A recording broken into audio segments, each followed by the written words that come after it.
Hello. It's Tuesday, and we're gonna be playing some Elden Ring, and I'm so tired, actually. Dude, like, I hope that... It's like, my sleeping schedule is all over the place, basically. It's just like, I get good nights, then I get bad nights, I get, like, you know... I get something when it comes to, like, that kind of thing. It's like I guess my old habits are coming back specifically because, like, in order for me to fall asleep, I need to be incredibly hot.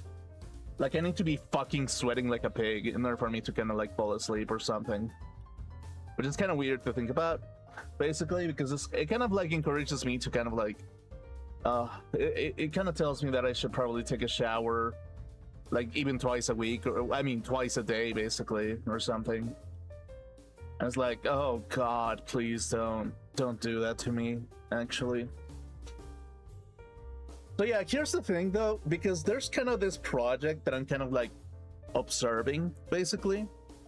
I might honestly, like, every single Spanish stream that I'm probably gonna make is gonna be an art stream. For now, just so I can actually progress a little bit with the with the project, with the deadline specifically. So I kind of have to like push myself a little bit to get as creative as possible, basically. I mean, hopefully. So that's kind of the thing that I feel like I need to work on specifically to get things going. Yeah. So yeah, that's kind of the thing.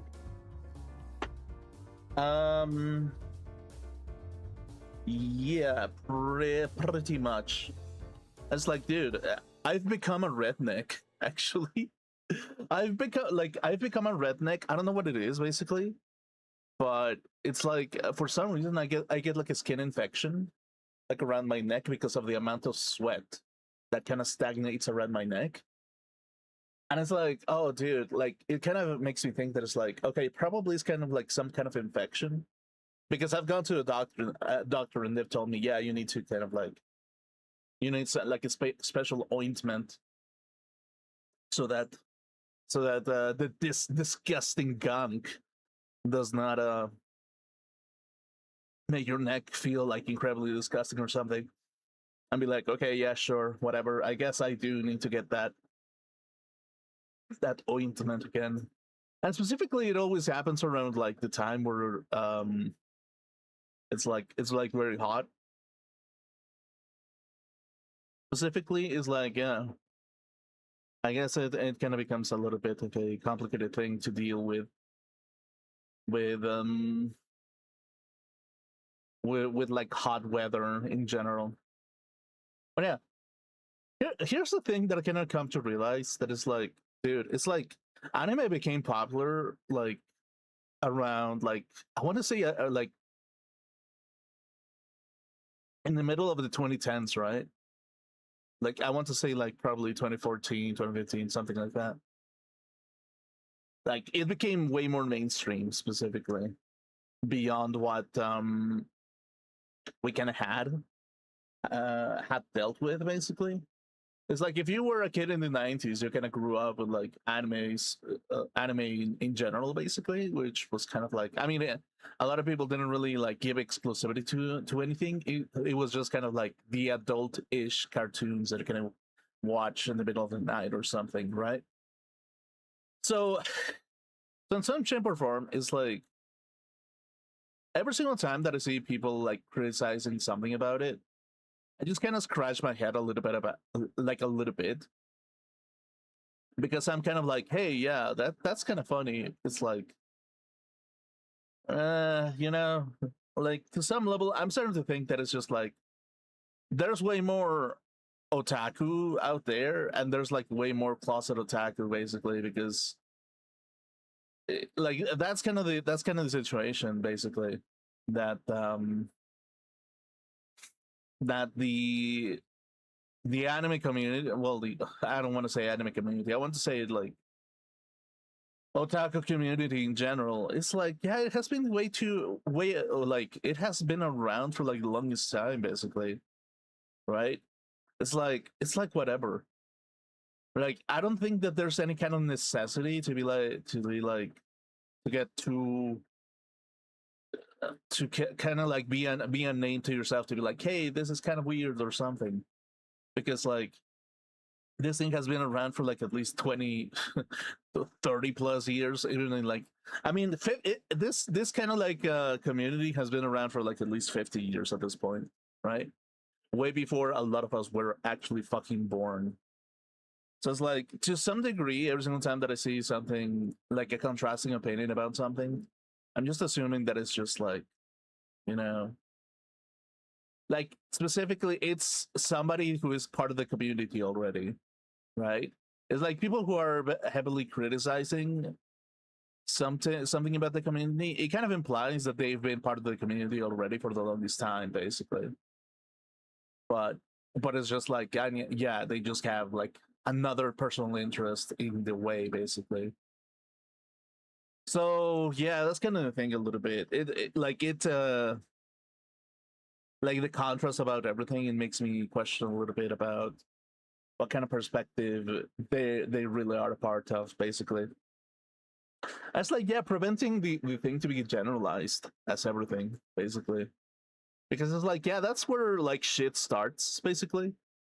Where like when people generalize something a little bit too much, that's when problems like start, basically.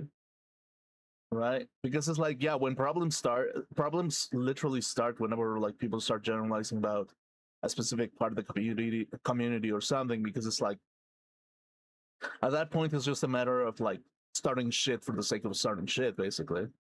And it's just like, yeah, nah. Once once people start like going around saying like heavy punch, um like heavy punch apparitions, it's just like, yeah, no, they're trying to start some shit to get some kind of like presence in some communities, basically. Like they're literally the Mr. Shakedown, basically. They're the Mr. Shakedown that come into your town and they're like, hey, give me your money, okay? Like, dude, like, what's up with what's your deal, actually? Okay, that's your deal. Okay, give me some money, actually. My name is Mr. Shakedown, and welcome to the Shakening, where I will shake down your money, reputation, everything into a fucking pulp. And it kind of shows that that's kind of the thing when it comes to like the community, basically, because I think people within the community themselves really is like, because it's, I mean, I don't want to say that it's mainstream, but it literally fucking is mainstream at this point. And because it's mainstream, the possibilities of having Mr. Shakedowns come into your house and trying to shake down your money and reputation become like way more prevalent, basically, because they're trying to pick as much shit as possible with you, basically. So that's kind of the thing. That's kind of the thing about being motherfucking mainstream, basically. We're like at this point, because everything is way more mainstream than what it was like 10 years ago or even 5 years ago. Like, let's be honest, it's way more mainstream now. It's like now the otaku community, the otaku leaders, if we are to so to speak, basically, they kind of have to be aware of Mr. Shakedowns coming knocking at their door on certain things, basically, because it's like, because then it becomes this kind of game where it's like, okay, they're just looking to generalize. They're trying to initiate an infection. They're trying to begin an infection about something in particular. So you kind of have to be careful and be like, hey, yeah, no, just keep things down. And if people start talking about your people or these people or that people, that's when you know that the purpose of having a conversation is just to start shit, basically, right?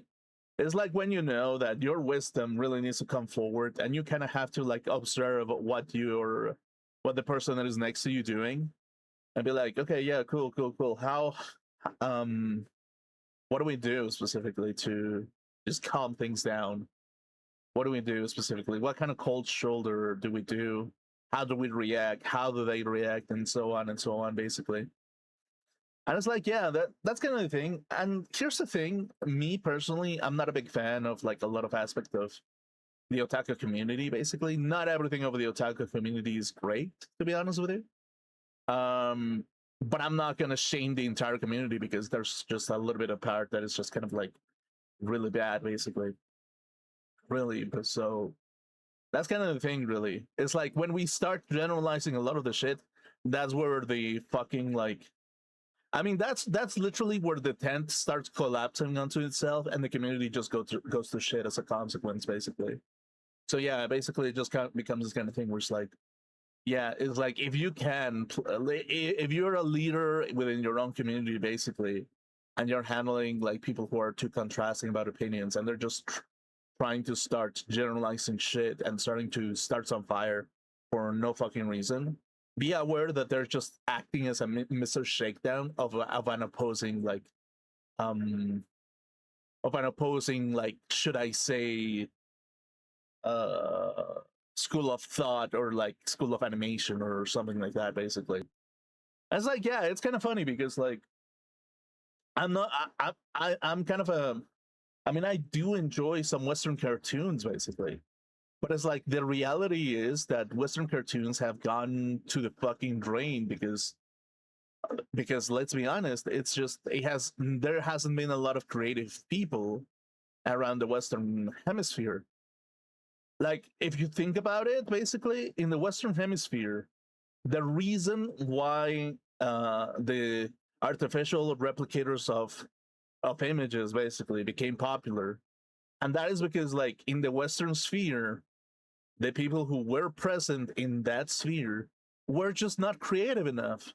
So much so that they become complacent and they were like, hey, yeah, I'm just gonna type something in the computer. It's gonna generate some kind of cute image of something, basically. And it's kind of like a validation that the Western circle was throwing out creativity out of the window, and they were becoming too complacent.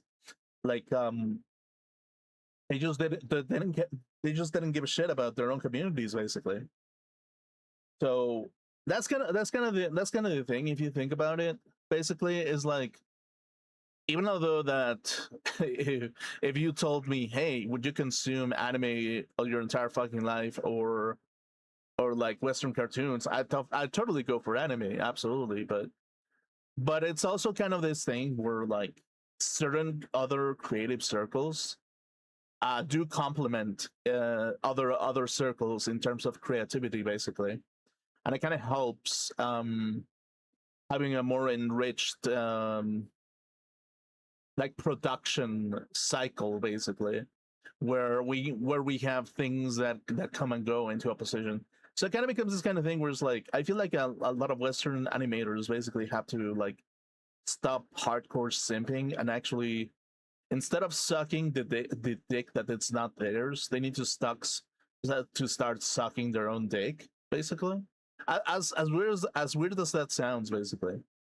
And they kind of have to be like, hey, maybe it's time that we actually draw something that is that we actually care about, basically, rather than drawing things to cater for the sake of being right, basically. Because I think that that's kind of like the biggest thing about Western animation in general. That if you observe the Western cartoons that have been pulled into the fucking sphere, into the sphere in the modern era, it has been too correct. You know, it's too correct in nature. It tries to be too correct in nature, basically. And the reason why that is because like there's no desire to be creative in the Western sphere. There's no fucking desire to do so. The only desire that there is to be correct about something.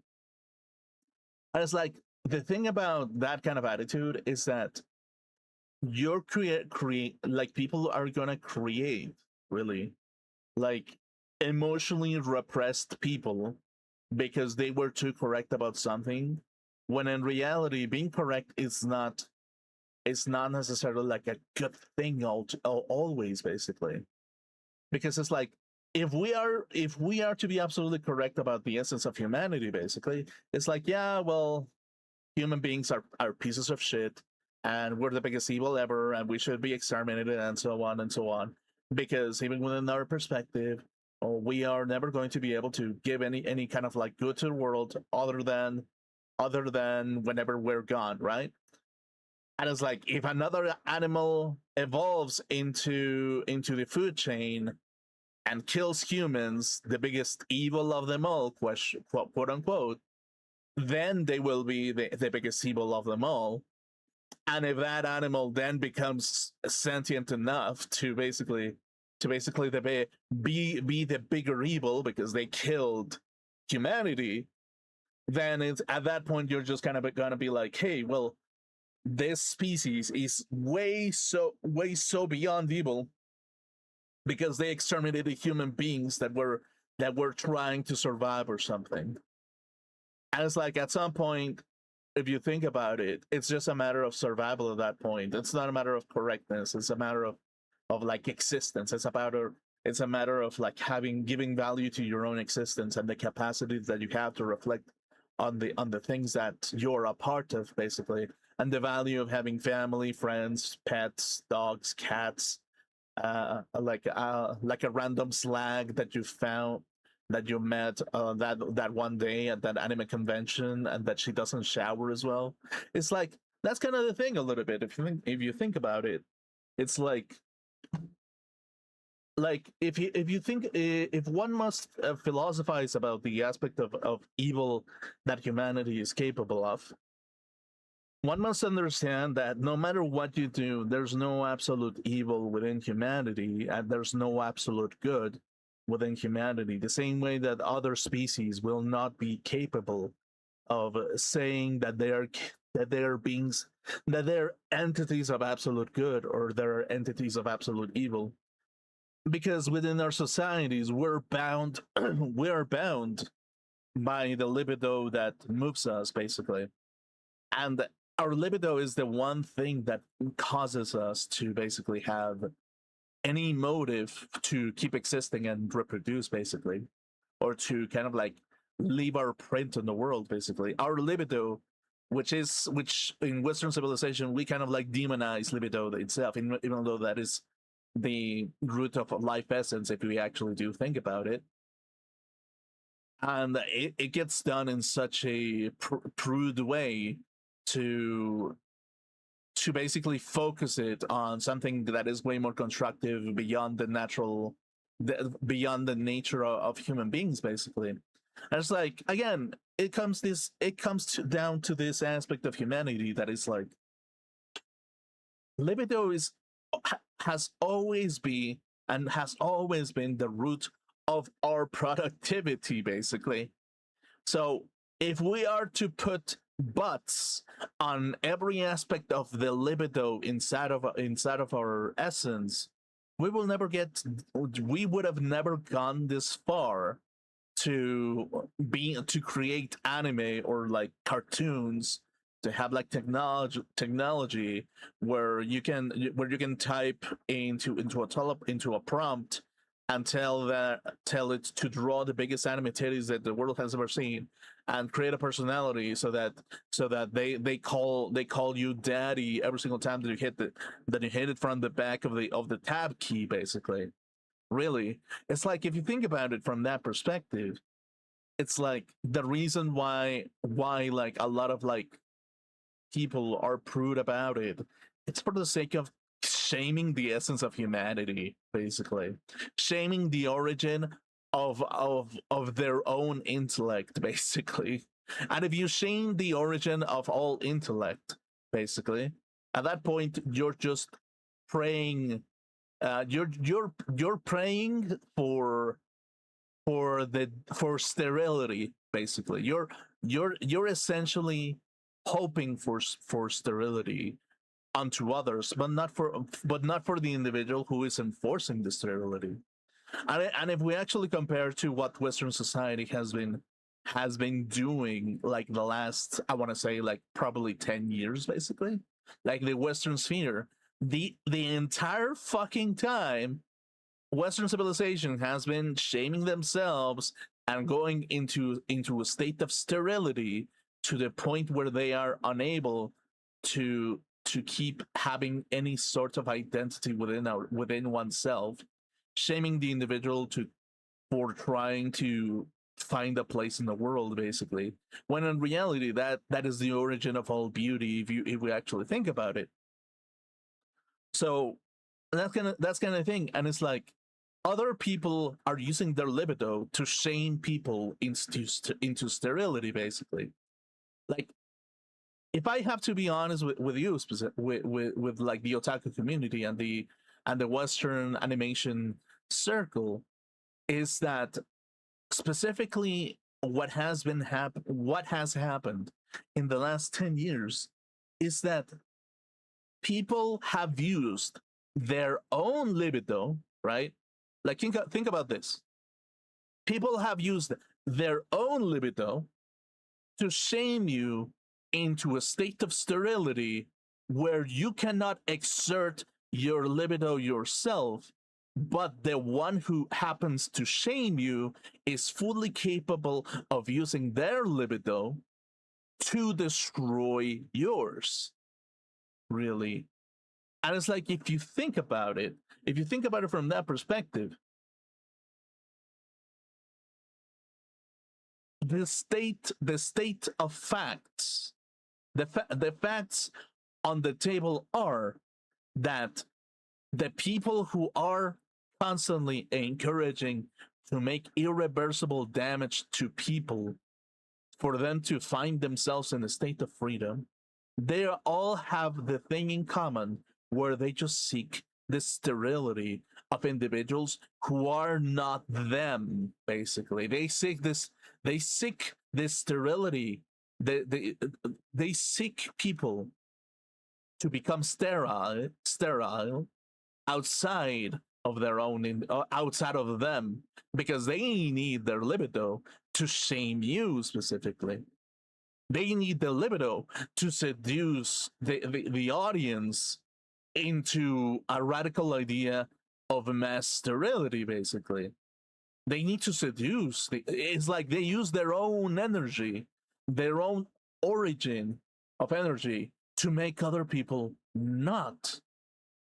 And when you look at it from that perspective, one must not listen to people who use their own libido to eliminate others' libido, basically. One must not succumb to Mr. Shakedown if Mr. Shakedown is using his dick to basically tell you that you must bend over and get get castrated by his mighty dong, basically.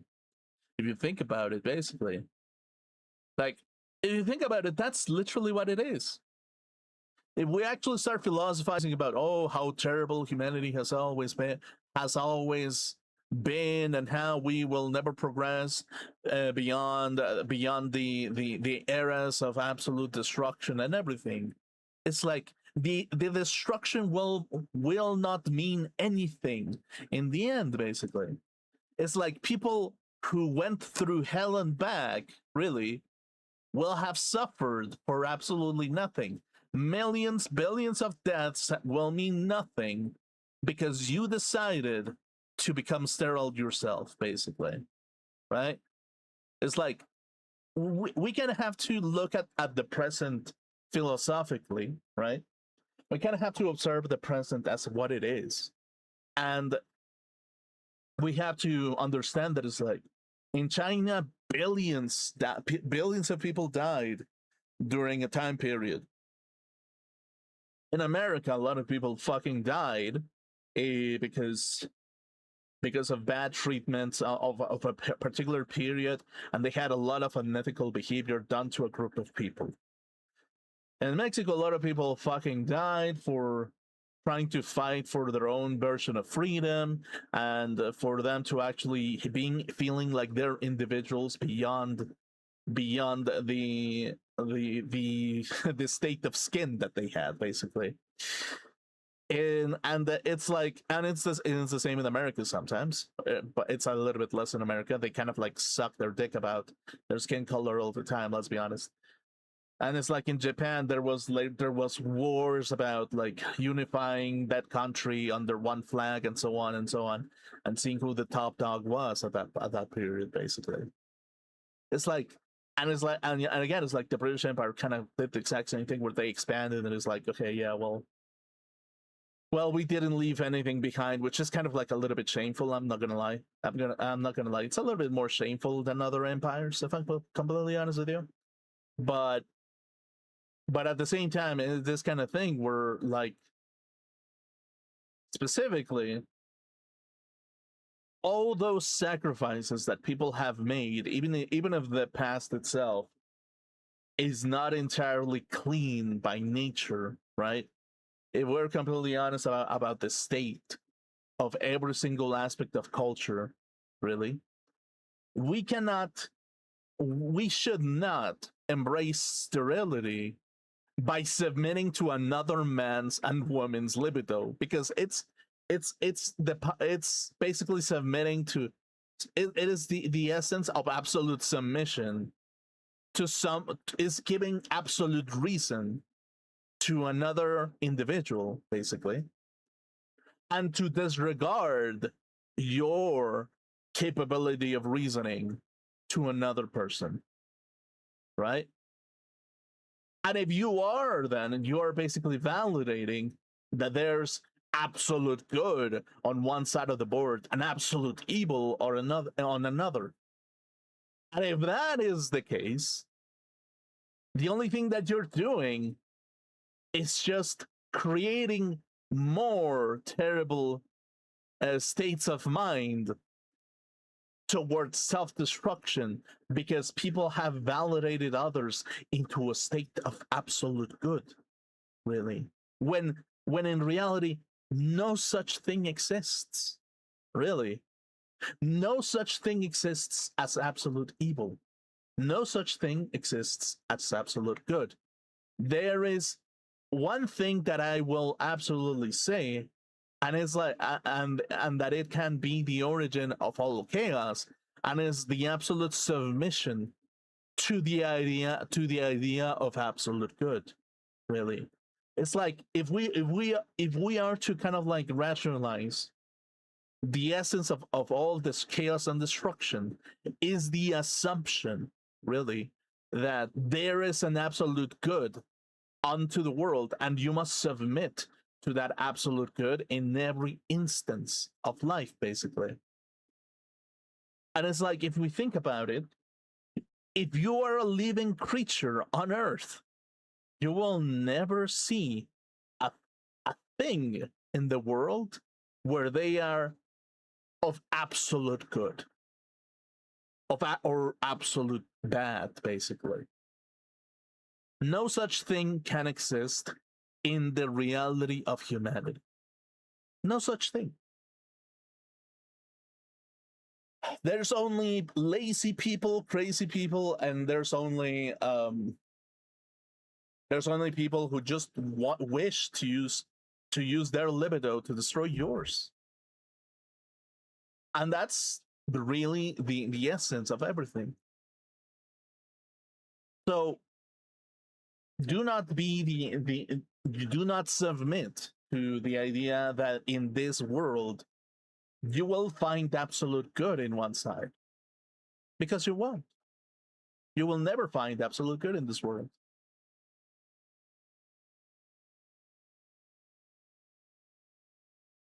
Yeah, basically. So on that note, let's get over here, basically.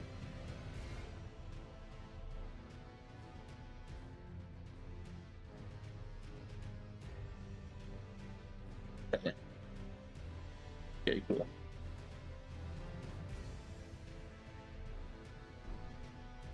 Okay, cool. But yeah, that's kind of the thing a little bit. Like, I want to emphasize on that, and it's like, because of Western animation has gone to the fucking gutter, basically, because it's basically non-existent. Let's be honest, has become non-existent. And it is because, like, in some shape or form, people really decided to submit the idea of absolute good. Another one all skin and bones. Worse than a petty squire. Not a muscle on this one either.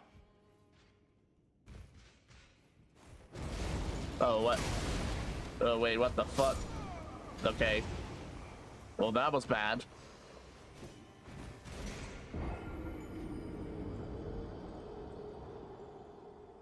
So yeah, it's like it is essentially that we're like, no matter what, if one is full of pride about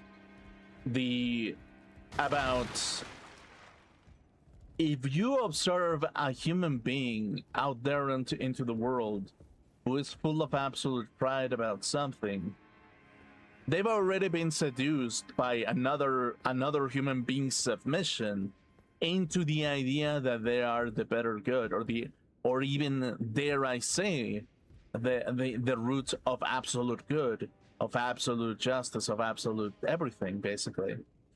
And if we submit to that state of mind, you will create the origin of chaos and destruction, basically.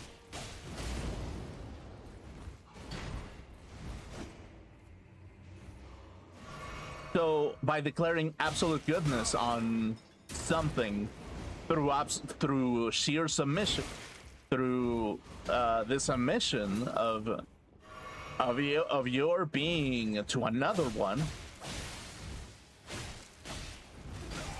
you have created the beginning of chaos and destruction, essentially. Which is kind of like a paradox if you think about it. It's like a lot of modern societies thrive themselves by sterilizing communities and sterilizing imagination, basically. And they call it the result of justice and how do I put it? It has resulted in justice and a brighter, happier world by sterility, basically. And it's like, if you think about it from that perspective, really, the reason why that is because people have validated and have given people assumption that there are people who are more reasonable than them. And by conceding the idea to another human being, by telling another human being that they are more capable than you, to the point of conceding any sort of reason to the person who is below in some shape or form, you are in some shape or form siphoning the idea that people are to be reasoned with, basically. And it's like, that's kind of the thing when it comes to like modern philosophy, that they kind of, by using submission as a tool, they are essentially saying siphoning the essence of sense and reason and giving it to others, and absolving themselves of any form of responsibility by saying, yeah, well, because you're the more reasonable man, you're the one capable of handling everything, and I will give you my reason to basically you do the thing that you must do in order for your world to take shape. But because I have given you all the reason, there's no reason for me to be reasonable, because I have already conceded that you're more reasonable than me, basically. And because you're more reasonable than me, there's no reason for me to be reasonable, essentially.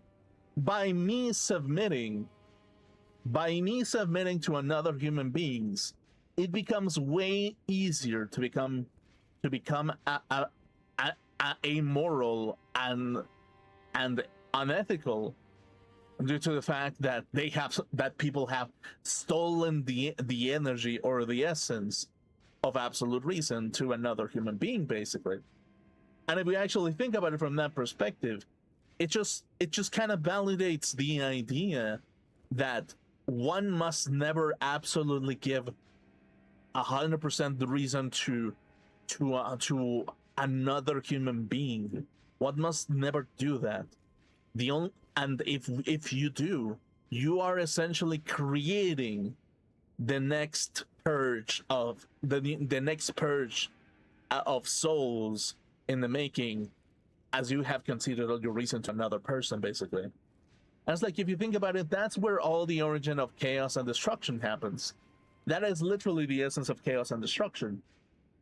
The essence of absolute submission, due to the assumption of a better of an abs to okay, due to the to you conceding your reason to another person, you have therefore created a scarier world to live in, due to the fact that that person will not participate, and the person that is participating and that has all the keys of the kingdom is capable of dictating exactly all the things and all the great things of the world as he or she sees, basically.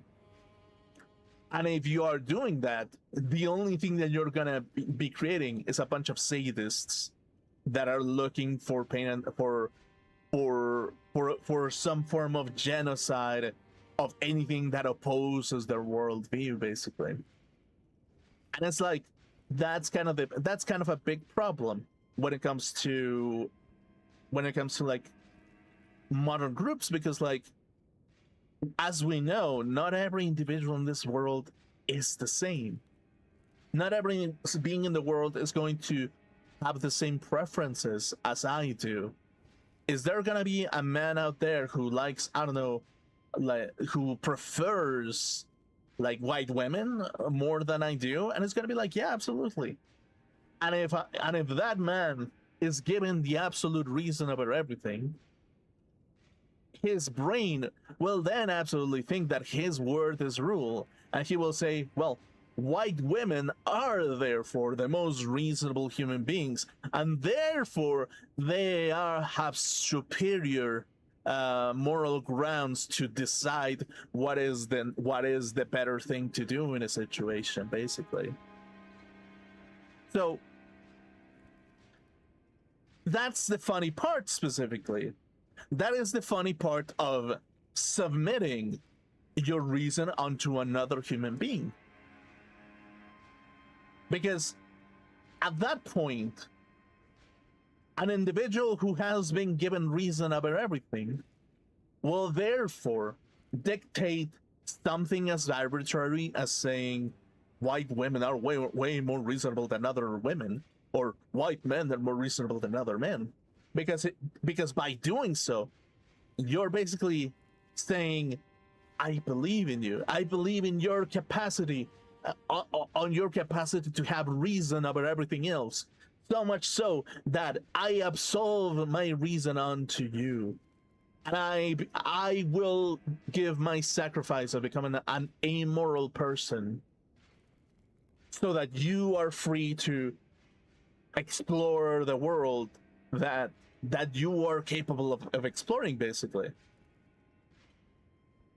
And it's kind of like a justification of the common man and women to basically absolve themselves of any form of responsibility, basically. So again, it's like the mass population becomes way dumber, way more controllable, way more submissive, and the people who are capable of actually exerting anything into the real world, they just become tyrants where they just dictate their preferences onto other people, saying that it is a reality of the world, basically, where it's far from the truth. Basically, a preference, my personal preference, is not going to be the thing that should dictate the entire world. Because if it was, I would just be like, hey, Asian women are kind of more attractive, and therefore we must get all the Asian women that we can, basically, because of my preference specifically. But that is not the reality as such. The reality is way more complex. The reality is beyond preferences. Reality is threaded with multiple layers of how people wish to live their own lives, basically. And that's kind of the thing. It's like, again, never submit submit to some to another human being. Never fully submit to another human being, because by doing so, you're just planting the seed of chaos and destruction at that point. Oh, you. For God's sake, don't scare me like that. Oh. What? Oh, just clearing out some corpses? Can't just leave them about, you know? They'll start to pong, eh? Okay.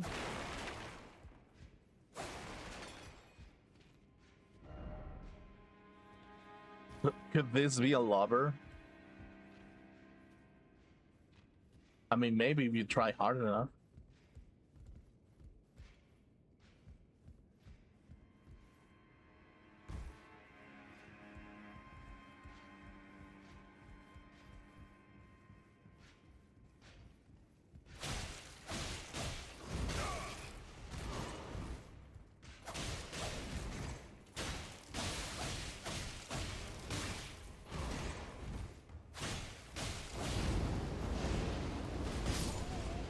What the fuck do you mean? Why couldn't I backstab?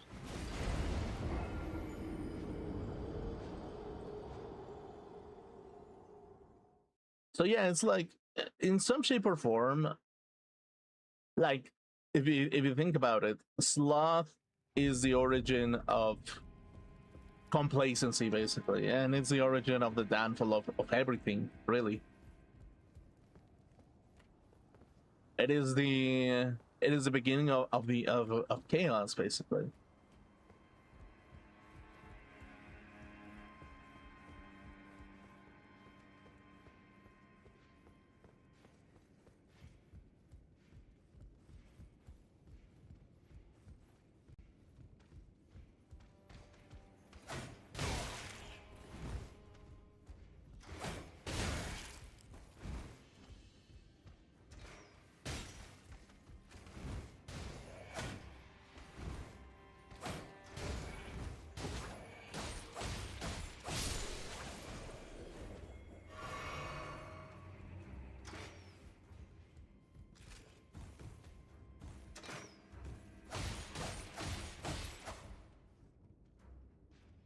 Okay.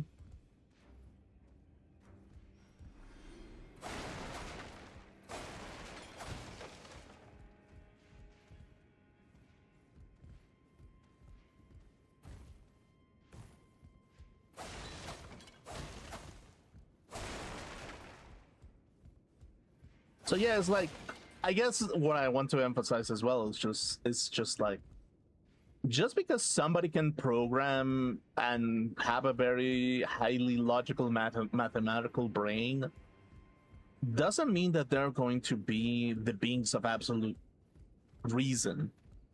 Really, it's just that their brains are very capable of abstract situations, basically. A brain that is capable of analyzing a situation in something that is not permissible within the naked eye, basically.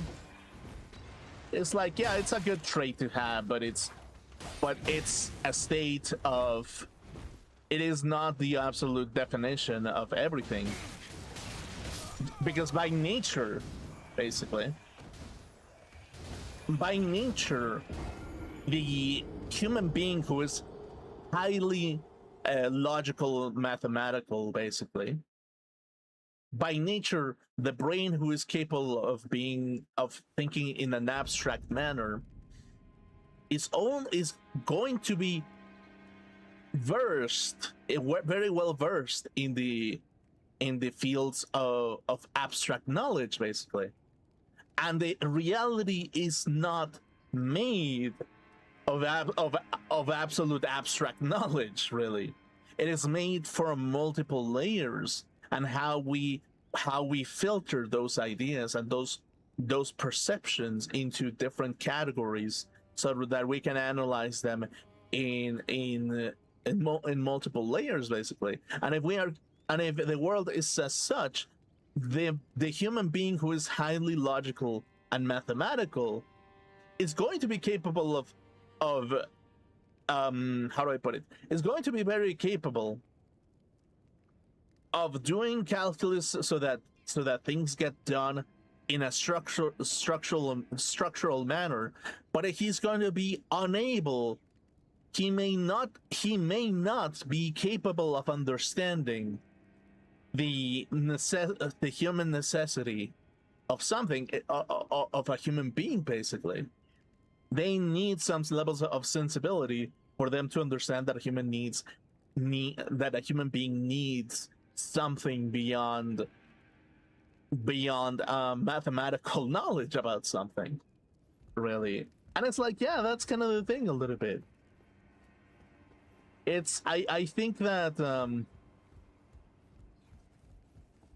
that it's the difference between abstract between prioritizing abstract into as being a priority beyond everything else, because yeah, sure, you can have like a lot of like simple solutions to problems, basically, but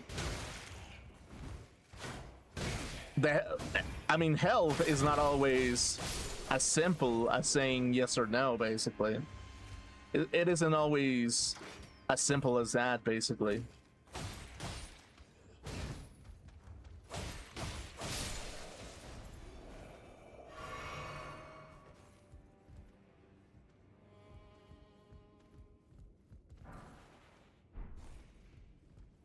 Well, yeah, it kind of is, but how do I put it?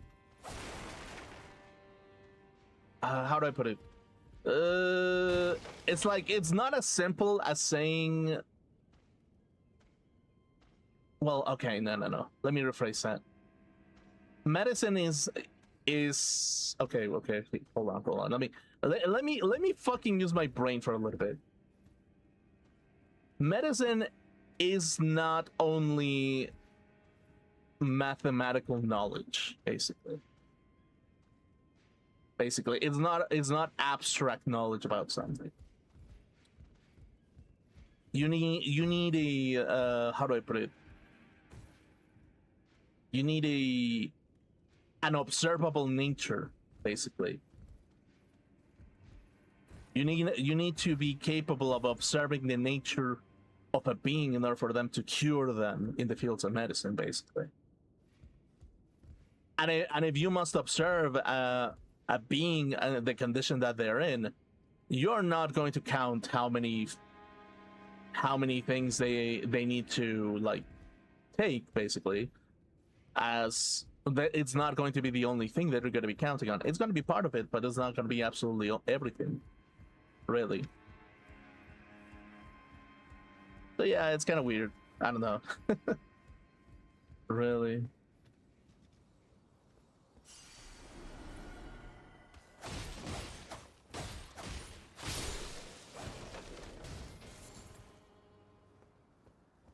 I need to probably like philosophize about it for like a little bit.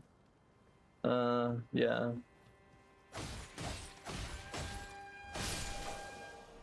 Because we are entering in the fields of like mental health, and mental health is not always like, for some people mental health might be abstract knowledge, but for a lot of people it goddamn isn't. And because for some people it isn't, it by default it might cause a, how do I put it? It might cause a psychosis if it's not treated accordingly, basically.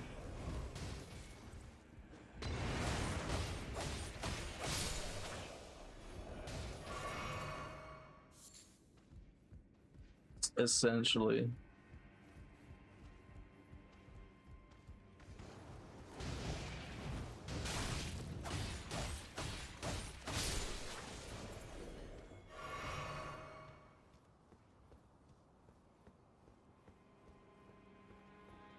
Yeah.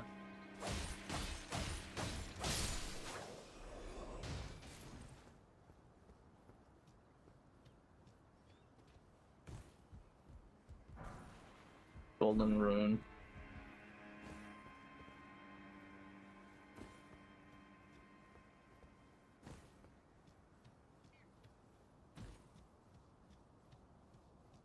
Okay, what is this?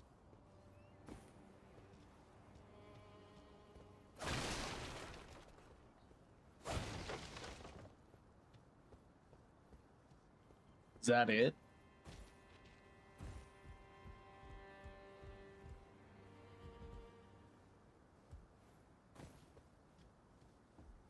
Okay. Oh, wait. Okay.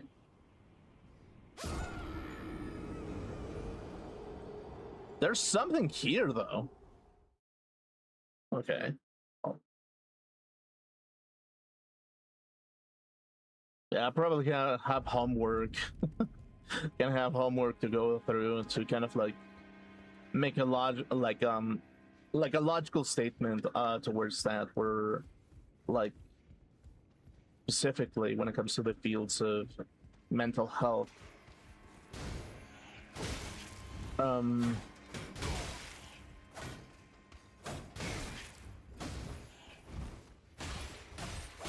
It's kind of like a complicated manner, basically.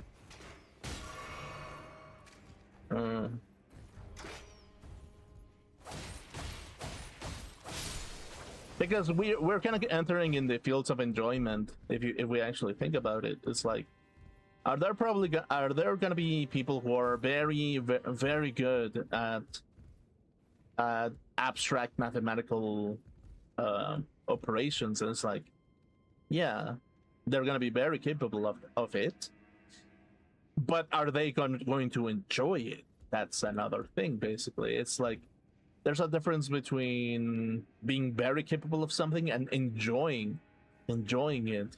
Because if we actually think about it, it's like a very muscular person could be very good at lifting something, but they just don't enjoy it because they feel like they are not like they should be doing something else, really. Like, I don't know, reading a book, studying, basically. And just because they're very strong doesn't really mean that they get a satisfaction of them being strong, necessarily. The same thing that the mathematician is like, maybe there are mathematicians who enjoy what they're doing, and some others that don't enjoy what they're doing, and the only reason why they do it, it's because society tells them that it's a good thing to have, basically.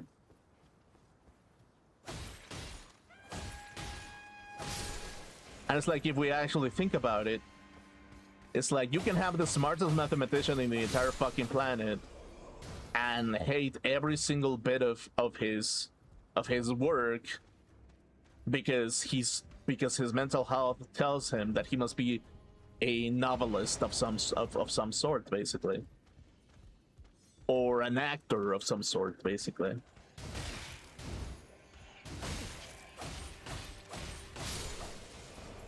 And the reason that he feels like he's been denied a future that he wishes to be a part of, that might debilitate his capacity to be healthy, due to the fact of being denied such a possibility, basically.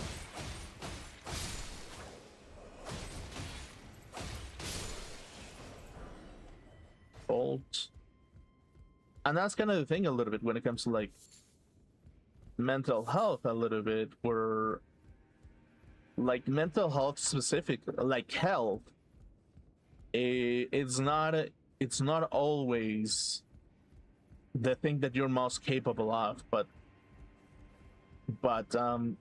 taking a rest on the things that whenever time is needed, basically. Specifically, it's like, how do I put it? Let me think about it. It's like the gymnast, right? The gymnast is very capable of doing a backflip, but shall they do it when they're injured? Even if they're very capable of, even if society tells them that they're very good to be at being an acrobat, it's like if society tells them that they are so good that then they must put their action beyond their physical capabilities on their current state, it kind of becomes this kind of thing where it's like you're just encouraging unhealthy behavior, basically. And it's kind of the thing is like, if you encourage the mathematician to be as cold and logical as possible to resolve a problem without considering the aspect of quality of life that every single individual is out there doing, you're encouraging bad health by encouraging something that society tells you that you must continue doing, basically. It's basically like if you think about it, if we encourage the programmer to be a programmer only, basically, and they must think within their own programming field and their own programming philosophy to make everything as registered and have the ultimate logistic about everything without considering human health, it's like it kind of becomes this kind of thing where it's like, okay, that's good, that's understandable, but like your capabilities of being too logical about something are going to end up hurting the physical and mental health of individuals, basically, because they're not exercising, they're always in the same cycle. You're making them unable to have their own creativity. You're unable to give them any form of mental exercises beyond just circle goes into a square circle. Beyond that, basically, and it kind of becomes this kind of thing where it's like, yeah, no, it's not like in the health perspective. One must not always give absolute reason to the mathematician and the software engineer or the computer science major. Like individuals must not give absolute reason to them because they are not medics in any field. They're not anthropologists. They don't understand the necessity for the symbols for people to be in the perfect state. And not every programmer knows this. There's going to be programs who are very well versed in this kind of field, but there are going to be programmers who are not going to be very well versed. And because they don't understand it, they are going to program something that is not necessarily going to be beneficial to the health of the community specifically.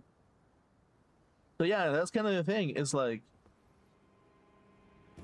it's this kind of deal where like giving absolute benefit to the computer scientist major is kind of like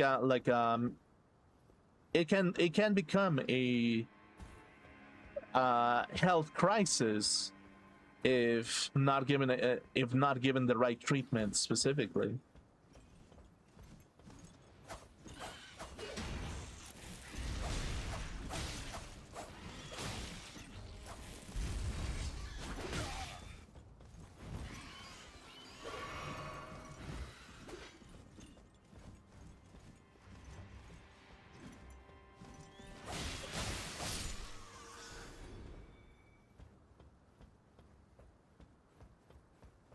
So yeah, it's like so yeah, again, it's kind of this thing where it's like, just because someone is very capable of doing something does not mean that one must submit absolute reason to them because they are only capable of what they're capable of specifically.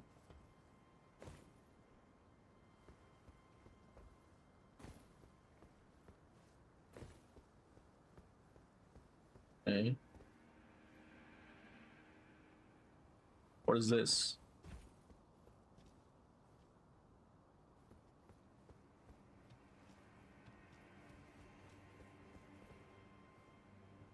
Okay, that seems dangerous. Maybe.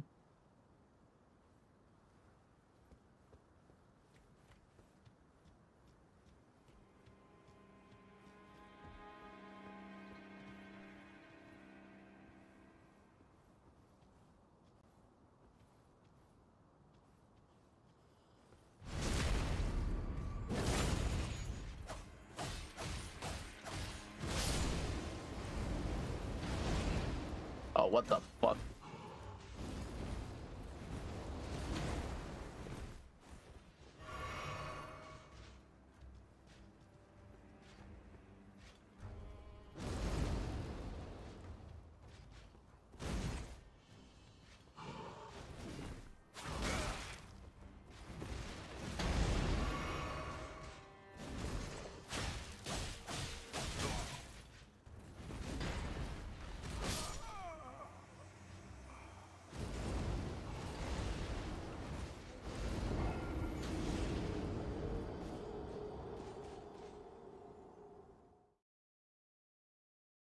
So yeah, it's like that's kind of the problem that we sometimes face a little bit because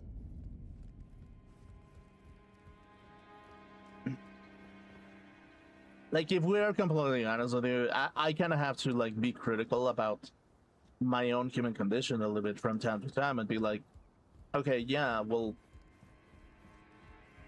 it kind of is necessary to be a little bit of self-aware and say, would it be better if if I could overpower the necessity to be in front of a computer to, I don't know, read or draw something, basically.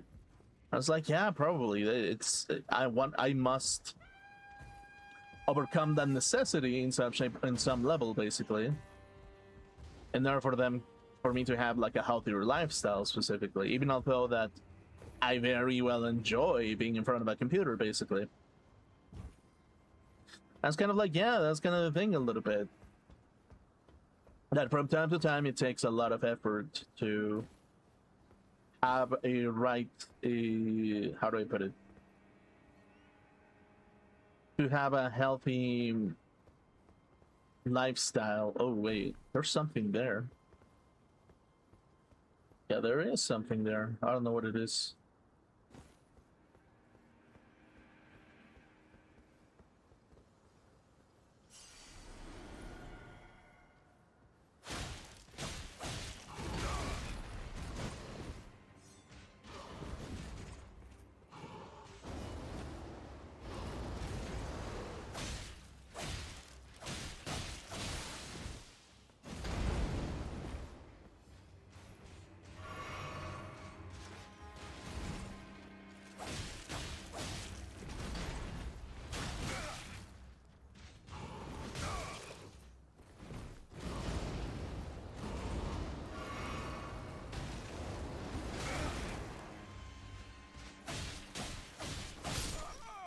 Okay, god damn it.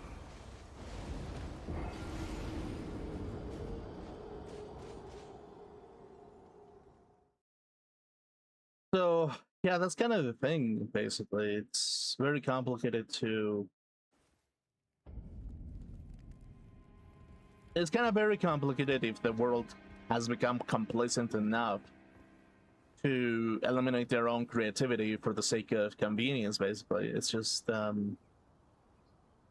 even the future programmers of the world will become worse if you eliminate any kind of exercise that eliminates creativity, if you think about it. Really. It's like, does a programmer must a programmer have some shape or some form of imagination so that they are able to conduct new crazy ideas in a in a in the universe. And it's like, yeah, at some point I feel like there's gonna be a necessity for creativity to bloom again. And it's like, if the system itself encourages the elimination of creativity by creating image generators and eliminating the necessity for the brain to fantasize about anything, basically, I do believe that is going to be a very dangerous thing to do, because like, if you eliminate the necessity for the brain to be creative, when is your brain going to be capable of tackling complicated issues without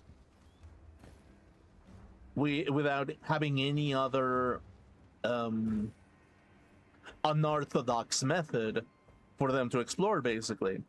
And it's like, art itself, it's the best exercise for creativity. Specifically, to explore your own creativity means to give yourself, to reinforce your brain to being more capable of performing tasks through any method, basically.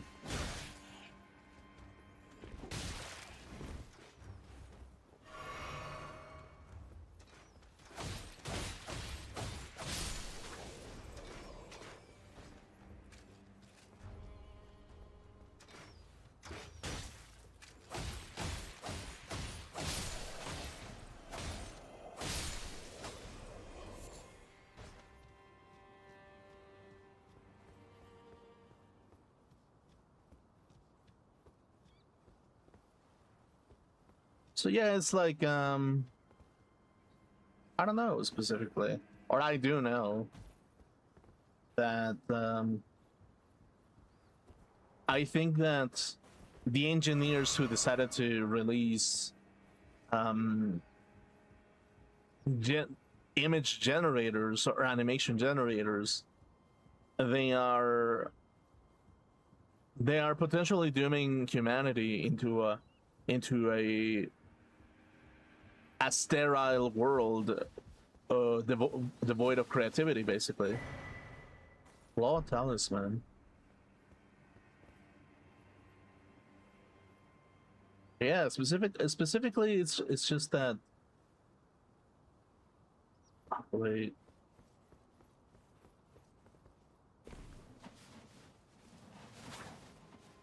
Okay, so I was able to do that. Is there any point of me doing this? Probably not.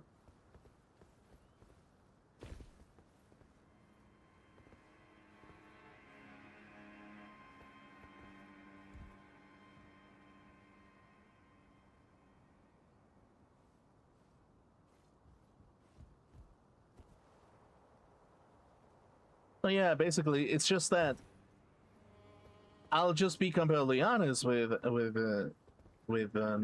humanity itself. Basically, it's like, it's a very dumb thing to do, to give humanity the opportunity to eliminate their capacity to produce their own creative methods of solving a problem, or even having any sort of identity out of themselves, because that exercise of creativity is a necessary tool.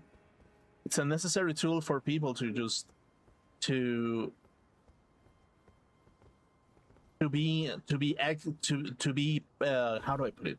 What's the word? Proficient in problem solving situations, basically.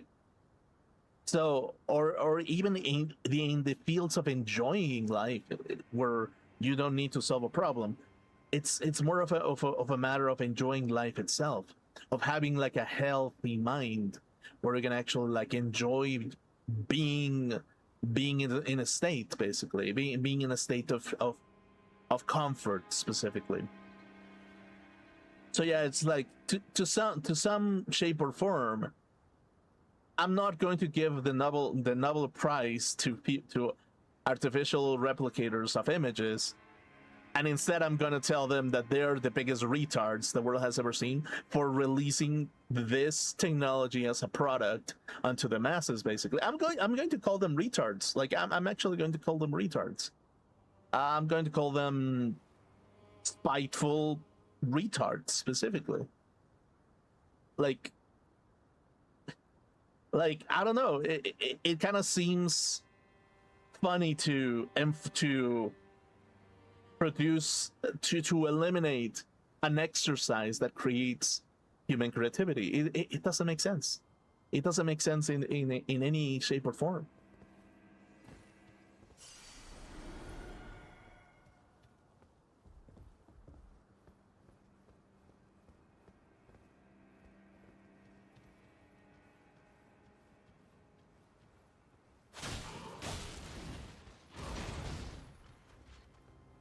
As like Google was encouraging it too. So it shows that even at Google you can be a retard, basically. It's like you can be a Google employee and still be mentally handicapped, apparently. It really is like that specific. Like, I'm not gonna sugarcoat it. It really is like that, basically, because now Google is like, hey, by the way, try our image generator, try our our animation generator, because you will be able to make your brain be accustomed into repetitive tasks, so that you will become way less creative in problem solving situations in the future. We want you to be helpless, and Google wants to be the abusive wife that tells their users that they're stupid and that they must stay within their household, cooking them meals and opening their legs whenever they have the necessity, basically. And it's like, in some shape or form, it's like Google has been acting sort of like an abusive husband or like an abusive wife, telling their partner, look, I don't want you to think, I just want you to consume the product where your brain will be unable to have imagination to yourself. I want your brain to evolve so that you are unable to have imagination anymore, that your imagination depends onto a machine. Our imagination is your imagination, and if your imagination is ours, then you are good within your own nature. You are good. You are in the fields of goodness. By submitting to my idea of good, you have been a good boy, and you will be just being told that you're a good person, basically. So yeah, it's like, in some shape or form, I kind of have to like scratch my ass a little bit and be like, so what kind of retard allowed like image generators to become a product to the masses, basically? It's like, what kind of retard allowed that to happen? And if they thought that it would eliminate, that it would generate better good than bad, I kind of have to shake their hand and ask them where they got their degree. Did they get their degree in a fucking dumpster outside of a Taco Bell or something? Like, seriously. Like, legitimately. I have to be legitimate. Did they get their fucking degree outside of a fucking dumpster? Like, I don't know, actually. Like, I don't exactly understand what was the logic behind releasing a product in such a careless manner, basically. I really don't understand, to be honest with you. Well, I guess I do. Oh shit. I could understand if the objective was sadism.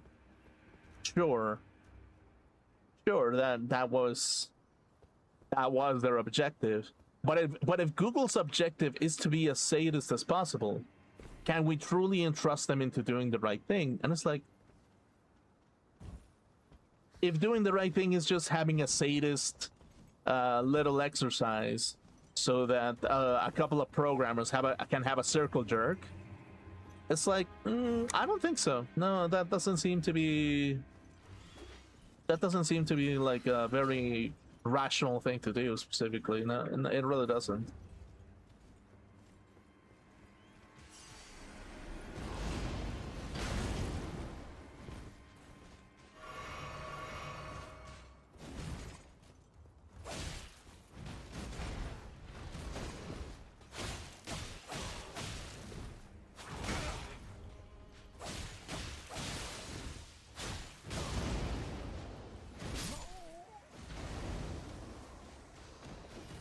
So yeah, I don't know specifically, like,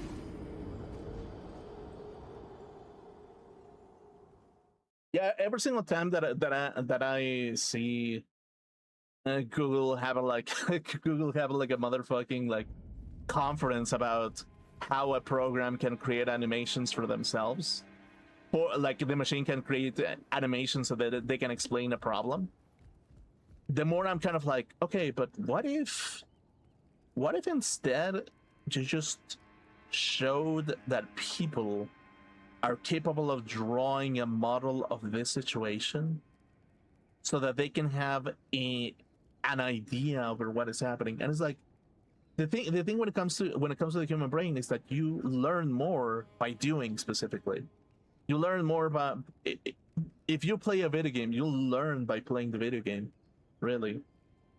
If you're reading a book, right, and you're reading the informations of it, and if you're going to use the information of the book in some point in your life, then you have utilized the book in the maximum, in the best way possible, basically, right? You fulfilled the purpose of the book. But if you're just reading books for the sake of reading books, just so you can have a dick measuring contest where you say that you would read like a 3,000 books, it's just kind of this thing where it's just like, oh, okay, well, so even the erudite, the motherfucking librarian that reads 3,000 books a year is apparently the biggest idiot of them all, because he cares more about the size of the books that he has gone through as he rubs his motherfucking wiener all over it and saying that he read it every single time that he jerked off to a fucking page. And it's like, to some shape or form, you're gonna have to be a little bit honest and be like, if you're going to read a book, enjoy it. If you're gonna play a game, enjoy it, right? If you're gonna eat an ice cream, fucking enjoy it. Jeez. If you're going to go into a vacation, goddamn enjoy it, right? It's like, it's not about saying that you have the biggest stick in the room of how big or massive your brain is. It's like, you can be a philosopher and you can be a motherfucking philosopher and never put a finger in the real world, and people can still call you a philosopher, right?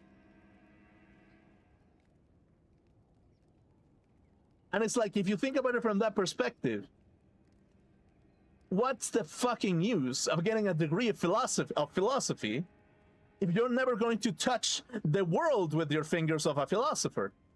What's the fucking point of getting a degree in computer science if you're never going to touch the world with the information that you gathered, basically, that you studied? What is the fucking point of getting an art degree if you're never going to be drawing constantly, making sculptures on shit, making poetry? I don't fucking know, making something, a project. What's the fucking point of getting a degree if you're never going to do exactly the thing that you studied, basically? And it's like, the modern society prides itself in making people do things that they never studied for, basically. It's like, there's motherfuckers out there that have 5 degrees and they have a job that has nothing to do with the information that they studied. basically. And it's like at that point you kind of have to be a little bit and be like, hey, maybe even degrees, they're arbitrary, useless things if the people who have them aren't touching the world with the knowledge that has been bestowed upon them.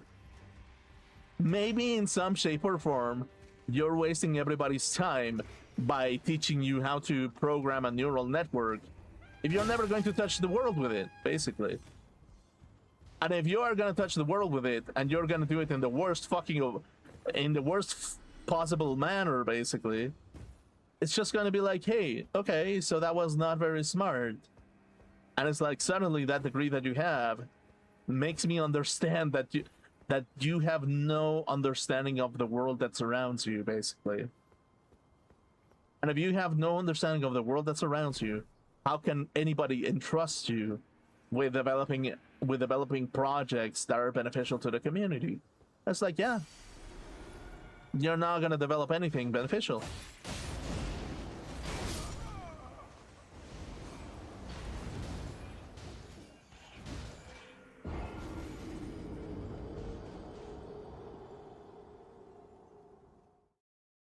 So if anything, the one thing that I would say that is like, one thing that would have been way more useful is for the AI to be like, if your AI is capable of understanding graphics in some shape or form, wouldn't it be more useful for the end user to basically draw the diagram that you're explaining, basically, and that the machine tells you, yeah, this is something similar to what is actually happening, or no, maybe try again, or something like that, instead of giving them the animated answer over everything. Because at that point, you're not educating the individual, you're not helping them be educated, you're helping them become individuals who just repeat what is happening in front of the screen, basically. And it's like, at that point, it just becomes, you accustom the brain to basically just be a response machine instead of an understanding. Instead of creating like a comprehensive guide over what happens in a particular instance, in a chemical reaction, in a in something in the fields of physics, something in the fields of chemistry, something in the fields of anything, basically, any science, basically. So in some shape or form, I kind of have to look at it and be like, okay, maybe we need to go back to the drawing board so that you do not remove the capacity of human beings to have a creative exercise, so that in the future programmers have more creativity than the ones that we have at the moment, and we have less idiots who are just removing any sort of human creativity in the process, basically. So yeah, I mean, yeah, it just makes fucking sense, dude.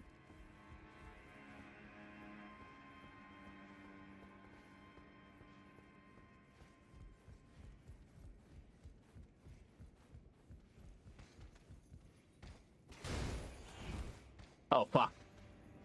There goes my runes. God fucking damn it. Okay, cool. Okay, I'm gonna run past it and I'm going to see what's beyond that point. I don't know if I'm gonna find something. Probably not. Who knows?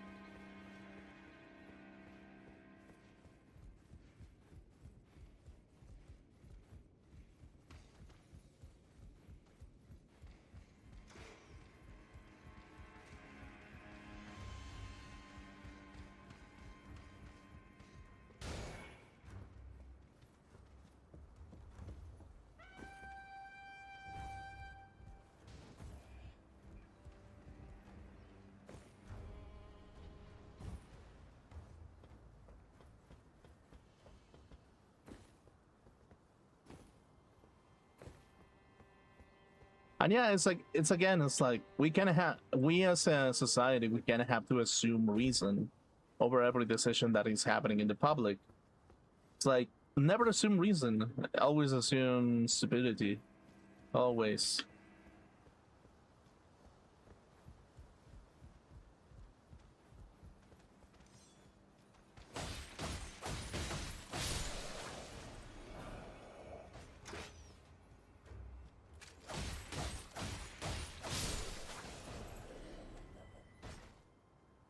The fuck?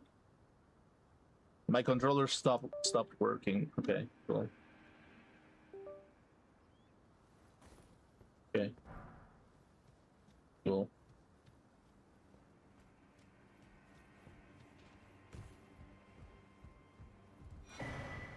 Nomadic Warriors Cookbook. Okay, cool. Interesting.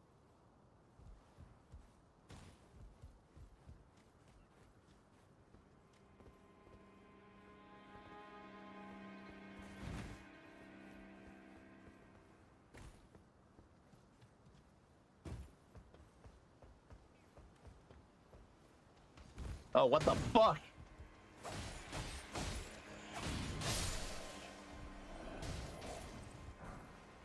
Wooden Great Shield. Okay, cool.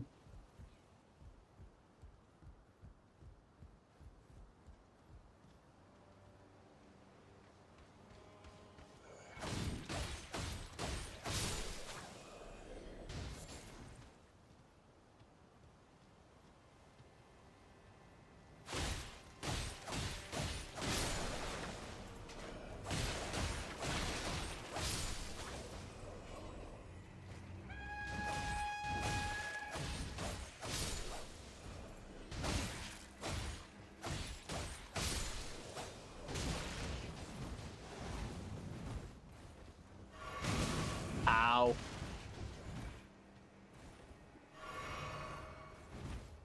Where the fuck am I? Okay, finger remedy. Cool. Where the fuck am I?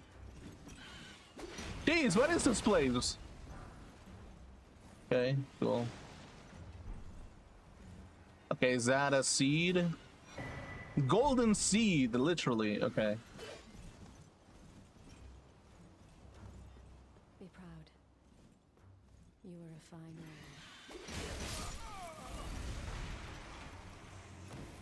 warrior. Okay, yeah. Well, I'm proud, and I didn't know what the fuck just happened. Okay, cool. Okay, cool. So yeah, it's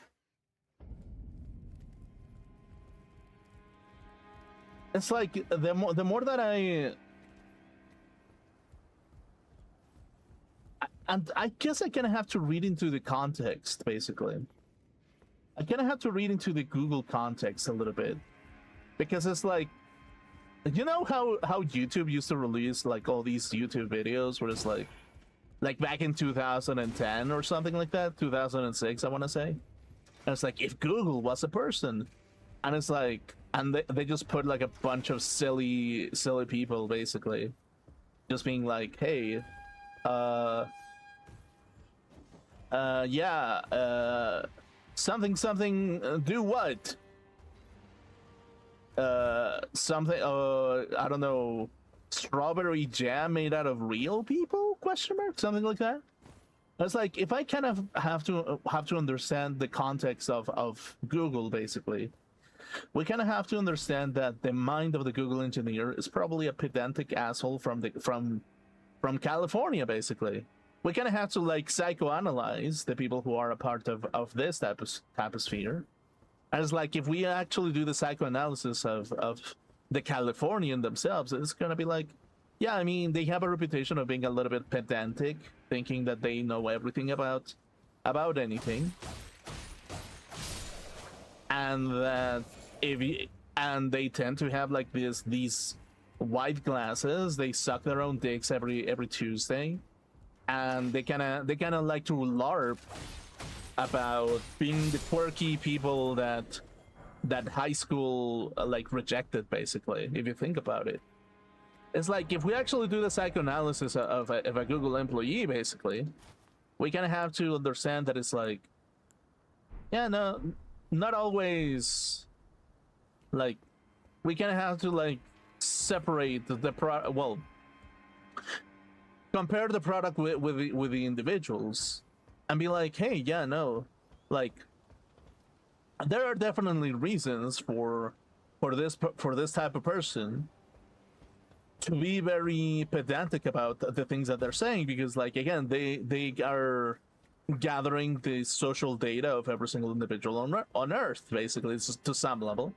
It's like, okay, we kind of have to be a little bit rational about it, and we're gonna have to understand that that's the condition that they're in. Okay, we understood that. Okay, now does it mean that just because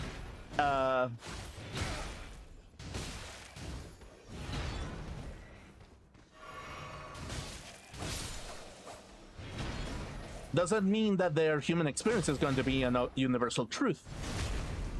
And it's like, no, actually, absolutely not.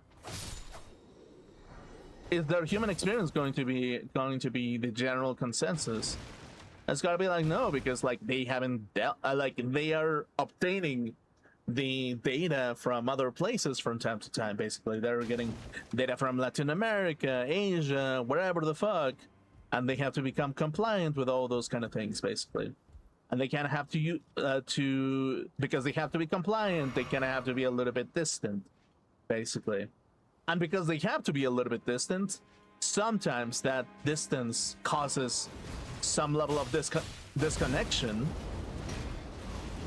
There's some level of disconnection between human beings, basically, by default. It's like, by default, you're forced to be disconnected from, to not have any attachment to the information that you're dealing with.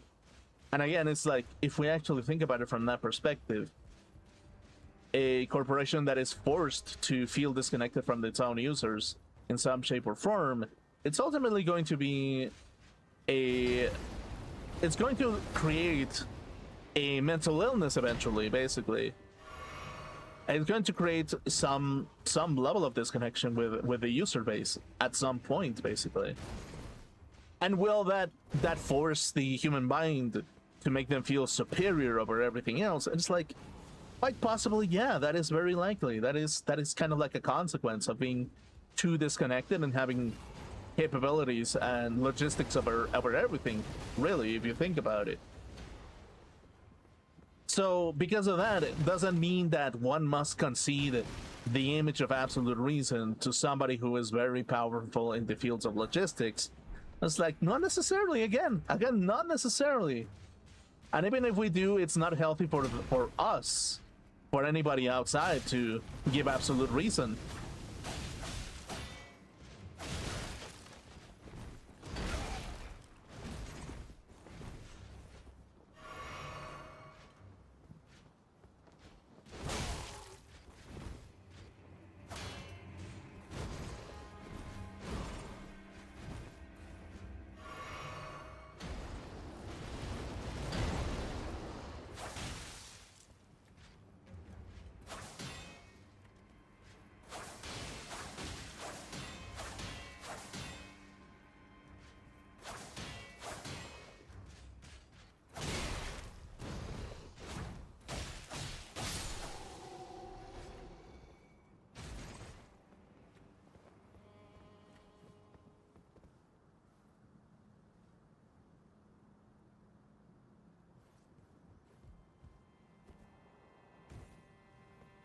And it's like, ironically, human beings condition people who have more capabilities into being even more further, to feel even more distant in some shape or form. It's like, it's kind of like a symbiotic conditioning situation where nobody wins if you absolutely, when you give absolute reason to one side who has great capabilities. It is literally a game where everybody loses in some shape or form. Eventually everybody will lose if that trend continues, because it's a reinforcement of the it's a depressive cycle into the assumption that humanity will never change from their ways, basically. And it's like, if the assumption is that humanity will never have any form of, I don't know how to put it, any kind of breakthrough from these antics, then it is a reinforcement to not continue, to not even give any opportunity to any room of thought to any form of creativity beyond that point specifically. So yeah, it's kind of like a complicated issue, basically. It's yeah, it's very complicated a little bit.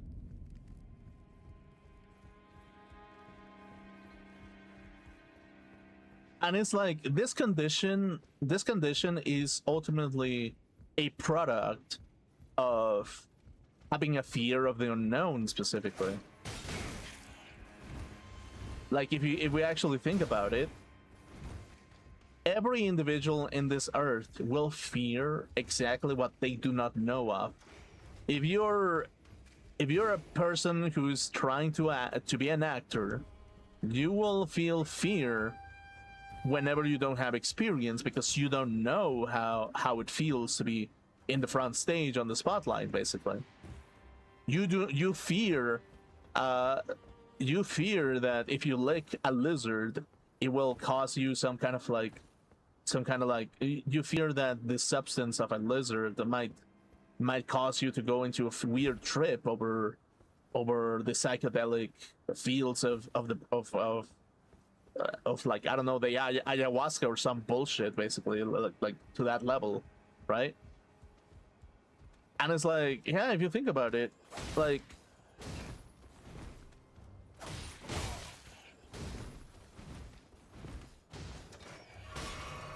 inevitably,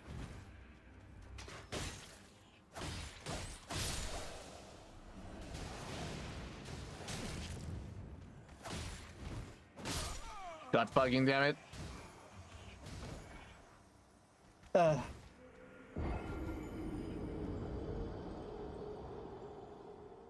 Like, inevitably, because we human beings, we condition the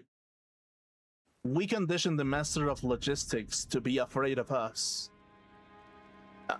We condition the master of logistics to be afraid of humanity itself, and therefore the master of logistics pays us with the same fear that we have invested into their own heart, basically.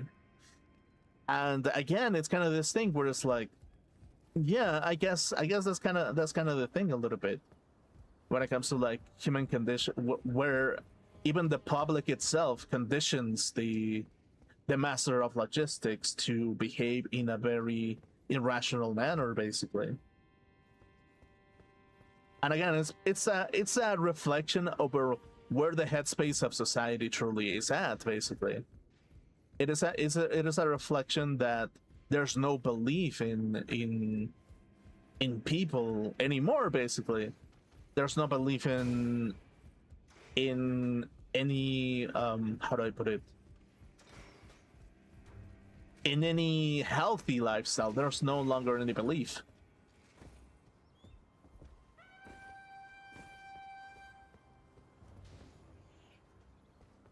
And again, it's like, belief is something, but to believe something is not always reality itself, basically. It's like, I can believe that a kangaroo is able to motherfucking punch my ass off and like eat my insides with a fucking straw, but the reality is like, it could be that it's very possible that I can fucking beat a kangaroo and take a shit in its mouth. Like, the reality might be different from what I believe specifically. It's like, oh, I believe that people are stupid, and because I believe people are stupid, they will continue to be stupid. And it's like, yeah, my belief is not exactly the thing that dictates reality. It's just a belief.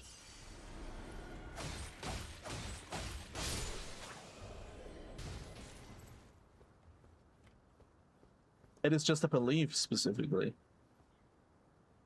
And it's like if Google thinks that their entire user base are fucking stupid, well, we just kind of have to make them stop thinking that, basically, to some level, actually.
Why is this knight different?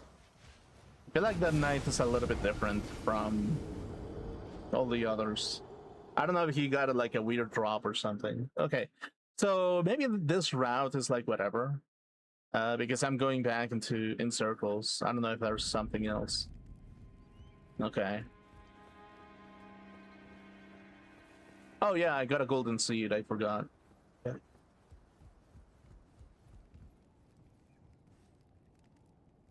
Okay, let's Oh,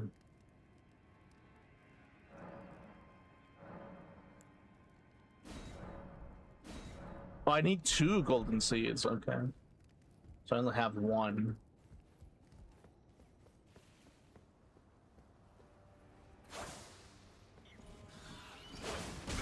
Ow. Of course. Okay, cool.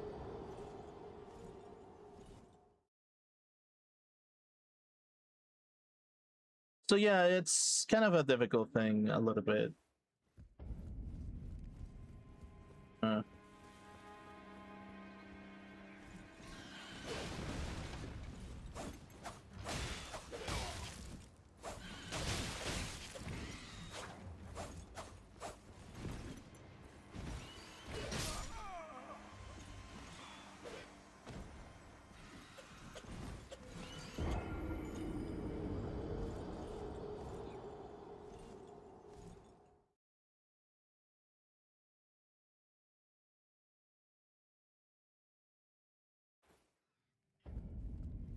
So yeah, it's like, again, it's like if we fear the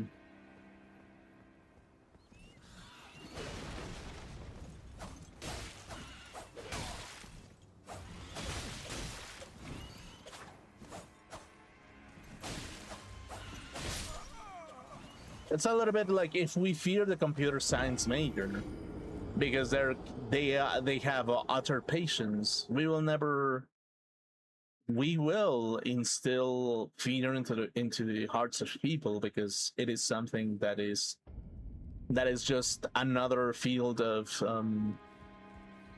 it is just another field of functionality, basically. It's just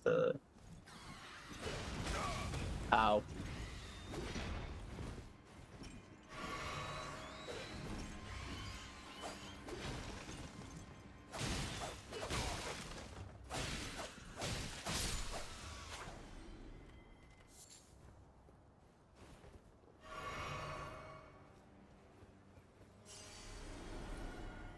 We will pay the consequences of fearing such a thing, basically.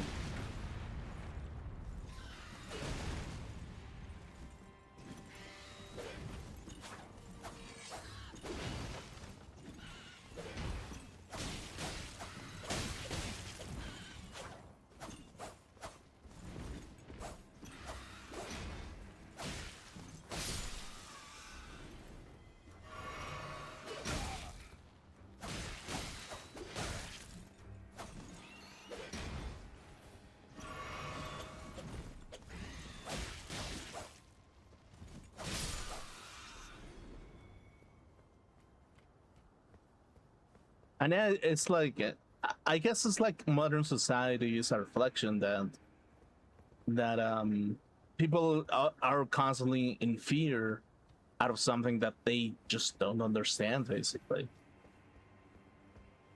Like the programmer is going to be afraid of their own user base. The user base is going to be afraid of what the programmer is capable of. And it's just going to be like this kind of thing where, like, specifically, because everybody's in a perpetual state of fear because we fear to offend the wrong person, nothing ever of value will descend of the mind of the modern man, as fear has dictated the heart of both with actors who refuse to put a finger in the world over the things that they have studied. Basically, it's like, again, it's exactly that thing where society refuses to put a finger on the things that they have studied because they do not wish to illuminate the world with the knowledge that they have been bestowed upon, basically. And the reason why that is because, like, there is a personal hatred against people. Like they love the knowledge, but they hate the people that they have to help to some level. Really, it's like if we actually look at it from that perspective, it's like that's probably the reason why things are terrible.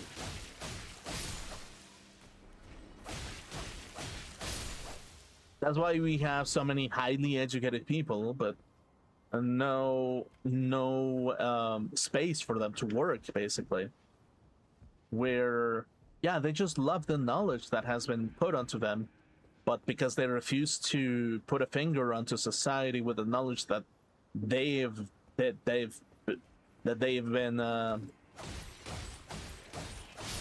been granted, it just becomes a sterile exercise, like the exercise of the okay, give me a second, actually. Give me a fucking second. Okay, fuck.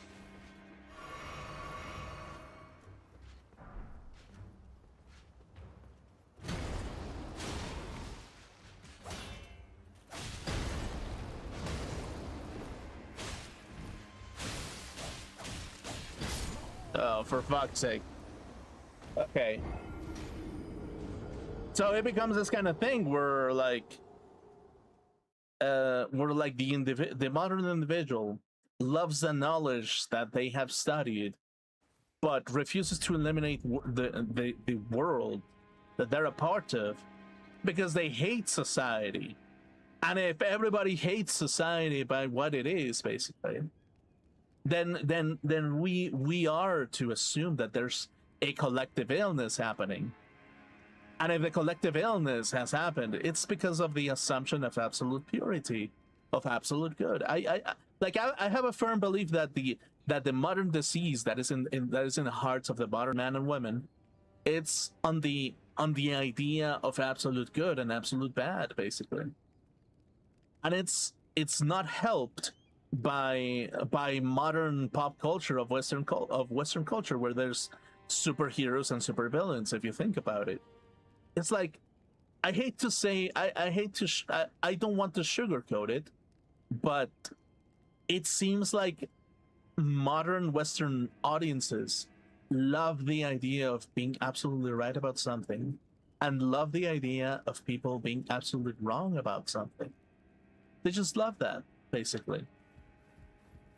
And I feel like it's deeply rooted within society, because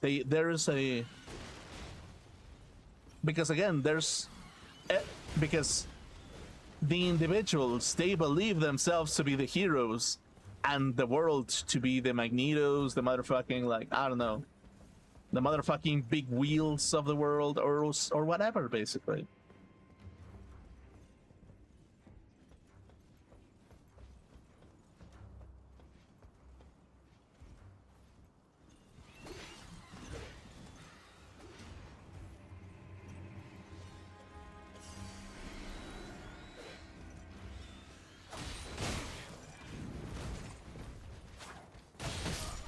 Oh, for fuck's sake. And the fucking eagle followed me down.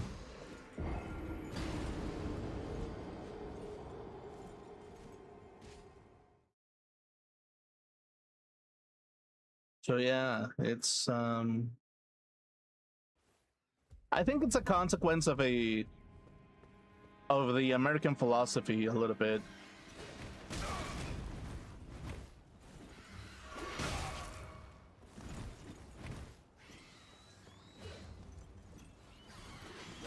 And I feel like it has blown up in their faces. This philosophy has blown up in their own communities, basically. Specifically because we saw what we saw, basically, where it was like, oh yeah, it's the battle of the sexes, men against women, always 24/7. Get your fiery angry lesbians and your incel men, bring them out, bring out your dead, make them fight each other to the fucking death over who is the dumbest of the dumb. Like yeah, that's kind of the thing where it's a clear reflection of that mentality a little bit.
Where did I fall? Where am I? What is this place, actually?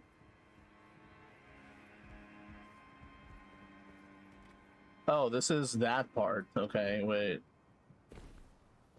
Okay, so if that is this part, oh, it's gonna crash. It crashed. Cool. Awesome. Elden Ring. Fucking Elden Ring, ladies and gentlemen. Fucking Elden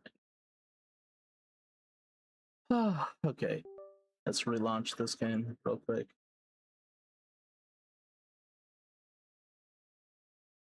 I haven't advanced anything. I've just rambled for like the last what, 2 hours probably, and I've stayed in the same place. It's kind of weird. It's kind of like really funny.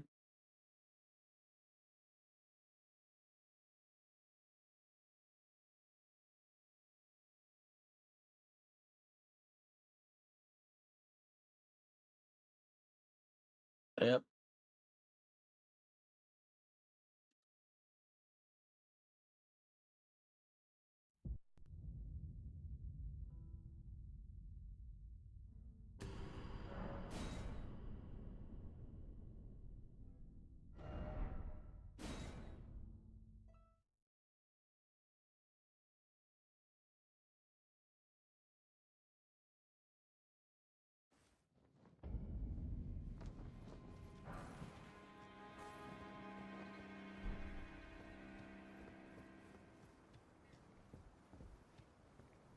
Golden Feet.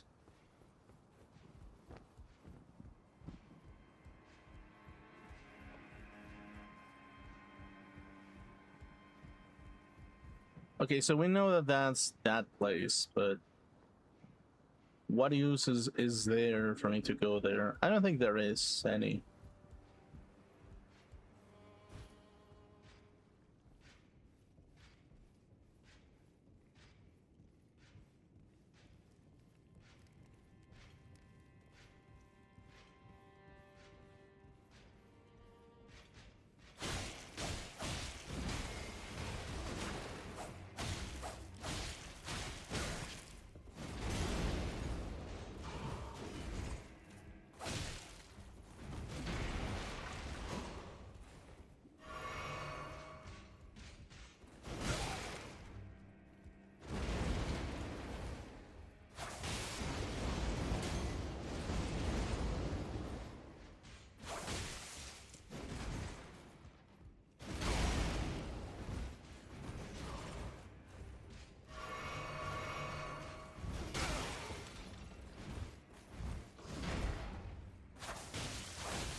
Okay, we're back.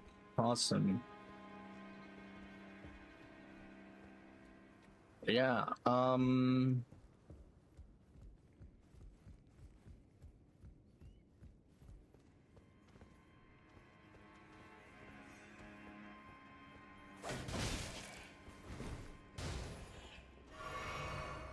it's like, it's not a bad thing to have heroes specifically, but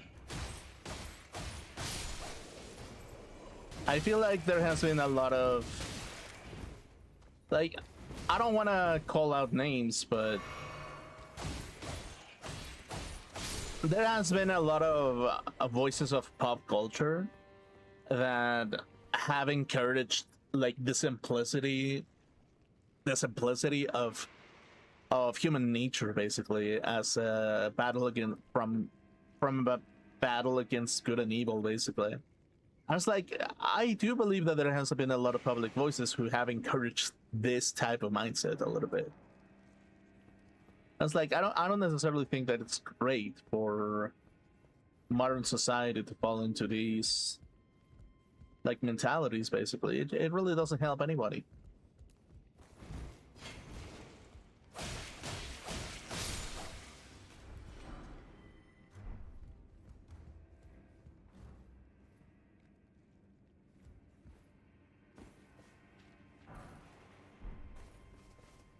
Salted flesh.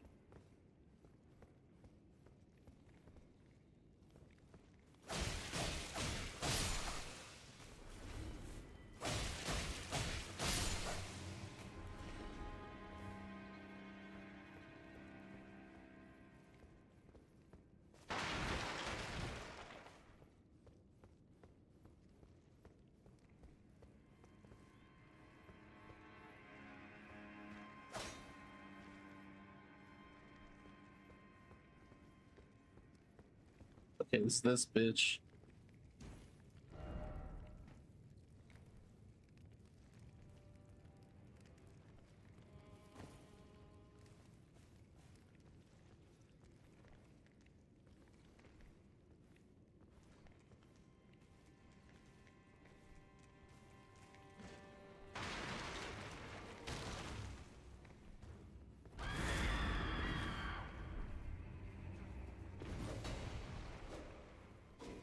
Or maybe I just ignore it.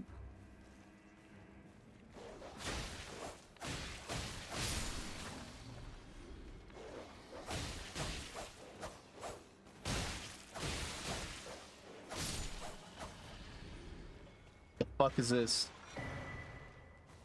Chrysalis Memento. Okay, Golden Rune. And Lump of Flesh. Okay. What the fuck is a Chrysalis Memento, and what the fuck is this? What is this? Is it like a bunch of people, or like... I don't know.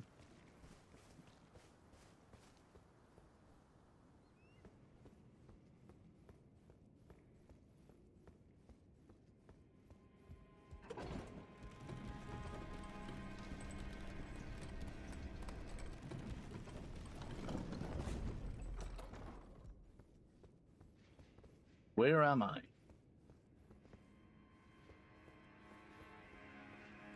Oh, it's this place again.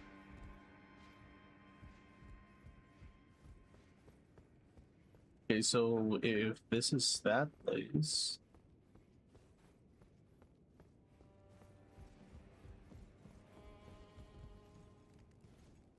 Okay, cool.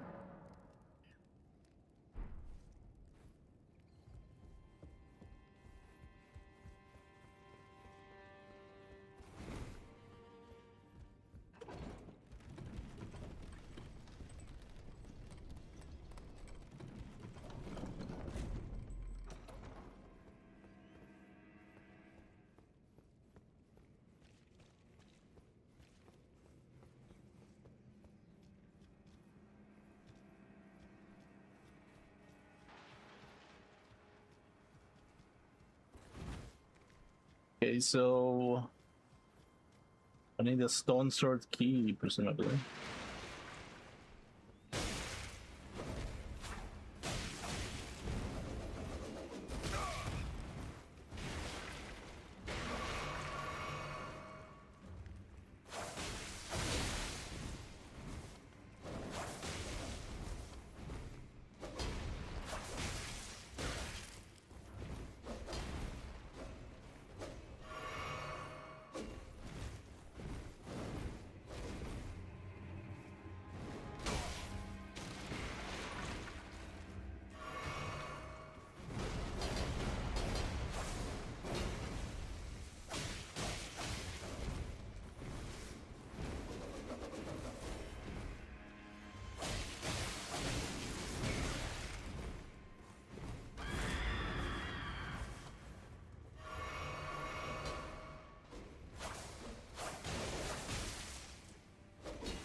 Okay, cool.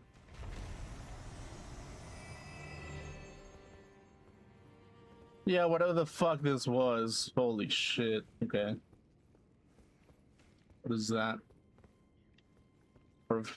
Presumably one of the Elden Ring, whatever the fucks. Highline decks. Okay.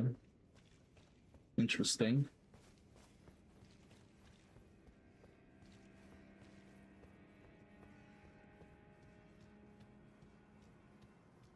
Well.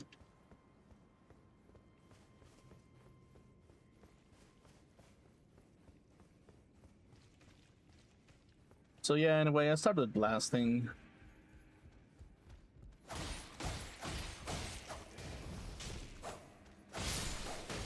Ow. What the shit?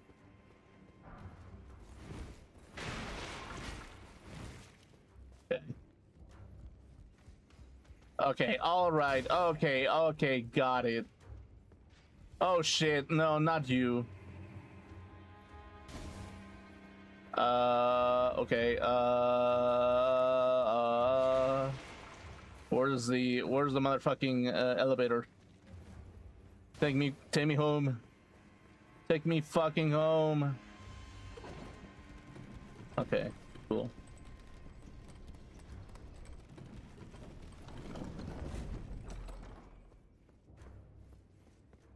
Okay, so what, am I running in circles or something? I feel like I am, but there's something else over there.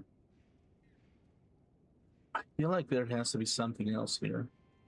So I kind of have to go keep going through somehow. I feel like probably. Can I level up? No. Can I? Okay.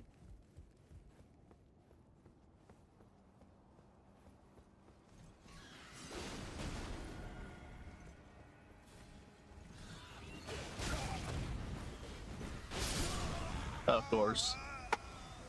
Oh my fucking god.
Okay.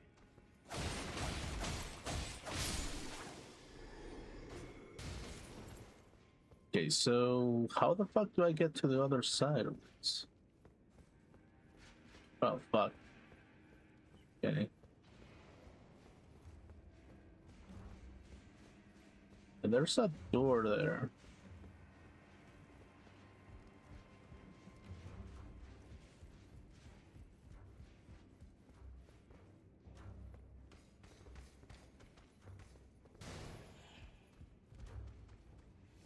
Uh,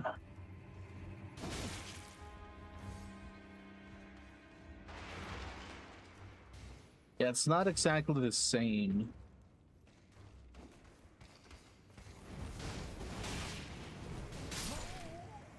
Okay, well. Okay, so where the fuck do I go from here then? It's like I go down. There's that. It's like it might be in the rooftop, but where? Is like if I do that, I go over here, get into this rooftop.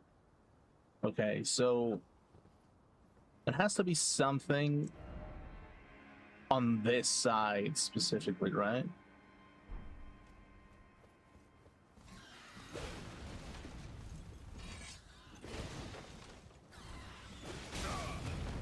Ow.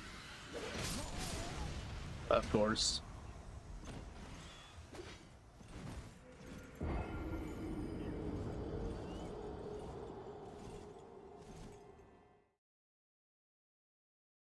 Cool.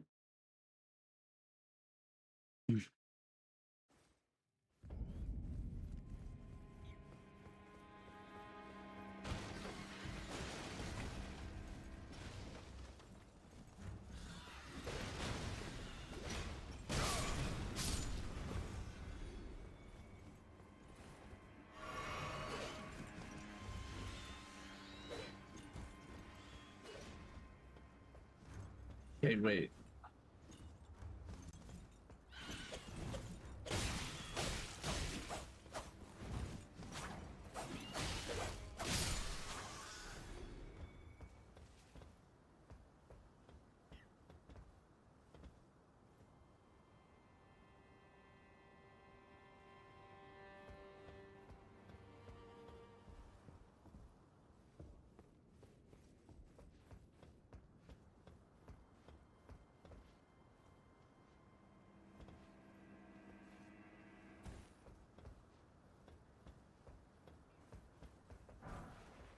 Kukri.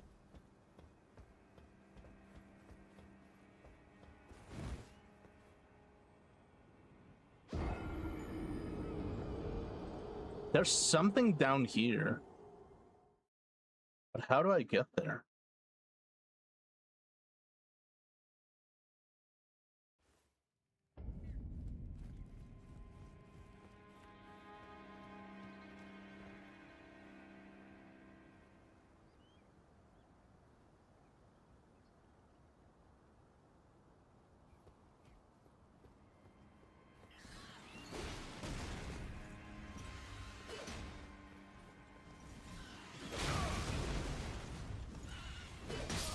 God fucking damn it, I hate these things.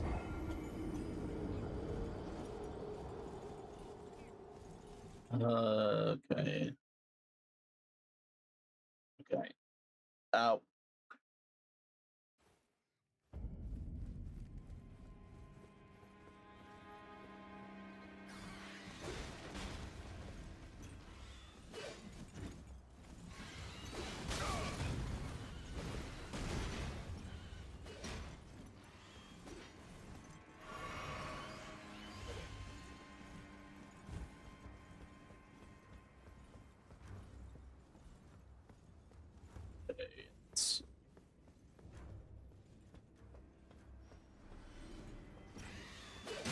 Okay.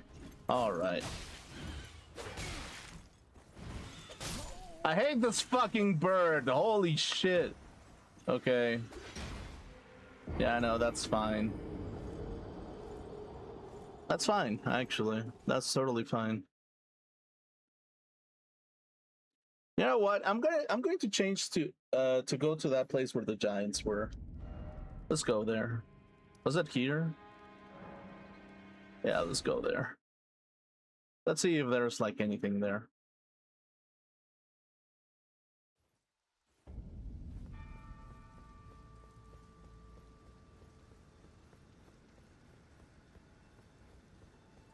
Also, let me check something. Equipment.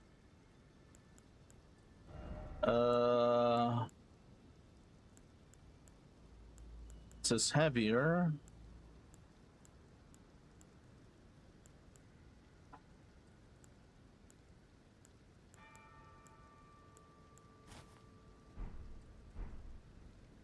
Okay, cool.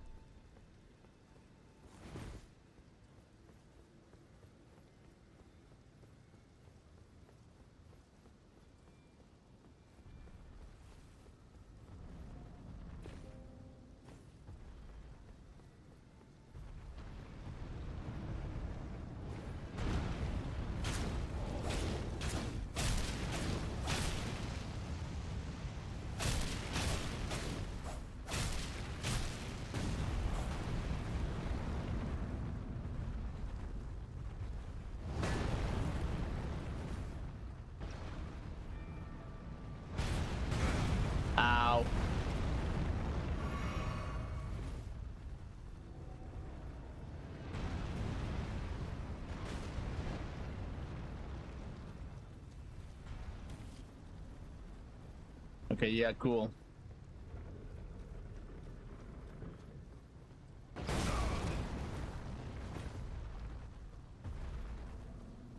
Okay, yeah, what the fuck is this?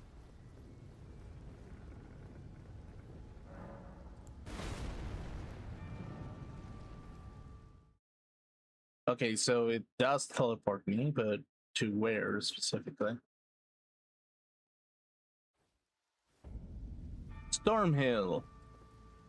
Okay, so this is the other side of the thing, presumably. Okay. Enemy ahead.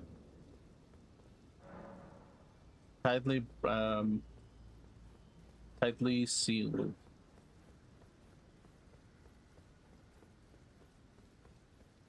Cool.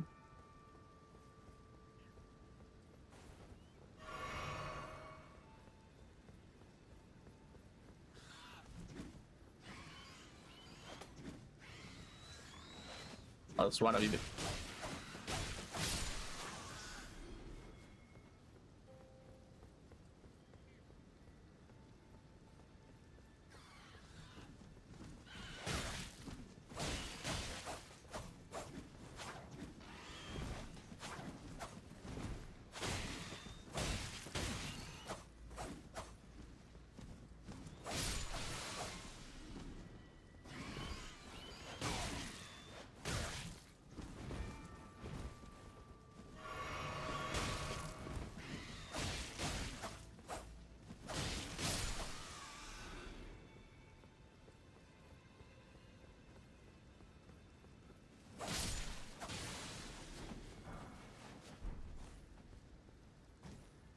Okay.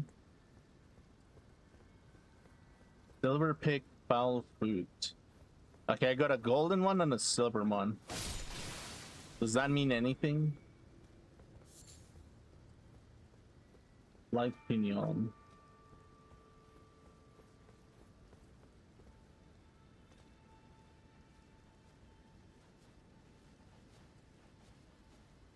Um.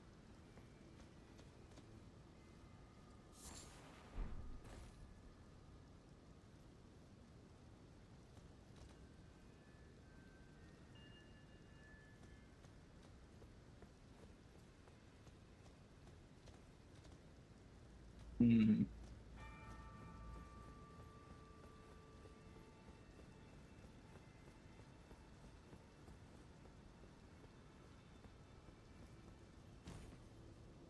Does it do anything for me to having these 2 feet? What is this? Golden rune.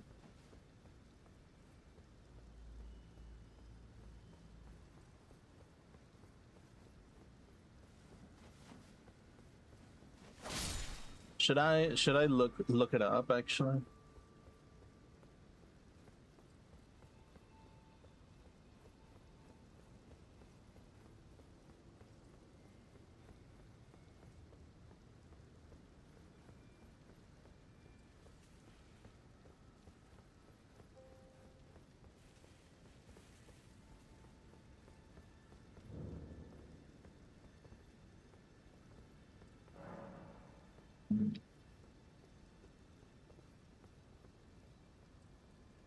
So what you're saying is that I can't fight this yet.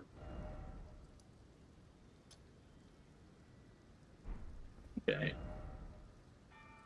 Cool, I guess.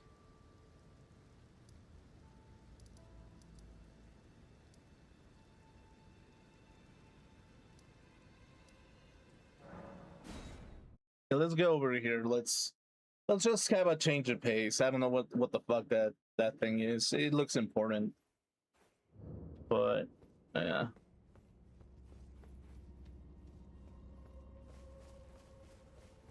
Okay.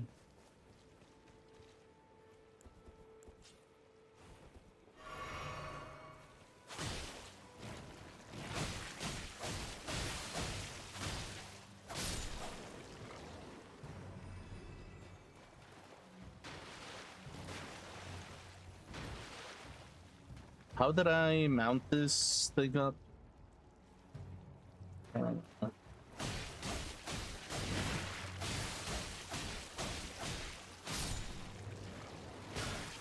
Ow.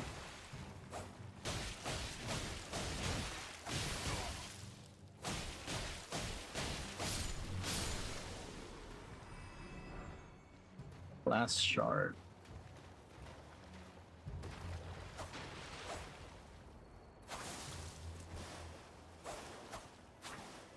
Okay, how did I mount up?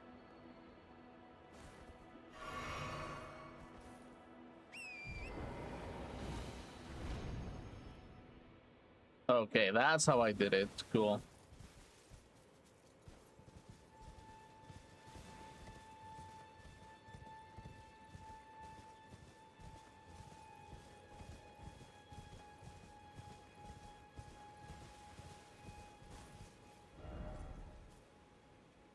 Okay, so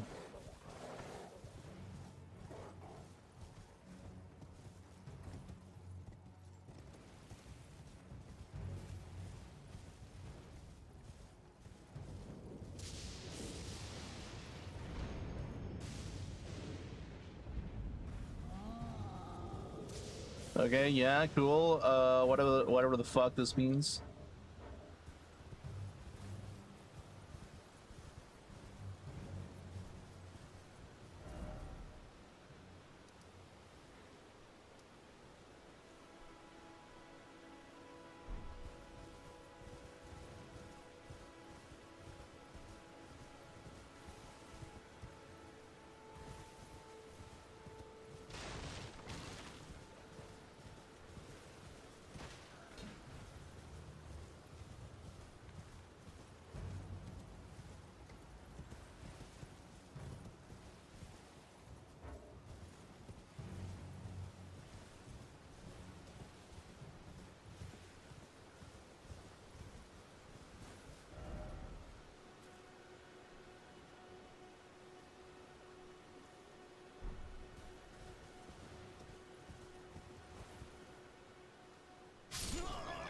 Okay.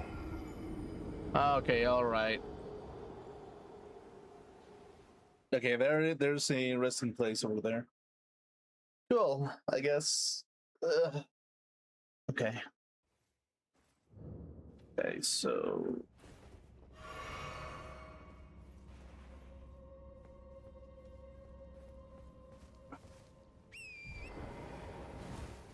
okay.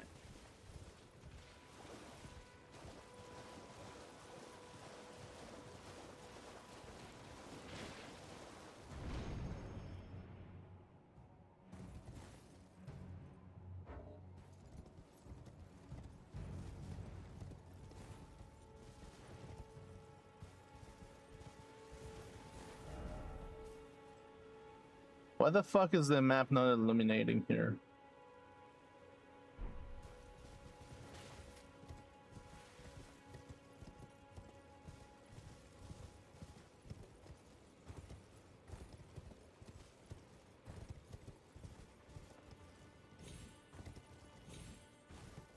Oh, I can double jump. How nice.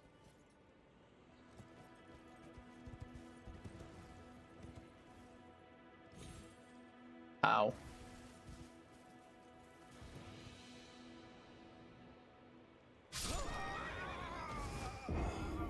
Okay, how am I? Where should I go specifically?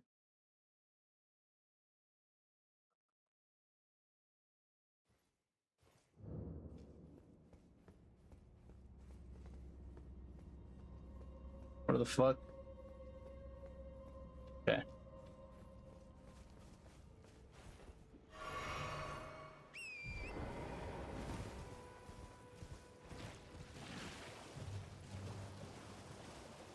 Okay, so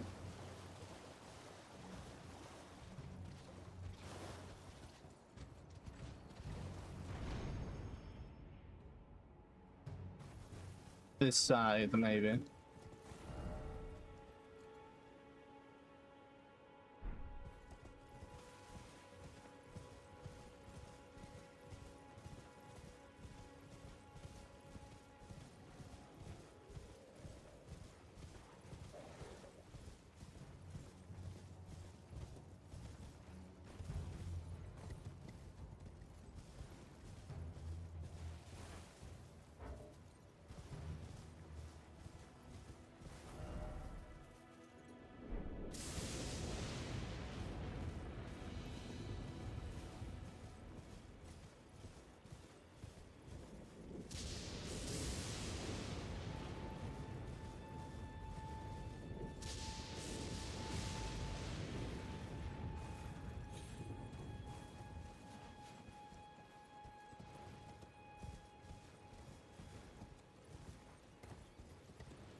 Sounds from there.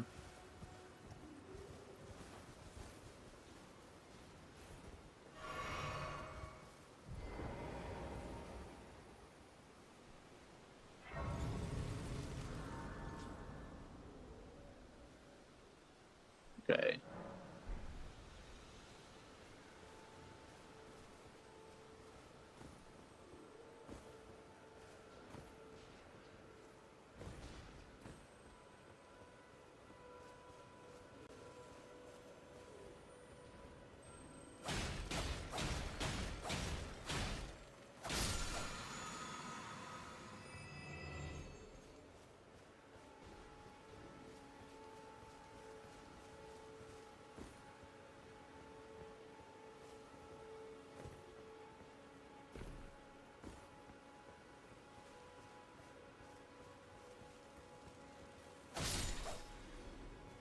Hello? Can you hear me? Help me. I'm stuck. Hello? Hello? Anyone? Oh, my stars. I'm so happy to see you. I am Alexander, also known as the Iron Fist. And as you can see, I'm stuck here. Okay.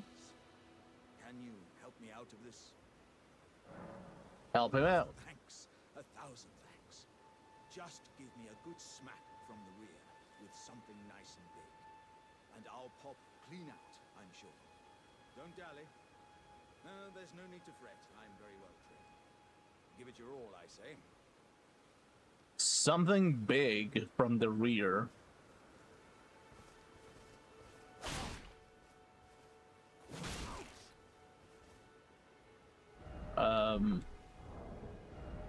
Okay,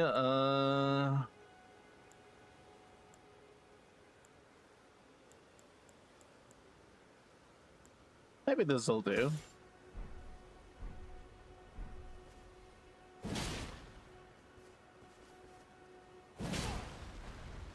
Okay.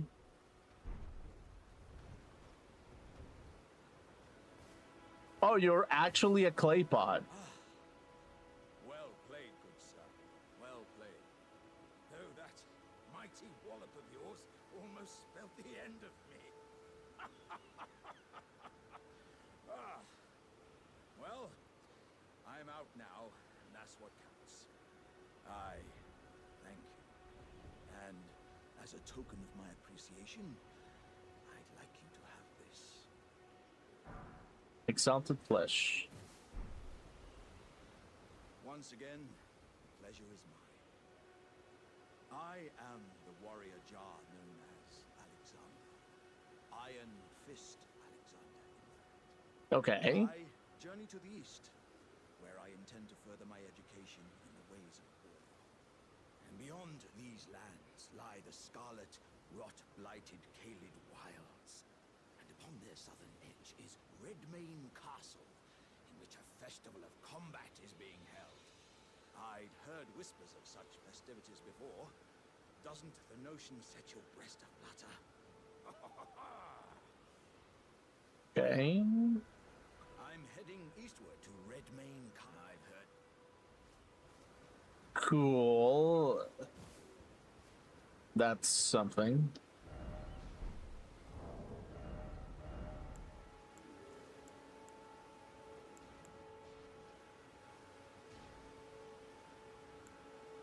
Need 14 strength.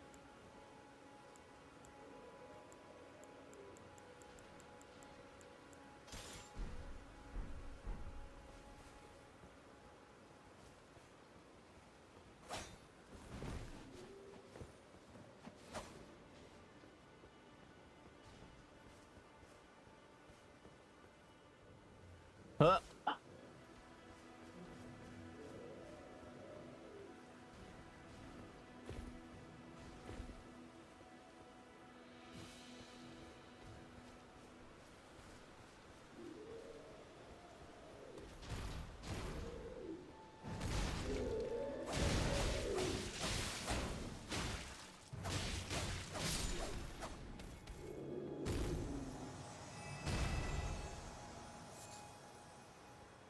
Sanctuary Stone.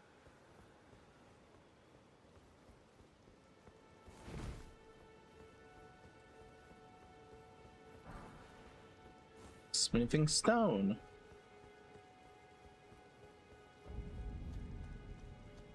Back at Limgrave.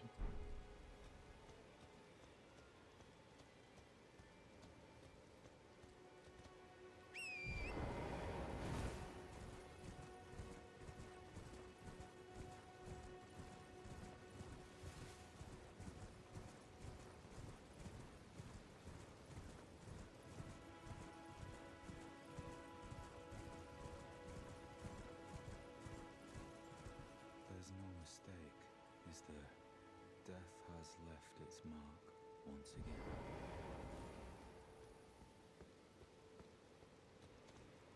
Ah, a tarnished, are you? I'm known as D. I hunt down those who live in death and weed their death root. Heed my warning. The village here has been touched by death. And worse yet, it is home to a mariner. If you value your life, then go no further. Okay, but you have a cool ass. The village here has been touched. Turn back. Okay, yeah, but you got a cool ass armor. So I don't know.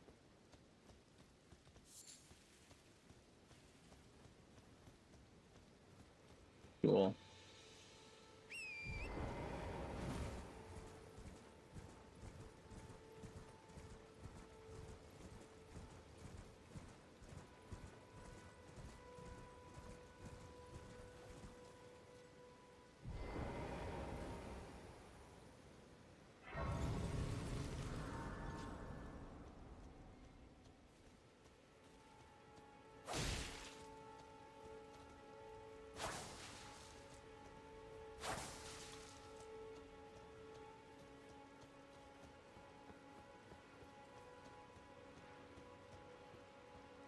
Okay, what the fuck is that?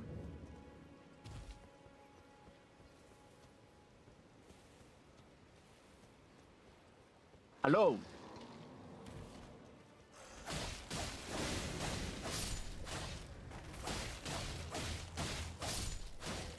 Okay. Oh, they're gonna revive, aren't they?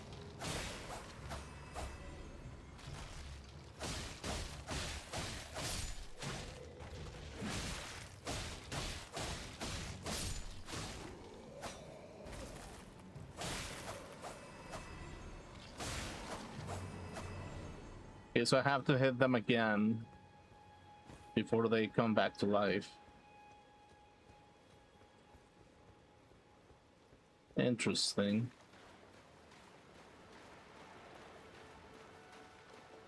Hello, Karon. Karoon. Oh, you're a boss. Interesting.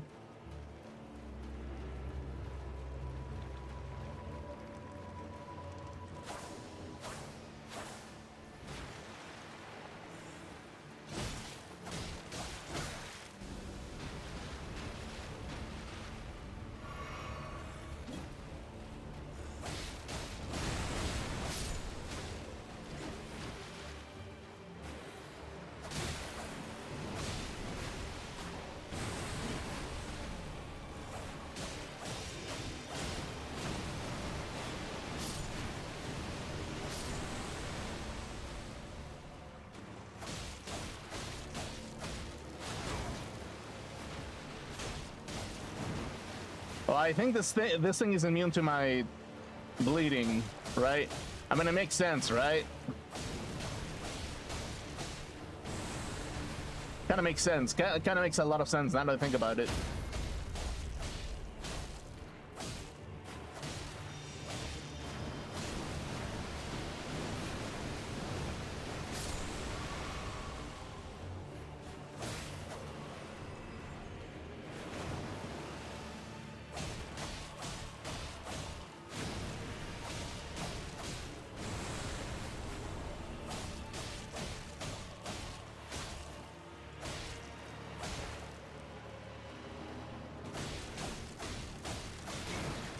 Ow.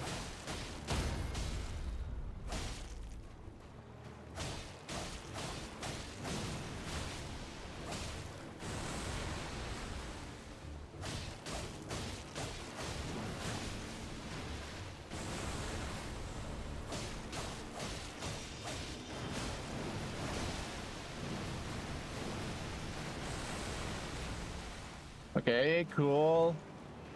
I guess.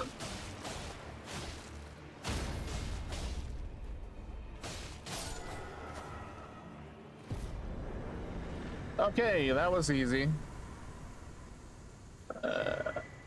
Death root. Skeletal militiaman ashes. Okay. Cool. Well, that was easy. Surprisingly. Cool.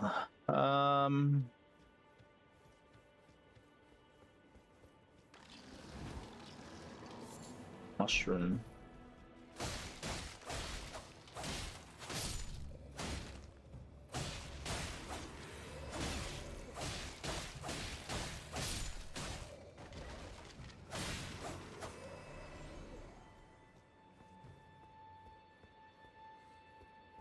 Of course that I get the bleeding dagger right before a place where it's full of skeletons. Of course that I would.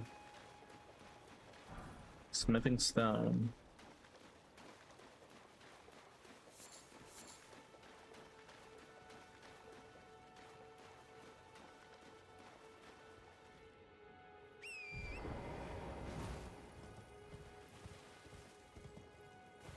Oh my fucking god, bro.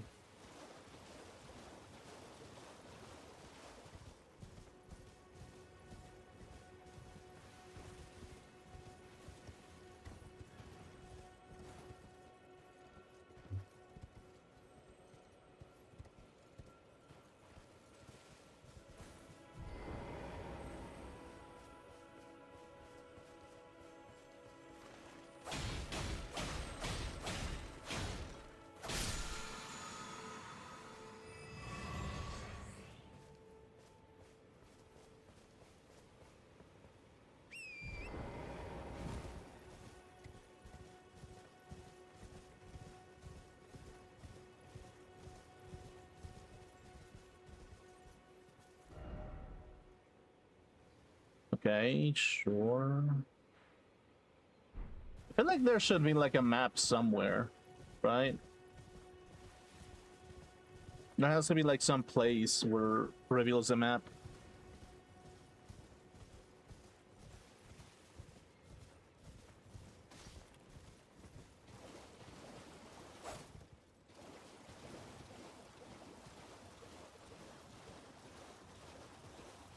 Oh, hello, you're here. Okay.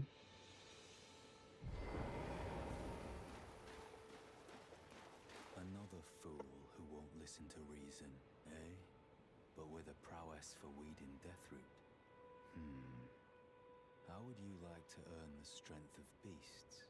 If you're inclined to hunt more of those who live in death and weed their deathroot, then I'll introduce you to Garank, the beast clergyman.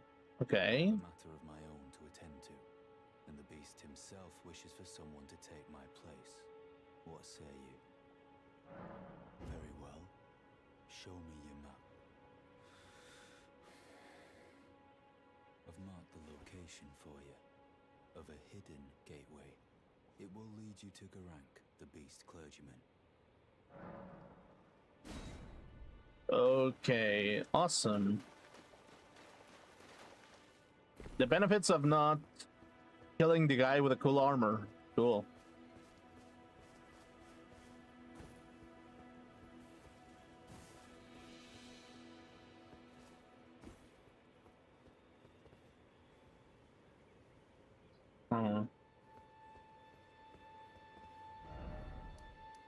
Okay, interesting.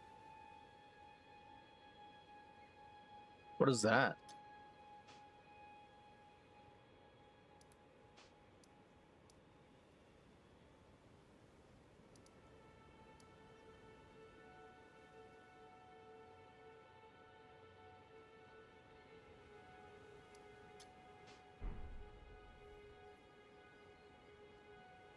Okay, so it's not gonna show up, so I might as well just mark it. Yep. Right there.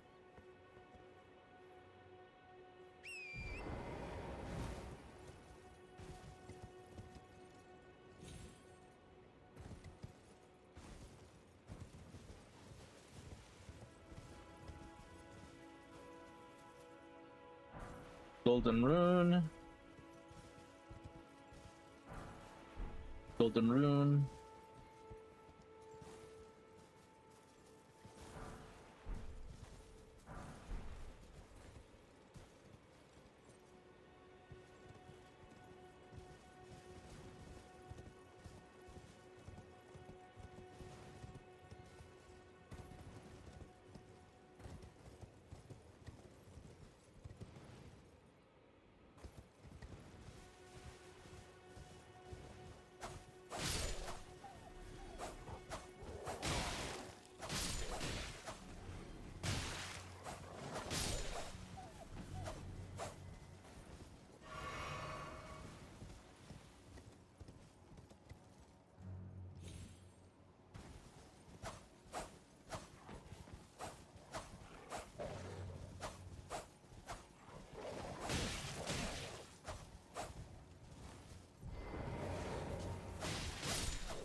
Okay, so it's supposed to be around here, presumably.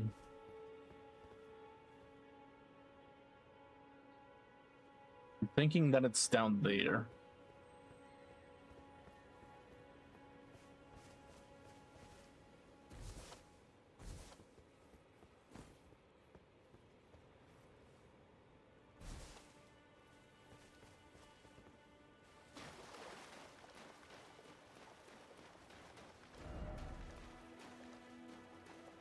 Hello, hidden whatever the fuck.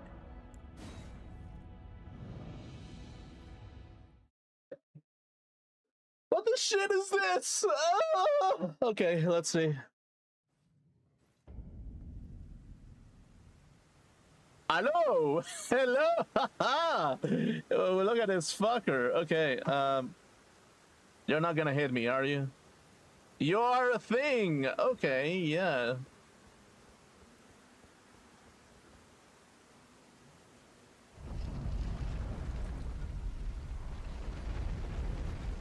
Okay, Bestial Sanctum. Okay, thank you for the checkpoint.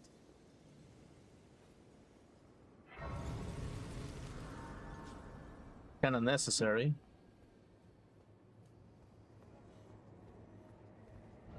Where the fuck am I? Oh, someplace in the middle of God knows what.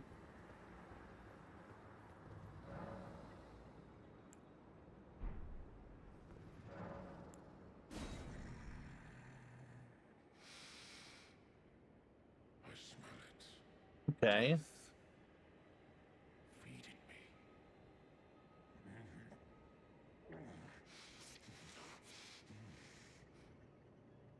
Tarnished. Bring more deaths. I shall grant thee eye and claw. Feed me more. Blowmark seal, beast eye. What the fuck does that even mean, actually? What does that do for me? Okay, I can get a level up out of this, so let's get it. Let's level up vigor a little bit.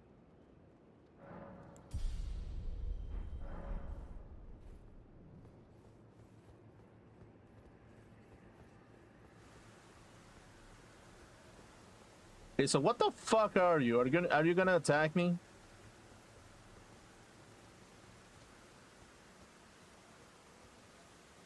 You seem kind of chill.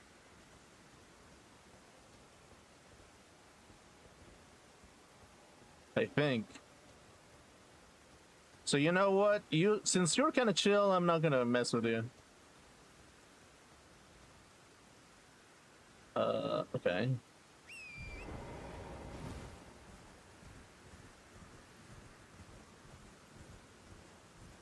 Is that a golden seed? Yes, it is, probably. Hello.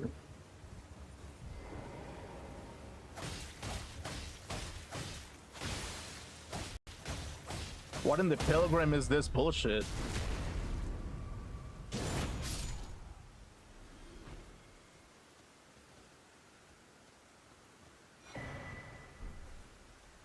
There's a lot of souls for only one mere fucker.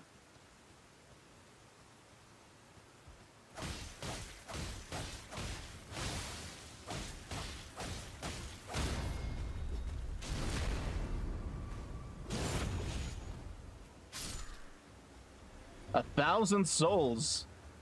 Okay, this is a good place to farm, I guess.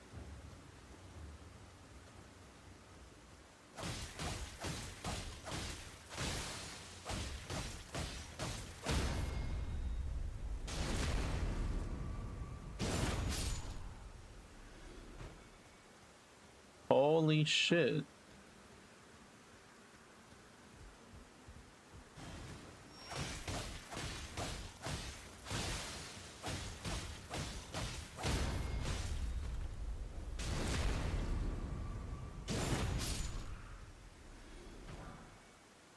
Vulgar military helm. Okay, let's see.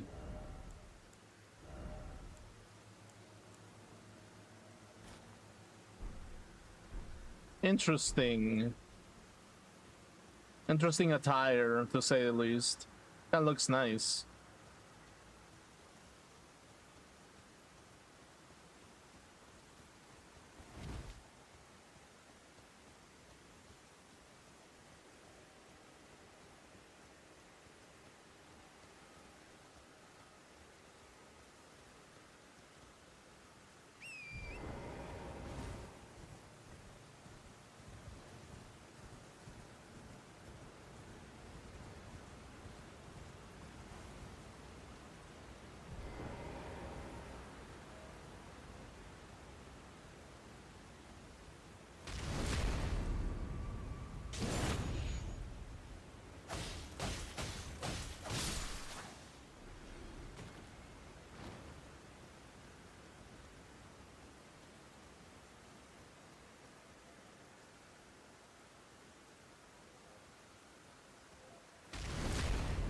Literally the best place to farm runes. The shit.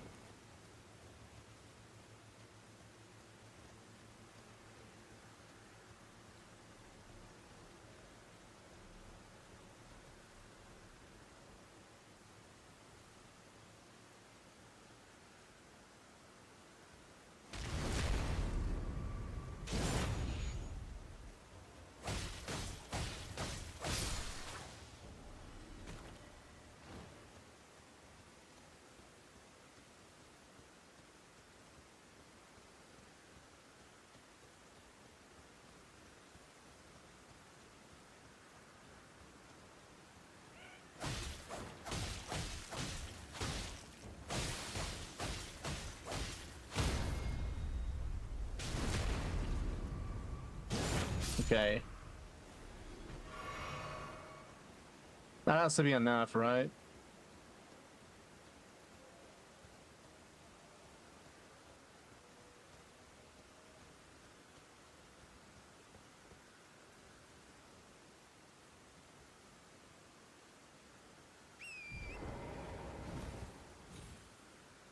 Okay.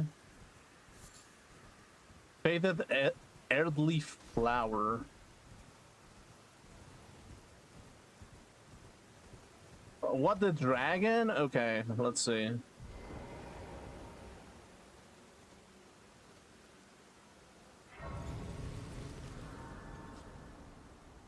Yes, it's time to level up a little bit. Flasks. Okay. Level up. Yeah. So let's level up a little bit bigger.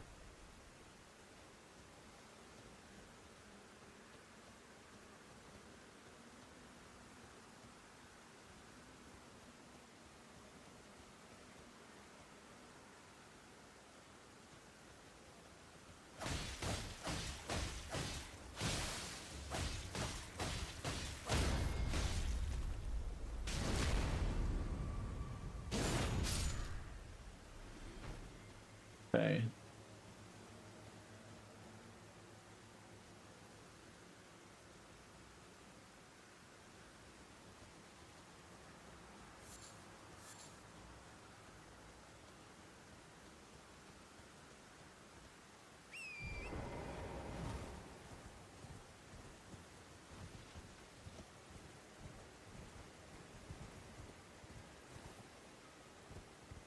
Okay.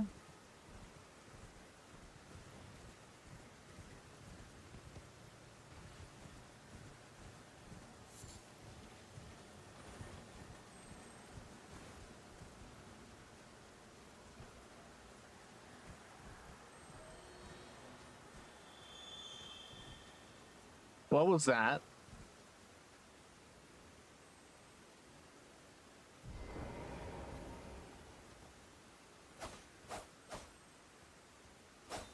What? What is this shiny essence? Okay, it faded. Cool.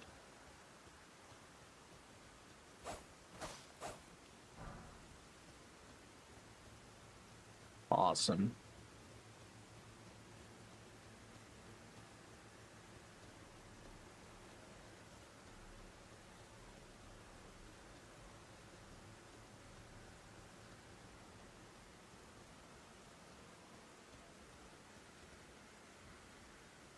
Okay.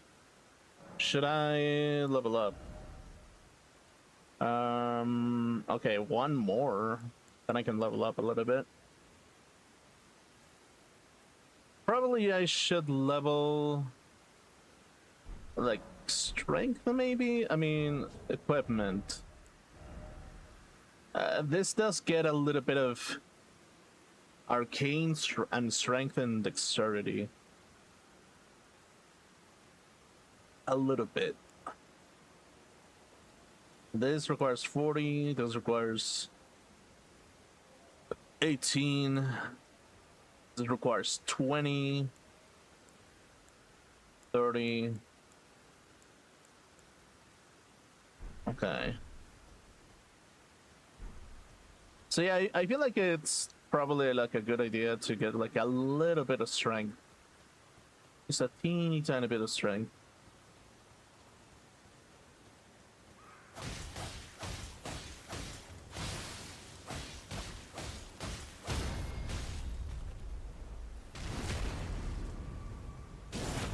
Okay.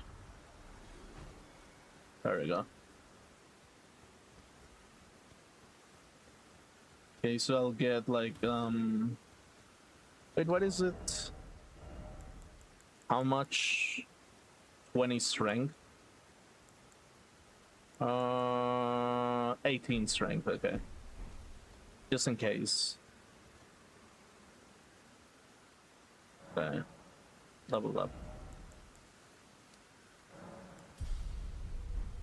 Okay. There we go. Okay, so random dragon. Let's see if I can defeat it or something.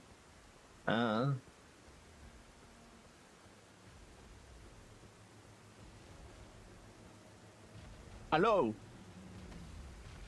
Hello, dragon.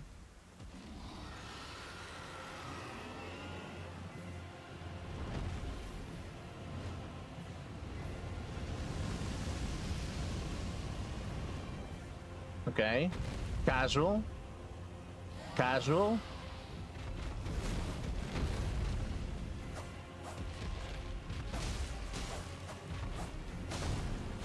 Okay, this barely does any damage.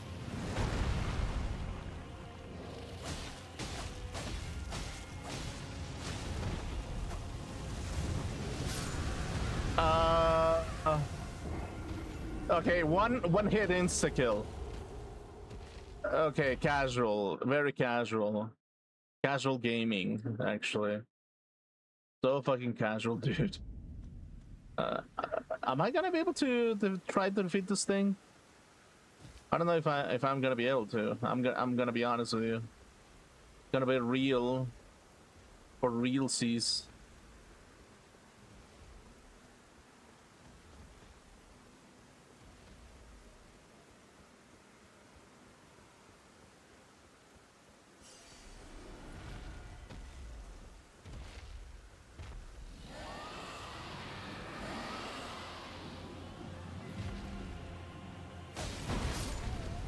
Oh, insta hit. Okay, okay, yeah, very doable. Very fucking doable.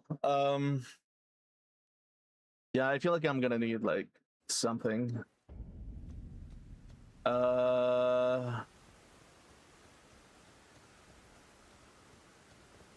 Right. Can I ignore it?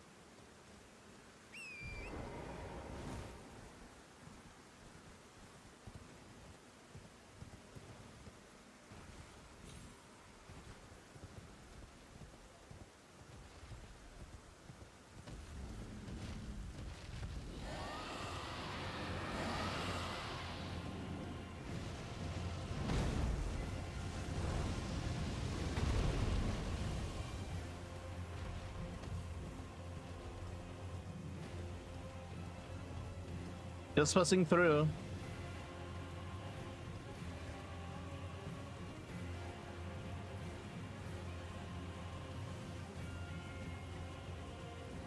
Is it still after me? Nope.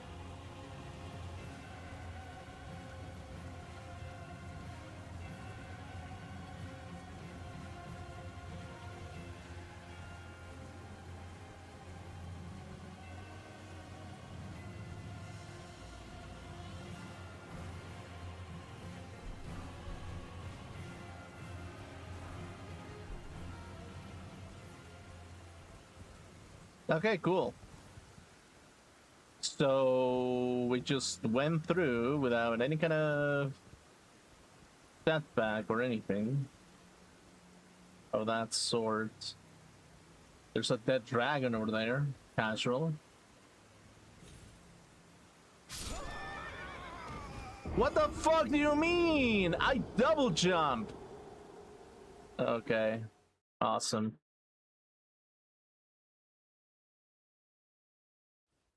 Okay. Okay, so...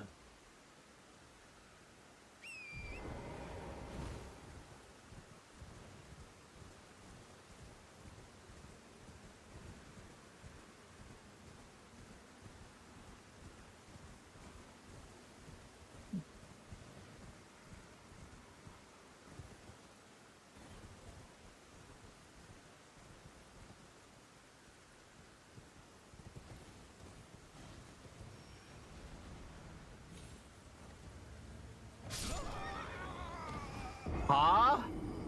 I landed on the fucking branch! What do you mean? As far as it goes, the momentum landed on the branch and not on that fall. So that's fucking bullshit.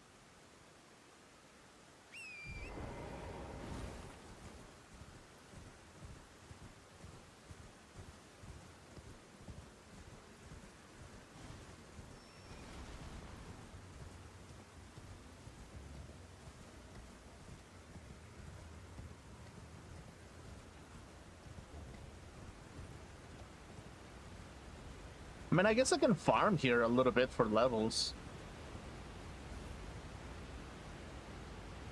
Okay, that's a river. Cool. What is that? Michaela's Lily. Seems important.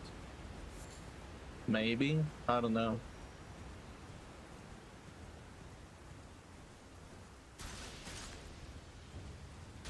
Okay, yeah, casual poison bombs, whatever the fuck. Who the fuck is shooting me poison bombs? Huh?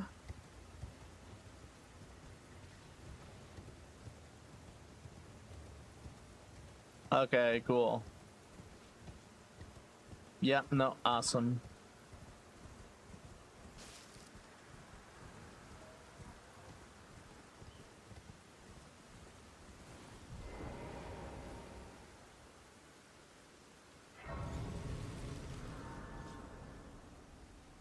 Okay, let's see.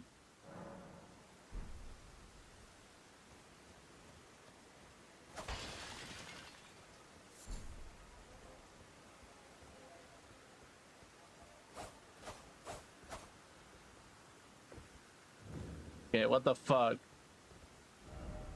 Try Spirit Spring.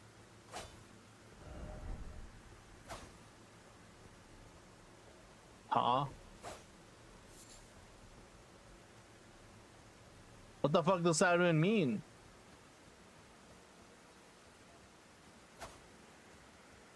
Oh, this thing.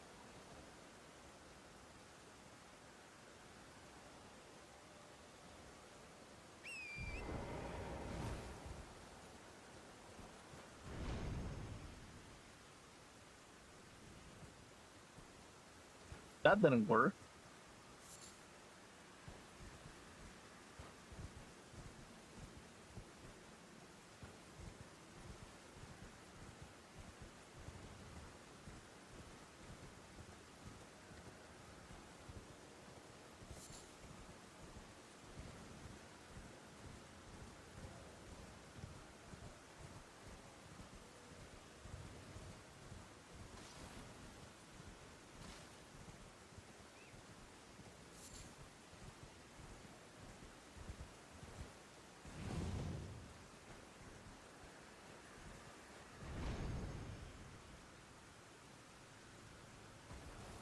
Okay, no.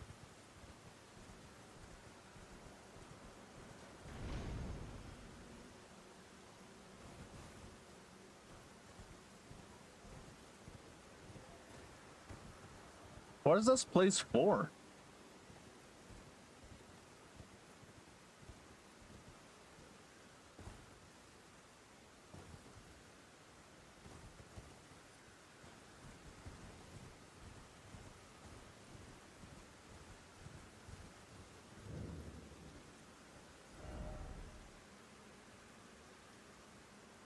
Try up.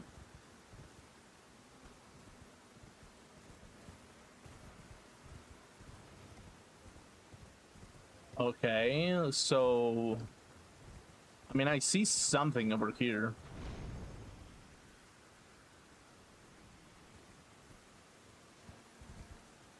I see this balcony. Maybe I can do something.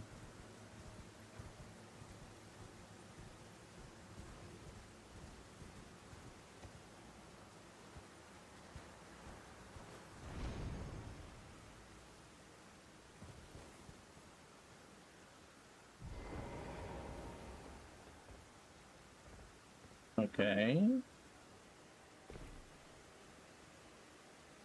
Cool. Awesome.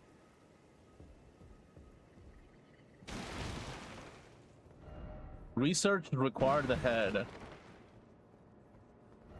Not necessary item ahead, but monstrosity ahead. Okay.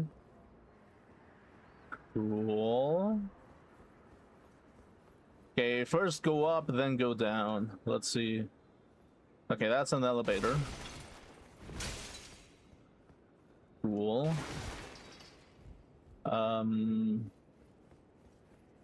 Okay, awesome.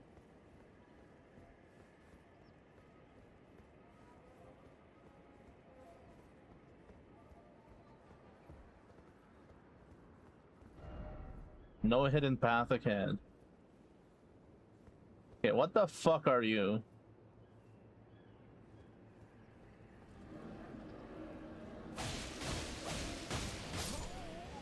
What the fuck is this?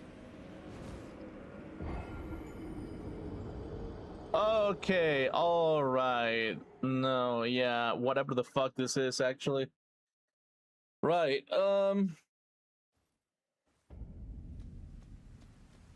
What is that?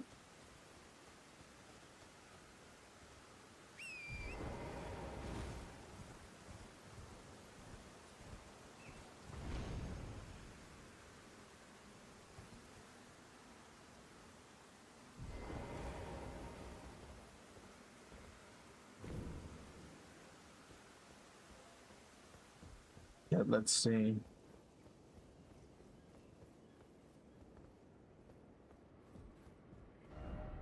No hidden path ahead. Bad luck ahead.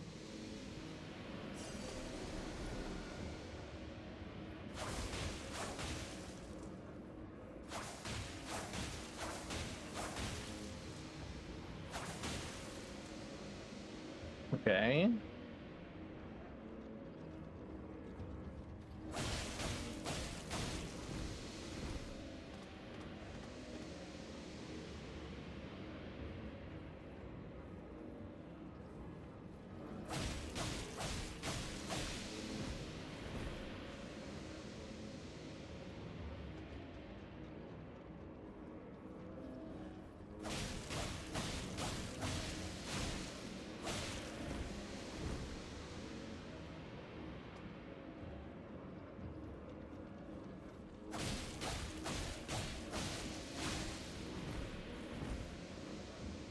Man, this is gonna take an eternity. What the shit?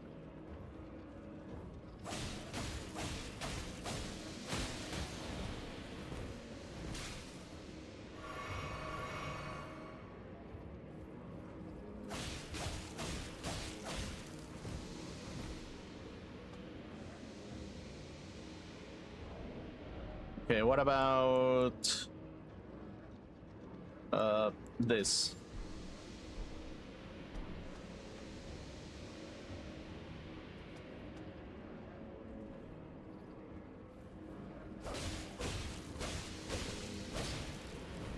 Okay, it's a little bit faster.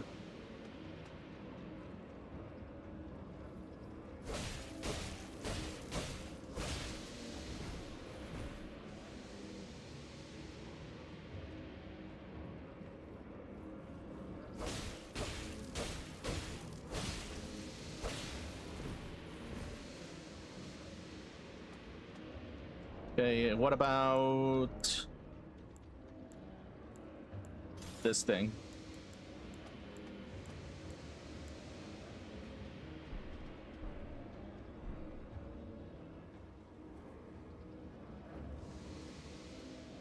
Okay.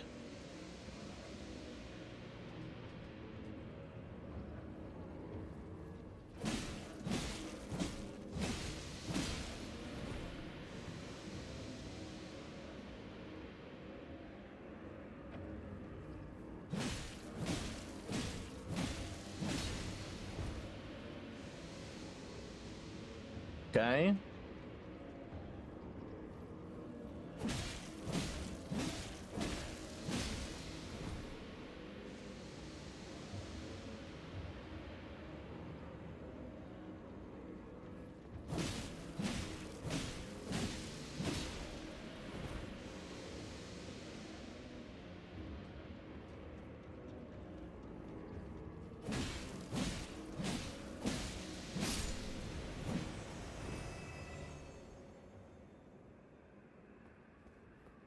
Okay, that thing is dead. Now what? Okay, so what was the point of me killing this thing? What was the fucking point? It didn't drop anything. It was just a random thing in the middle of nowhere. Okay, okay.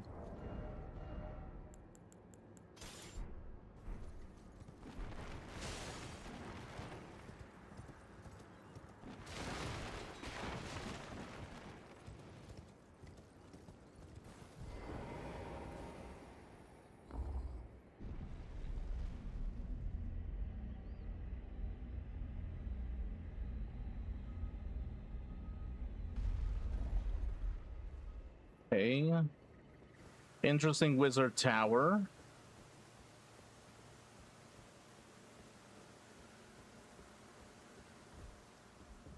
Yeah, what the fuck do we got here? Memory stone, another one.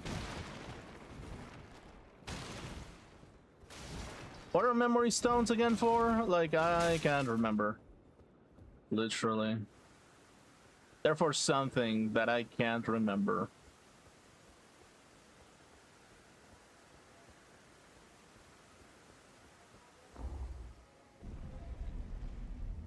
Okay, well, there we go. That's it. I'm presuming that this is it. Nothing else. Nothing else to explore.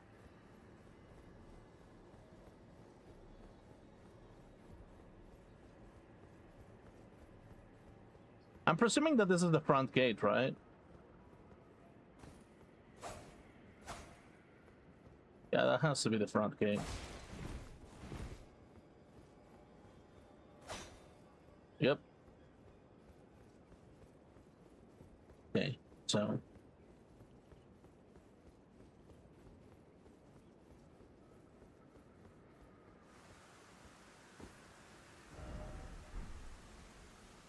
Cool.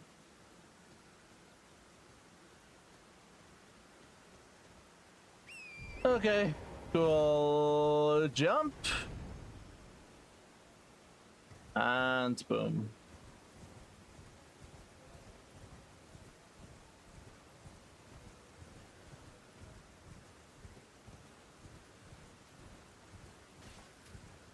Oh, okay.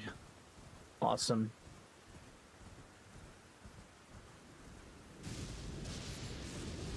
Vulgar Bloom.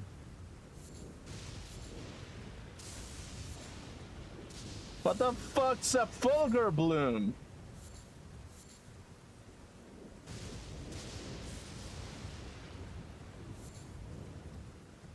Air tree, minor air tree. Okay. Okay, but it's still a fucking wait, what the fuck? Okay, hello, hello. Okay, awesome. Yep. Nope. Nope. Nope. Nope. Nope. Nope. Nope. Nope. Nope. Nope. Nope. Oh fuck! What the shit is that? Okay. Time to get off this thing.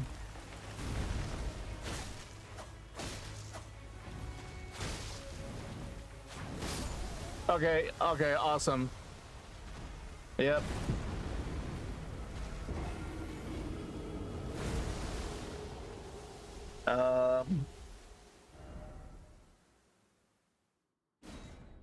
Where was the statue, actually? I don't know where, but it must have been close. Oh, here. Okay. Okay, let's see. 1, 2, 3, fucking go! Oh.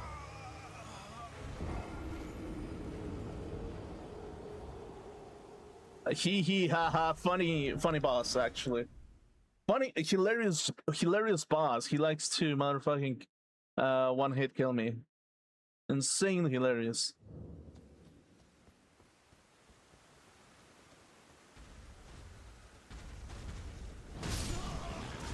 I dodged!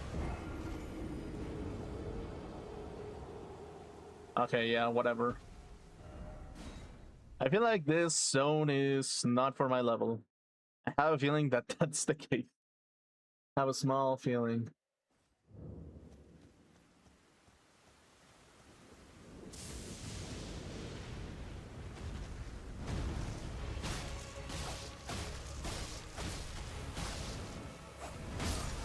Okay,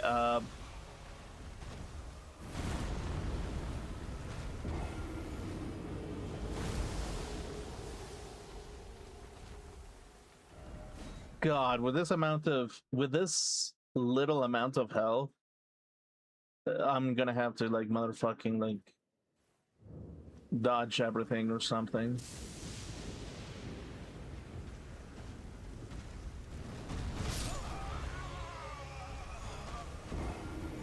Okay, all right. I think it's I think I should skip this just for now, probably. Like one hit kill every time. That's okay. One more time.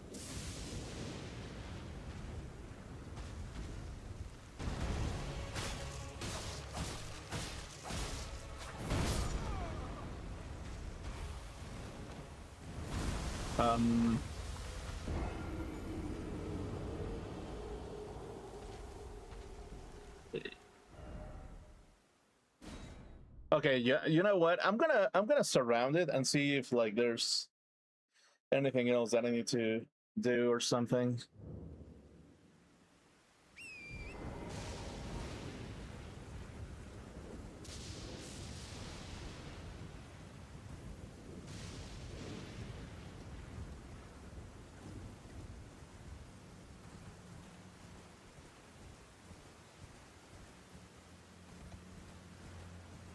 Okay, so we know that there's a boss right there. Oh, hello. Hello.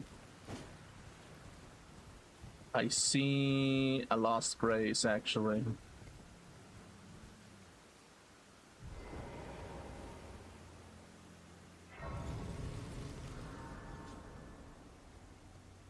Okay.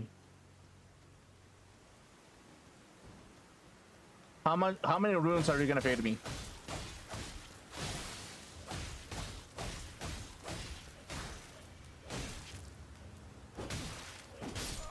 Presumably, I have a feeling that you have a lot of runes.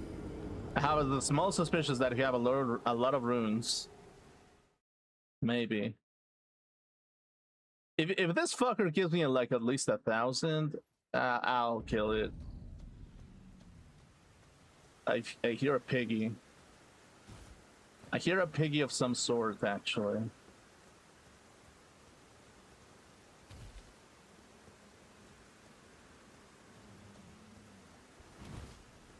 Is that motherfucking Miss Piggy? Oh, that's a beer. Okay.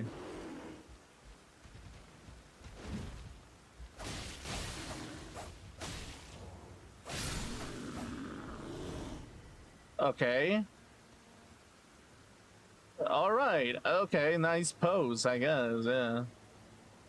Fucking intimidating pose or whatever the fuck. I guess. Okay. Okay, let's see.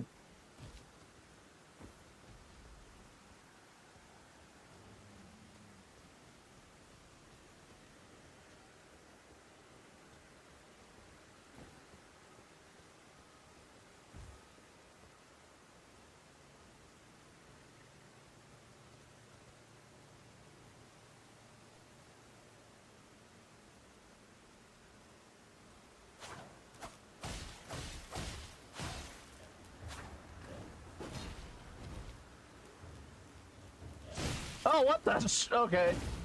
Okay, yeah, casual. Yeah, very casual, very casual, very fucking casual.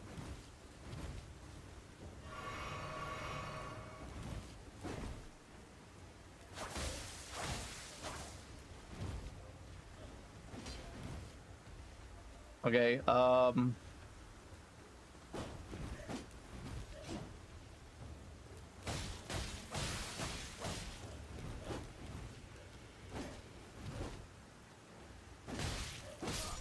okay, 2 hits. All right, yep. No, great mobs. Great fucking mobs, dude. Oh my fucking god. Okay. But yeah, it's like I might just go back to that place just to farm like 1,000 souls per head. Like actually.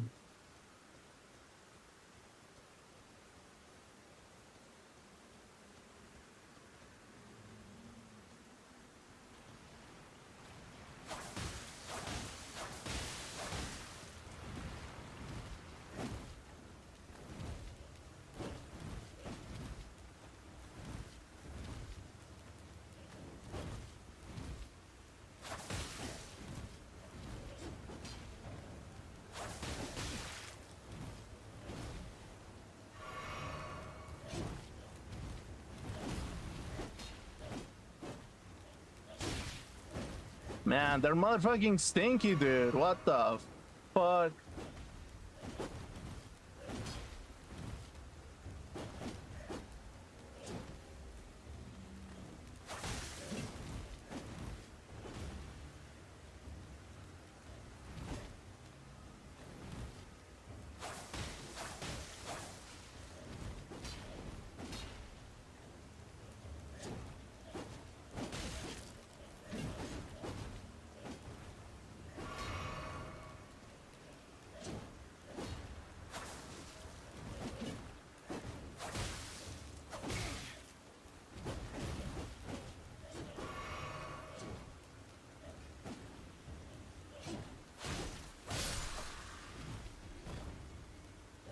Okay, 1,000.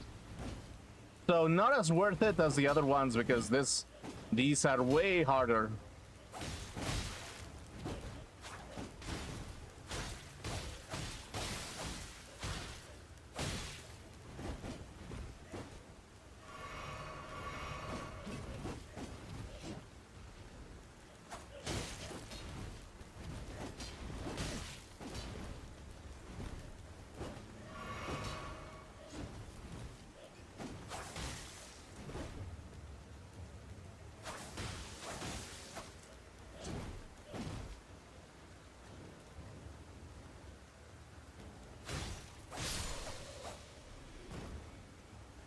Okay.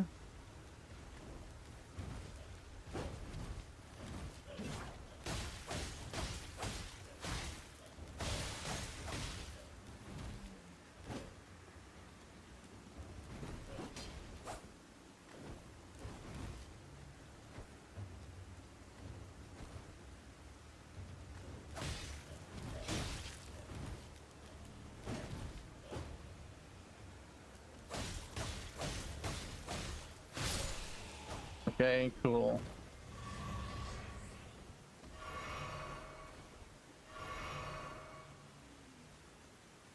So yeah, these things are not worth it for farming, I guess, unless they drop something important like a mask or something.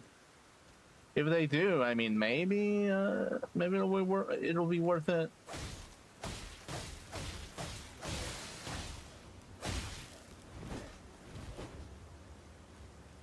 Of course, there's gonna spawn even more.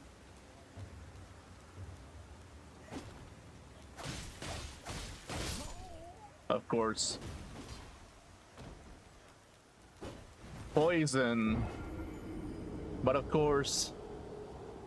Okay. I'm probably gonna try to avoid these fuckers. Gonna try to pick up my runes and get the fuck out.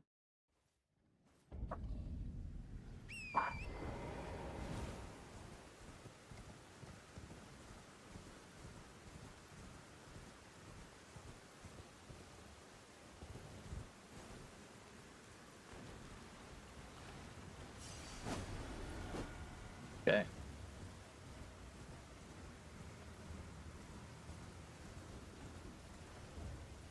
Oh, what the fuck? Not another one of these. Okay, yeah, cool, whatever. Do your cool intro or yeah. Okay, should I try?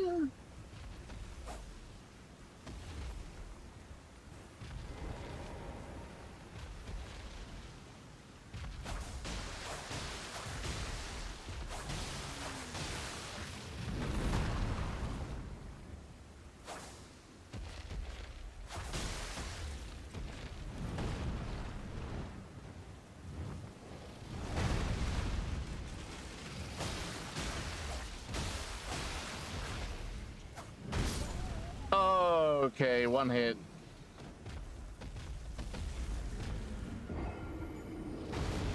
But it's killable.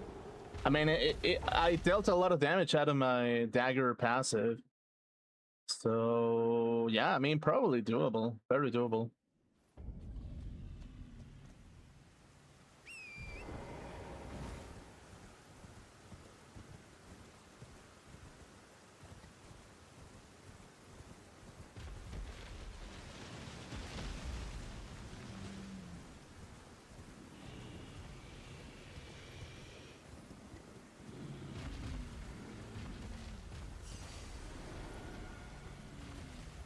Okay, let's see.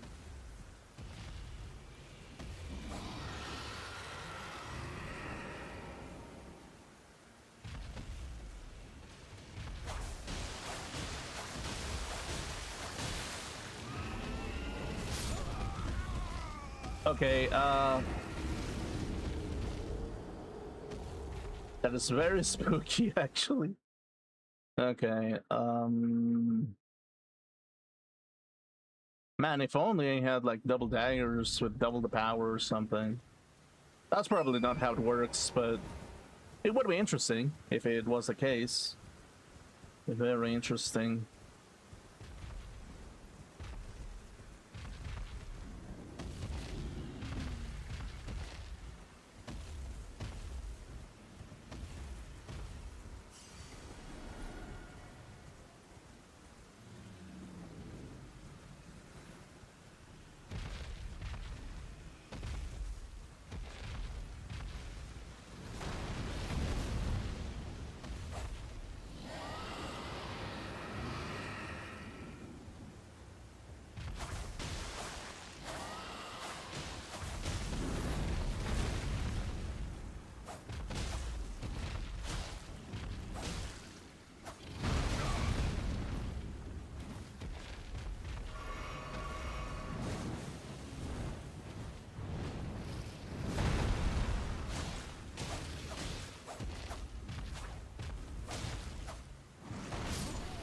Okay, I have a feeling that I should avoid this fucker. Yeah, no. Yeah, you know what? I'm gonna avoid it. I'm gonna fucking avoid it. I don't have the HP for it. I get one shot every single fucking time. Should probably avoid it.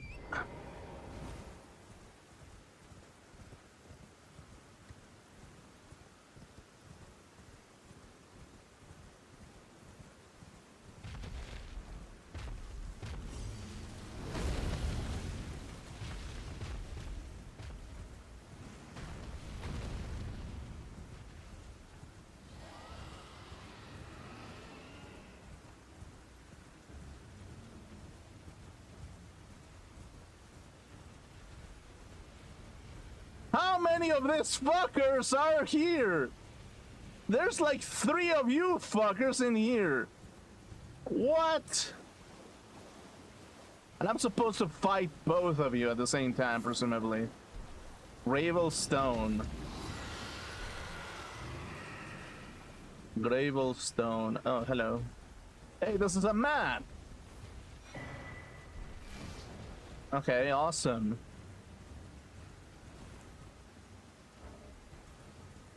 Okay, we finally have some vision. After 20 years, we have vision.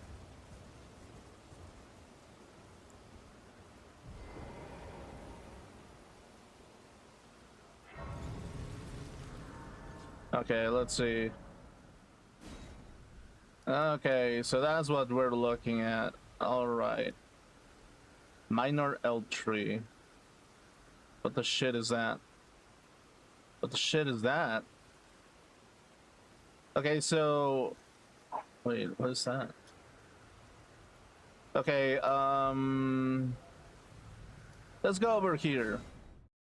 Let's go there and let's see if we can find the map for the rest of the bullshit, basically.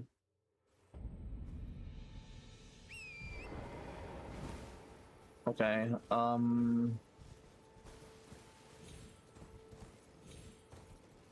cool. So I should go here. There's where I should be going. Okay, so I have my... Okay.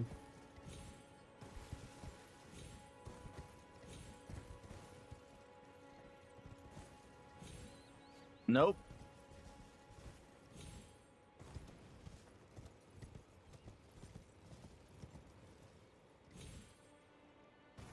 Okay.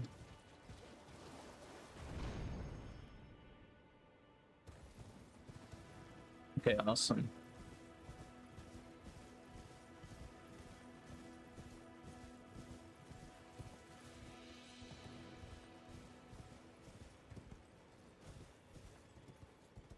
Okay.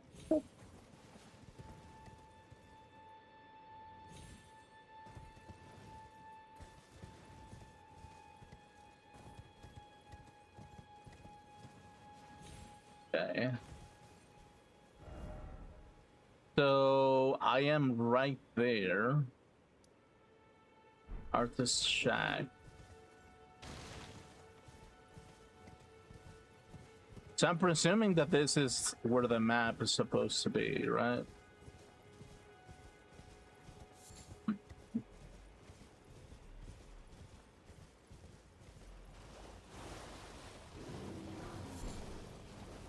Gold tingled excrement.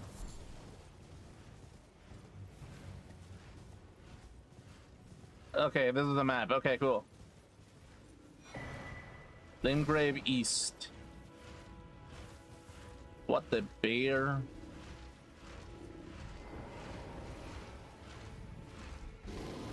Okay, yeah, cool. Okay, awesome, awesome. Okay, yeah, fight each other, fight each other. Okay, shit, shit, shit. Okay, awesome. Awesome, awesome, awesome, awesome. Okay, fuck off, dude. What the shit is that, actually?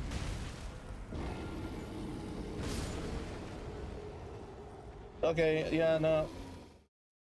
Fucking fearsome ass bears. Fearsome ass fucking bears, dude. Oh my fucking god. Okay, but we have a map, at least. What is this? It's a huge ass tree. Actually. Huge ass beer.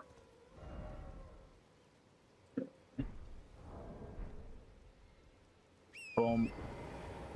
Boom, boom, boom. Okay. Okay, there we go. There we go.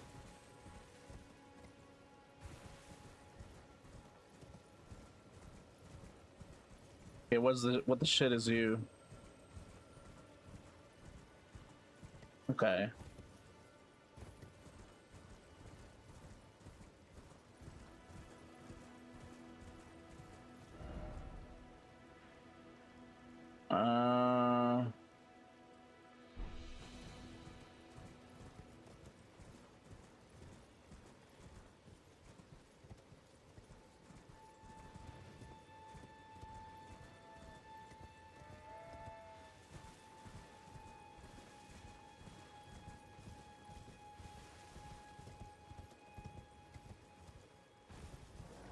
Oh my fuck.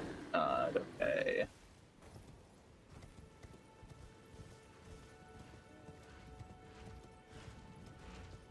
Okay, alright. Yeah, you're gonna be doing that. Okay, there it is. Okay. Okay, just for science, okay? I need to know how many runes is this fucker gonna drop. So, hello.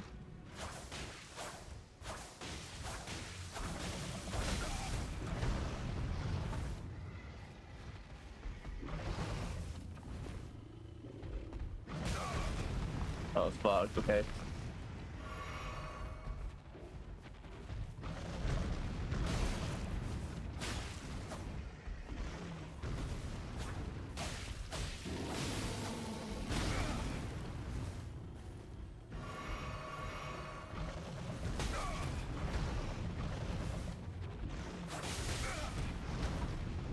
Okay,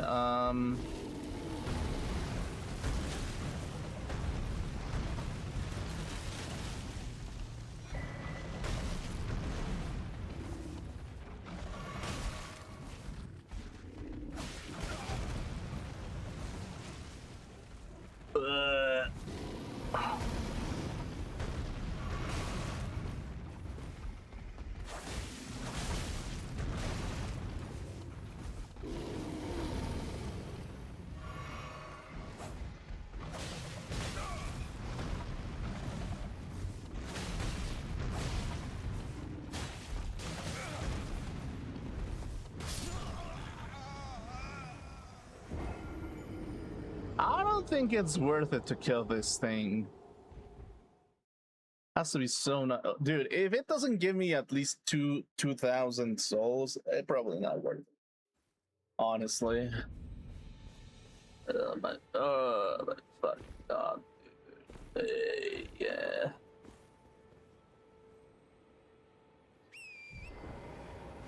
Hey. Okay.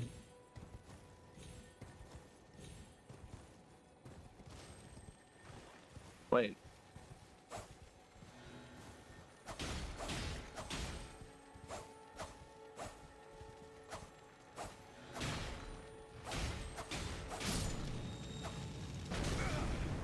Okay, somber smithing stone. Okay. Decent.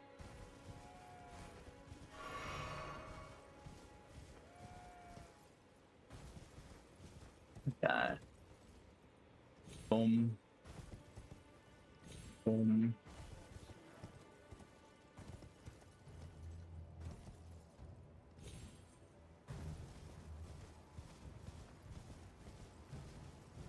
Okay, I can sense some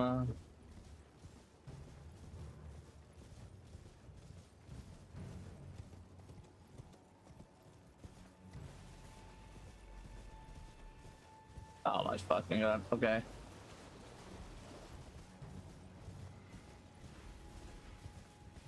There's more than one.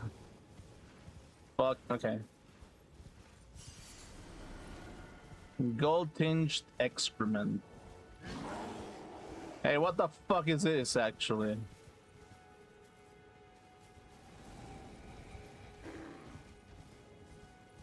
What is that?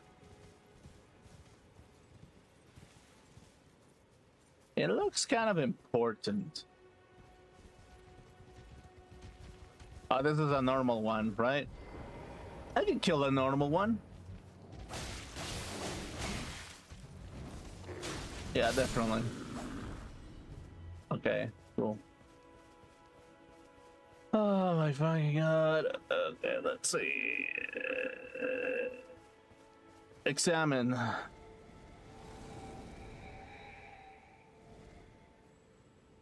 Oh.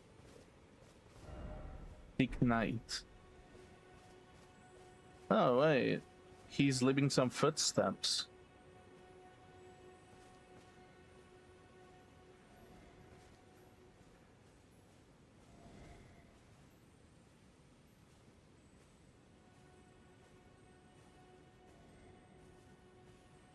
Okay.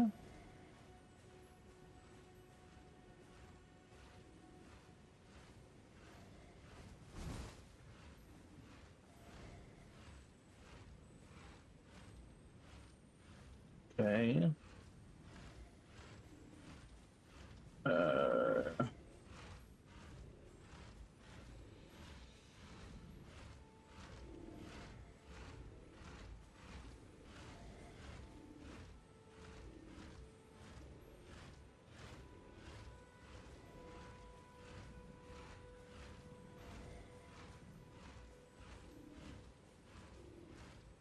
Okay.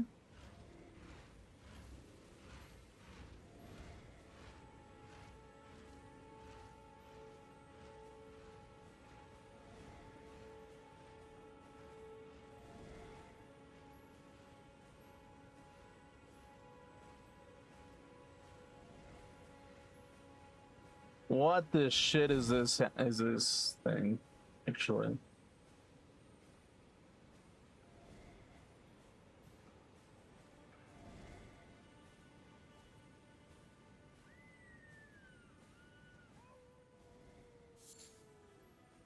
More golden poop.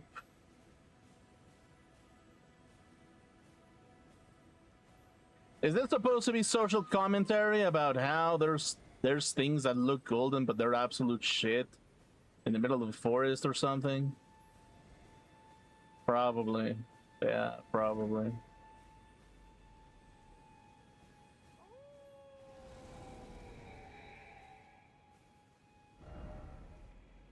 Why is it always regret? What do you mean? No monster ahead. Okay, yes, monster ahead.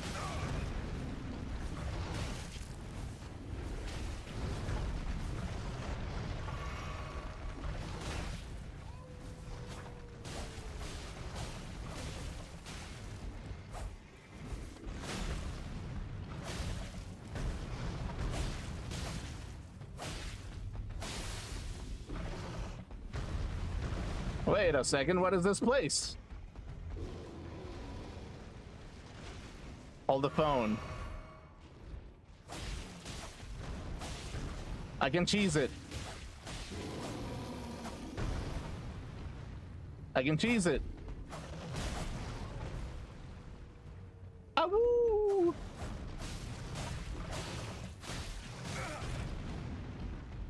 I can motherfucking cheese it. I'm gonna castrate this fucker. Hey, fucker, can I castrate you?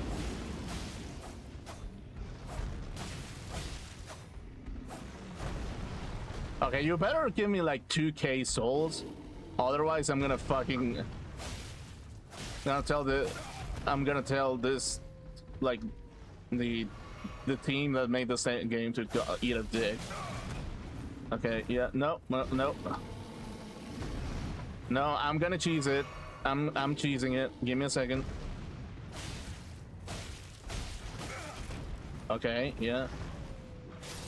Awoo! Okay, 1,000 souls. That was fucking not worth it, dude. Definitely not worth it. Beast blood. Okay, what the fuck? That probably was worth it, maybe. Hello. No trap ahead. Be wary of giant.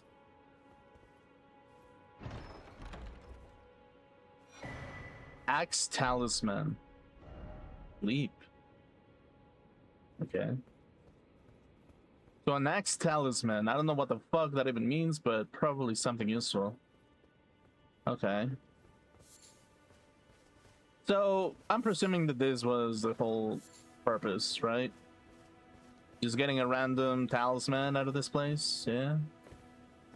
Seems to be the case. Golden rune, yeah. More golden runes. Random samurai with a shield. With a kite shield, by the way. That's kind of cringe. Did samurais ever, like, use kite shields? I'm gonna cringe if they actually did. Like, legitimately. I'm gonna fucking cry in my sleep, knowing that I'm not weeb enough to know that samurais use kite shields. I was like, yeah, no, that would be insane, actually. It would be fucking hilarious if it was like, oh yeah, by the way, samurais were big fans of the sword, that they had motherfucking Western armor figurines of shit, you know? It's like, you know how the Japanese have their, like, Hatsune Mikus, where they kind of cover them in, like, motherfucking engine oil all over the goddamn figurine? Well, they used to do that back in the day, and they used to have a bunch of, like, hello, a bunch of armored dudes. Instead of Hatsune Miku, it was just that. It was men simping for other warriors in some shape or form, actually. Like, that would be fucking hilarious, unironically. To be like, hey, you wanna know the origin of the motherfucking otaku that loves gooning to figurines? They did that back in the day. And you know what? It was awesome. Like, I know a dude that inserted an entire goddamn model sword up his urethra. And that was awesome because he started peeing blood for the rest of his days. Which was probably like 2 weeks because, like, let's be honest, if you're bleeding for your pee-pee, well, that's gonna be painful and you're not gonna want to be alive quite for a long time. Probably. I mean, maybe, I don't know how much it hurts to have something inside of your pee-pee hole or whatever. But yeah, anyway, back to the main topic. Yeah, I don't know. It's like I low-key kind of cringe looking. I mean, maybe it's just me that it's just like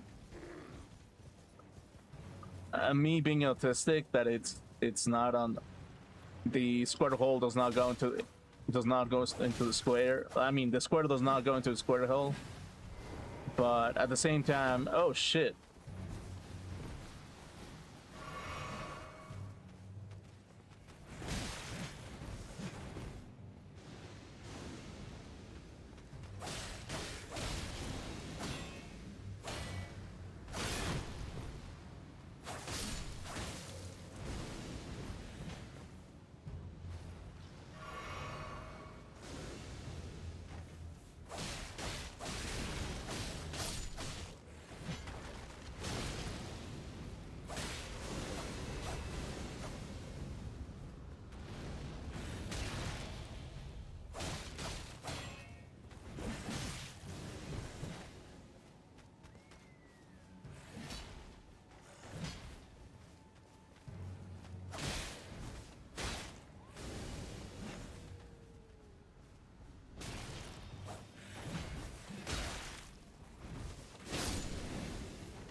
What the fuck? My controller went insane!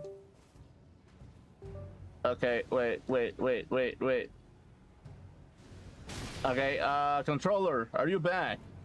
Seems like it isn't. Fuck me. Keyboard, go. Okay, how do I heal? How do I heal as a keyboard?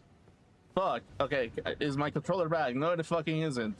Okay, fuck me, I guess. Okay, it's back. Cool. Oh, god fucking damn it! Okay! Yeah, no, that's great. Okay, awesome. I have no healing. Have a fucking bear after me. God damn it. Okay, yeah, no, that's great. I love it. I love this game. I love everything about it. I want to tell my friends about it. How I got fucked by a goddamn forest critter. Oh my fucking.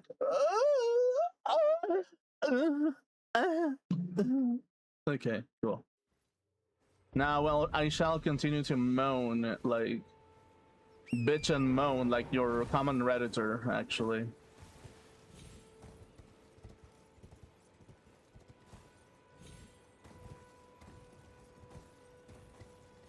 How likely is it that you're unhygienic, that you're a redditor and then you're unhygienic as fuck? Like legit, I'm starting to think that it's more common than I think. Like actually, well, it's like you know what's funny is like Reddit kind of died for like a long time. Basically, like from 20. I mean, it was kind of like a big thing in 2015, basically, and everything went to shit eventually. But it was like, yeah, Reddit used to be like something really funny to make fun of, because it's like every single time that there was a meet and greet of the Reddit mods, it was like, oh yeah, these are the kind of people that are moderating your motherfucking like websites, right? Oh motherfucker. Okay, yeah, no.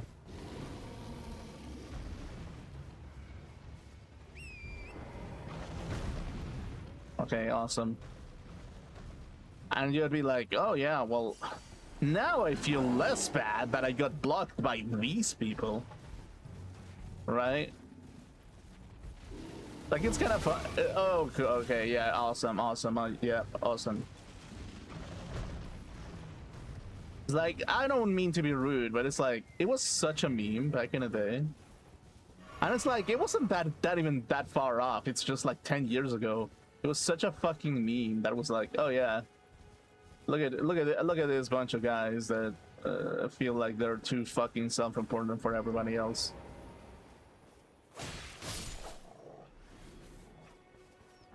And they probably don't know the name of a shower, basically. I mean, it's kind of funny because I don't know what a shower is. What the fuck is a shower? The only shower that I know is the shower of gifts that I'm about to give to chat with high amounts of love, a romantic dinner, perhaps like a marriage proposal? Question mark? Like maybe I'll propose to Chad and tell Chad, hey,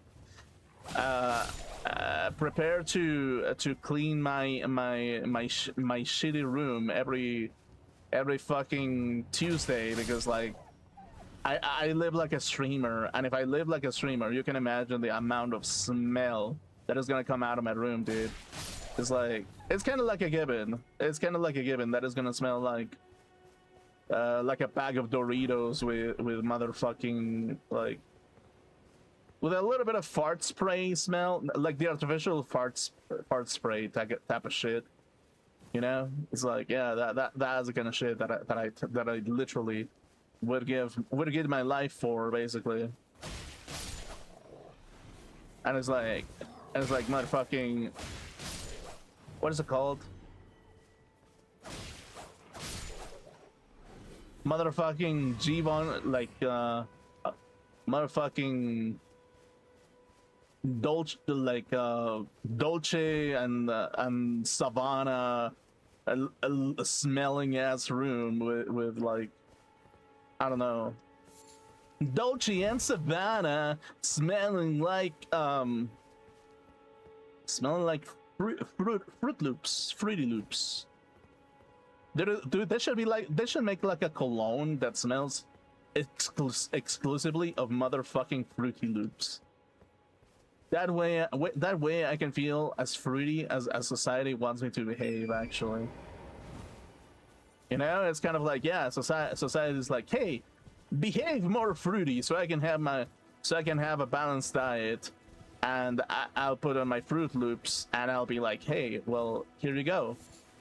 This is the amount of fiber that you need for your diet, because apparently you like to stick things up your butt constantly, from the looks of it. And it's not me, it's you, the one that is constantly thinking about sticking things up your butt. So yeah, I mean, if anything, congratulations, question mark? I don't know. Anyway, Lied the half wolf. There's a half wolf in here? Since when?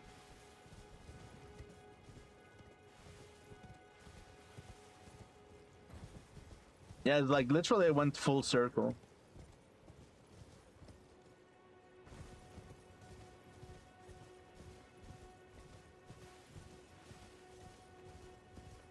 Actually, let's go.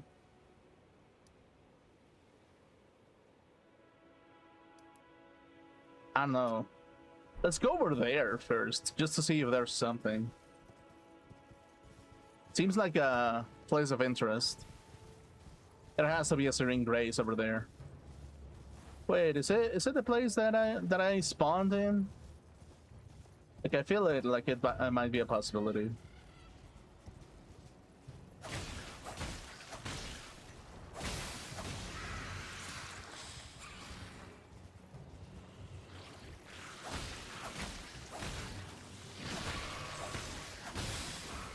This shit can heal?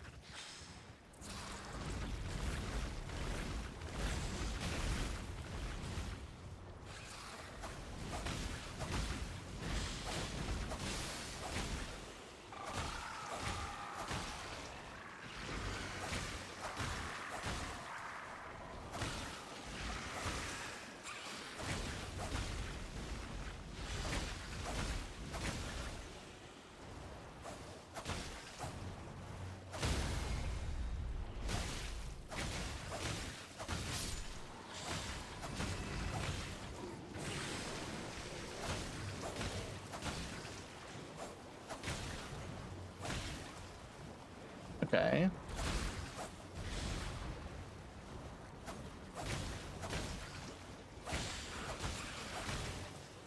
Okay, can you bleed out already?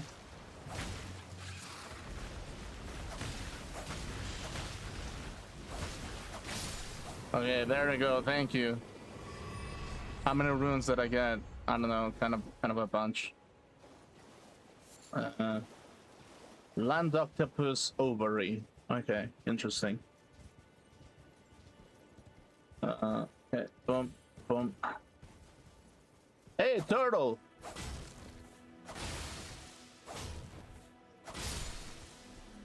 Okay. Turtleneck. We made on the IRL circumcision right there. Man. POV, you're getting circumcised in your 30s. POV, you're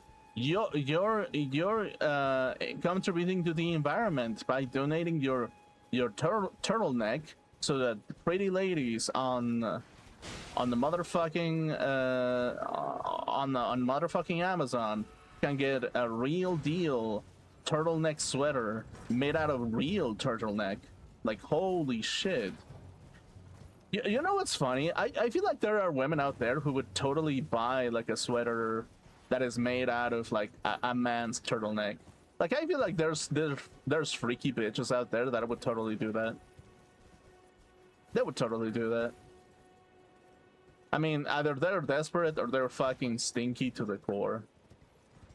Just kind of like, I mean, yeah, totally.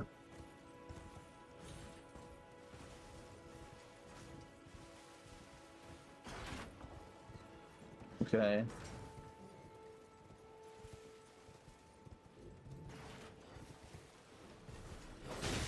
Ow. Okay, that's a golden seed, presumably. Yep.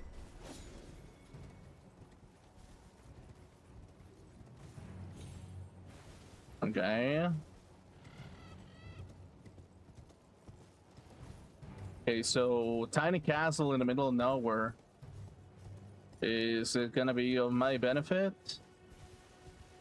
Let's find out.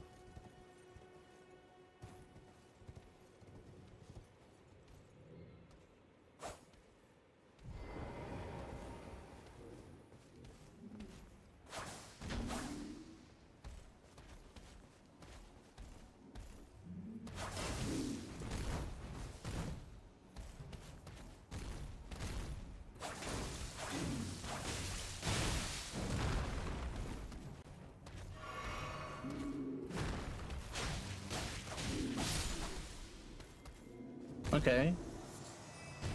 Sanctuary stone. Awesome.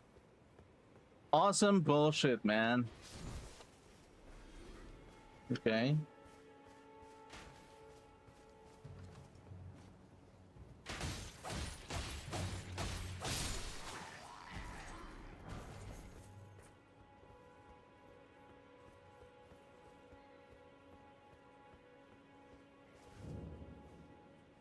Fort Height. What happened to Fortnite? Blood Rose. Oh shit. Okay. Okay, yeah, no, yeah. Yep, no.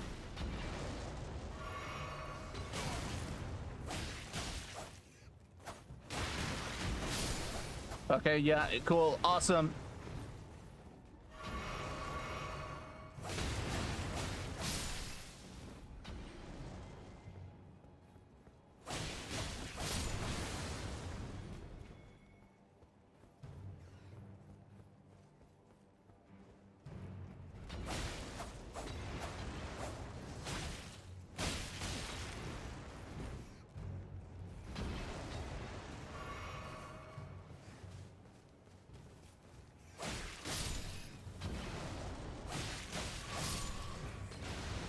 Okay.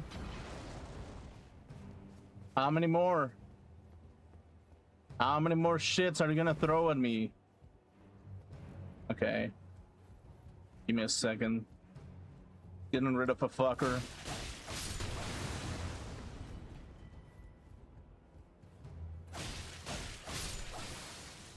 Fucking piece of shit.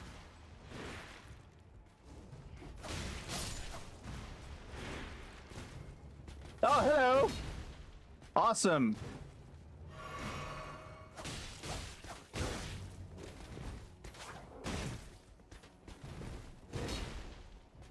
Okay, yeah, so confirmed, Elden Ring is just social commentary, the game. Everybody's a fucking zombie, and In forts, there's like a few knights, and that's all they fucking do. It's like you get a bunch of rats, a bunch of zombies, and this bitch in this random fort that I'm about to fucking jump out of because fuck that shit. In particular, yeah, okay, awesome, yeah.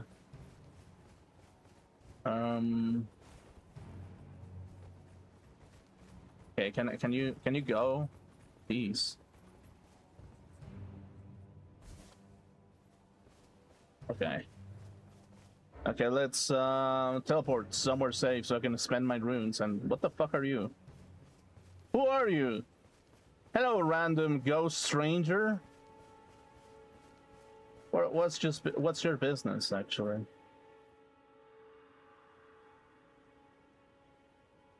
The demi-humans wax wroth. Now their mother's been taken.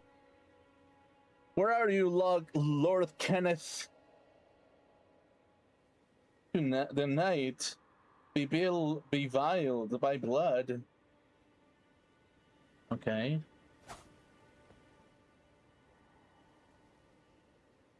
Okay, random ghost.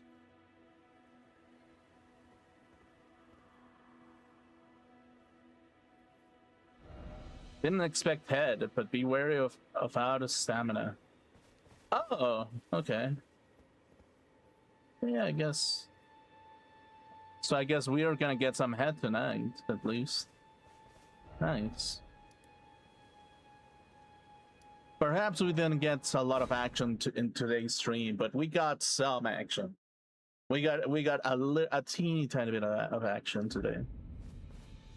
Okay, let's see. Okay, so we'll level up what exactly? Strength? A little bit. Dexterity. Like 98. Yeah. Cool. I guess we can wrap up stream for today. Actually, today I had a lot of fun. Just chilling, just talking about random bullshit. Yeah, like, to some level, I'm just a little bit, it's like, you know what it is? It's like me as a person, I went from, how do I say it? From assuming that everybody is an idiot, yeah, it's like I went from assuming that everybody's an idiot and not saying anything about it to assuming that everybody's an idiot and saying something about it, actually. Because, like, that's just kind of how it is to some level. It's like, I'm not the smartest person in the room because, like, sometimes I kind of lose myself in the argument. But at the same time, it's like, I mean, I kind of have to be a little bit less of an idiot and be like, hey, dude, like, legitimately speaking, like, I don't know, dude. Like, it just, I just kind of like, I guess I just assume stupidity, basically. I just assume stupidity, and I just assume that it's petty stupidity most of the time. And I feel like it's a healthier way to look at life in general. To just assume that everybody has some level of stupidity in them, basically. Everybody. Even scientists, even medics, people who have doctorates. Everybody who is full within their divine image will always fall into a sense of stupidity if given the chance to fall into a hole of stupidity, and they will carry on for the sake of saving as much face as possible, basically. And it's like, yeah, I mean, no matter what, that's always going to be the case. No matter, like, in humanity, it's always necessary to kind of just, I don't know, get the balls to kind of like get things going and getting the ball rolling on the right direction, rather than just waiting for reason to come back. Because, like, I waited for like 10 years when things went south and things didn't get better. So keep that in mind whenever there's a problem in your life or in your everyday life. consider that I was the kind of guy that wanted to wait out a problem to end. Basically, I waited out 10 years for a problems of society to heal itself, just to find out that it's exactly the same and that people keep saying the same bullshit after 10 years. So because of that, keep that in mind, that sometimes you just kind of have to do the cleaning yourself, basically. Like, it's unfortunate. It's like your dog is at some point going to vomit on top of the carpet, right? At some point, your cat, your dog, your wife, your girlfriend, they're all going to vomit in the family carpet, right? It's like sometimes they won't even clean it, right? It's like, because you are the owner of the carpet, you kind of have to like clean it yourself to some point, basically, because it's like this carpet that it's inside of your house, and because it's inside of your house, you're gonna have to, basically. And it's unfortunate, basically, because we as people, we become complacent enough to be like, hey, there must be some level of rationality to their actions, right? And it's like a lot of people are like, yeah, definitely, there has to be some level of rationality to every action, definitely.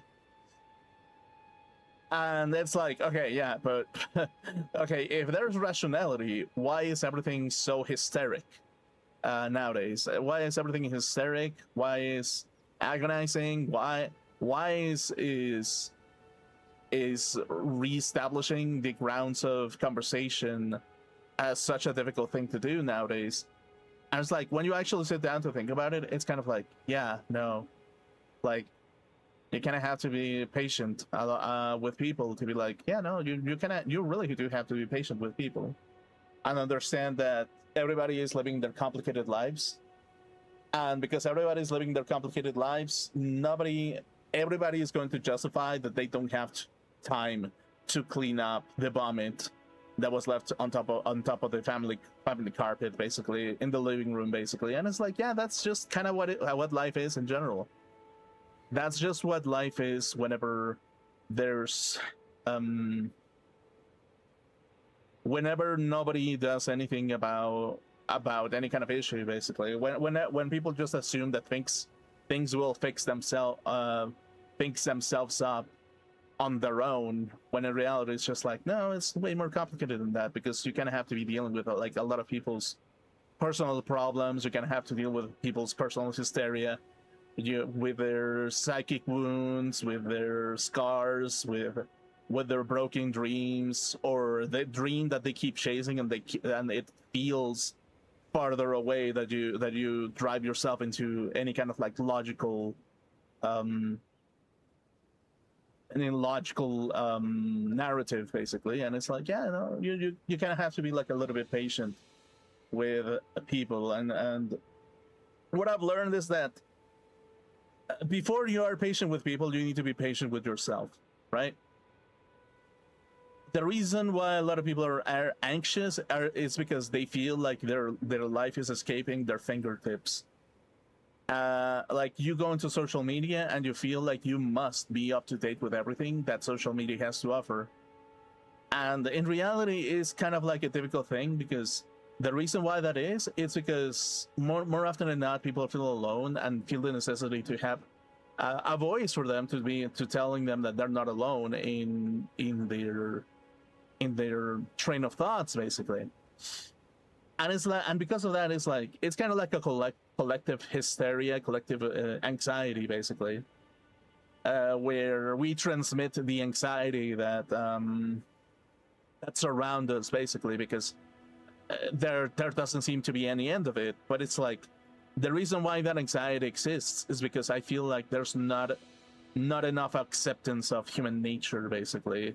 That is like, women are gonna be angry from like irrationally angry for no fucking reason other than their physiology. That men are going to get angry because like they don't get exactly what they want, and that woman told them that they must behave in a particular way, basically.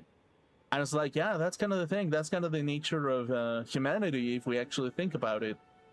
It's the the physiological and biological chains that put us into cycle of behaviors that are very very natural of human beings, no matter what kind of field you are. It's like whenever I see like like in social media, whenever I see a person criticizing that a particular social group is more violent than another one, I kind of have to be like a little bit rational and be like, every man should be violent. Actually, every man in this planet should be violent if there is a reason, if there's a good reason behind it, basically. Like, I'm not trying to be like, hey, if you're a man, destroy everything in your way. No, it's like, if you see that there's bullshit happening that make absolutely no fucking sense, as a guy, you inevitably want to, like, as a guy, your sheer nature is to motherfucking smack some sense into people, basically, from time to time. And it's like, and specifically, that's, as a guy, it kind of takes like a lot of patience to do that in a non-violent way, basically. But when things get a little bit too out of control, to the point that it's just like, when the coin of violence has been initiated without reason, the only rational coin to pay with is with violence whenever the time calls for control, basically, to stabilize things. Because if you act fearful forever in your life, nothing is gonna ever get done, basically. If you wait 10 years inside of a cave and the world is still on fire, maybe it's time to actually be less passive about things, unfortunately. Maybe it is time for you to get the pants of the house and say, okay, this is not okay, and we need to get something stabilized so that this doesn't get way more out of control than it already is, basically. I was like, yeah, it's sad. It is something that me as a pacifist, me personally, I consider myself a pacifist, but it got to the point where I was just like, okay, I'm so fearful of even saying anything because I'm afraid that I'm not going to offend somebody.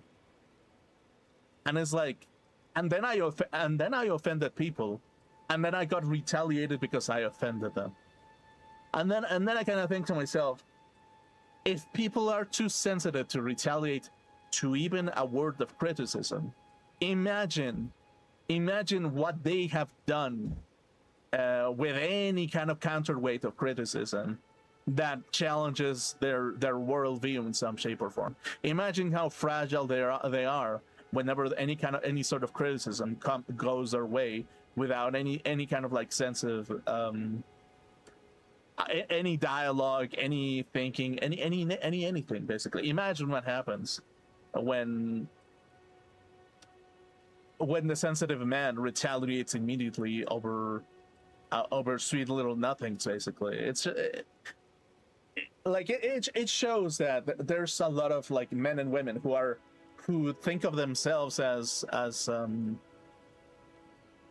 pillars of purity, pillars of society, and that lash out for the smallest thing, but ignore huge problems and consider it a sacrifice for the better of humanity, quote unquote, basically. And it's like, yeah, to some level, you're gonna have to be a little bit, you're gonna have to read into the room, basically. You cannot let you cannot let the monsters of society to swallow you up. So you sometimes have to become the monster, and sometimes because you kind of have to become the monster, you kind of have to put your foot down on things that you don't think are okay, basically. So yeah, it's unfortunate, and it's like the only answer is sometimes just see what happens.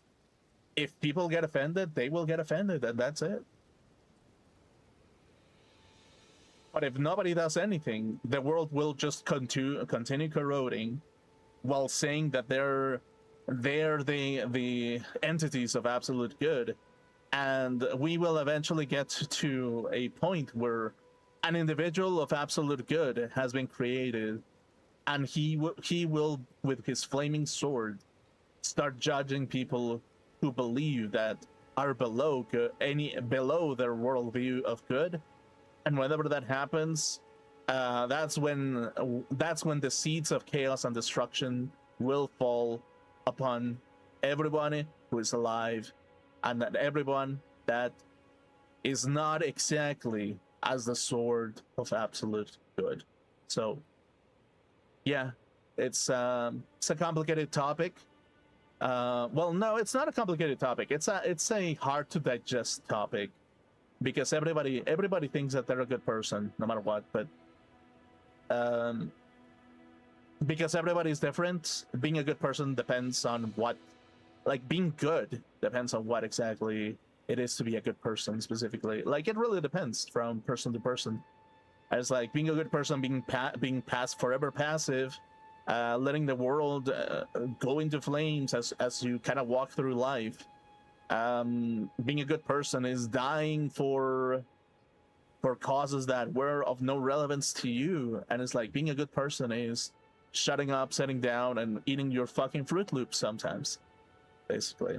So yeah, it's complicated, and more often than not, you really do need a little bit of character to understand that humanity has always been of this.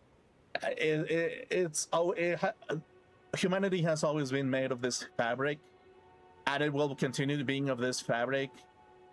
Even if you clear cut it, it's the same fabric that will continue making more more people who are too full of themselves over them thinking to be the ultimate good, basically.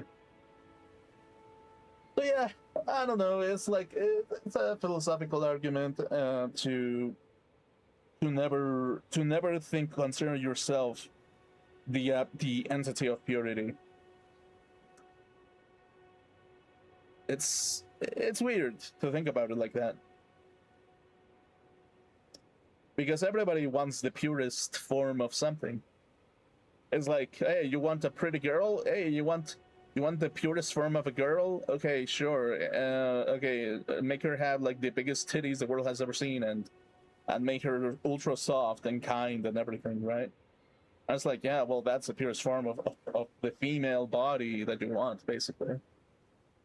So it's like, okay, yeah, sure, that's purity in some level, okay, but what is purity to everybody else? What about the flat-chested people? What about those? What about women who?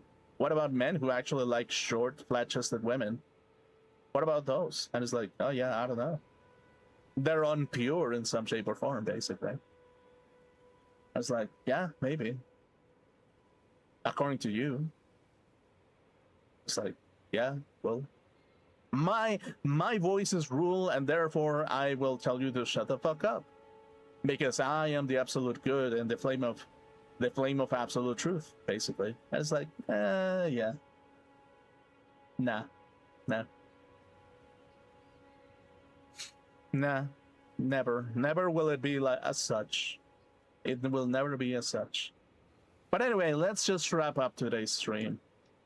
If you were watching, thanks so much for watching for a little bit. But yeah, I think this week I'm gonna be personally focusing on creative works a little bit. I'm gonna try to like spend my time a little bit wisely, because like now I have a deadline on a particular project. And it's like, it's not that I'm guaranteed anything, basically, but I feel like it's a good motivator to just kind of like start, basically, to kind of start doing something different than usual, basically. So yeah, and in some level, like, here's the funny thing: is like I needed some level of philosophical arguments in order for me to validate myself into going into the right direction, basically. Like, I needed philosophy to pick myself back up. I needed to understand the origins of humanity. I needed to understand the origins of their motivation, the structure of the motivation itself, and what makes us in some shape or form, in order for us to kind of like, in order for me to kind of like understand that yeah, like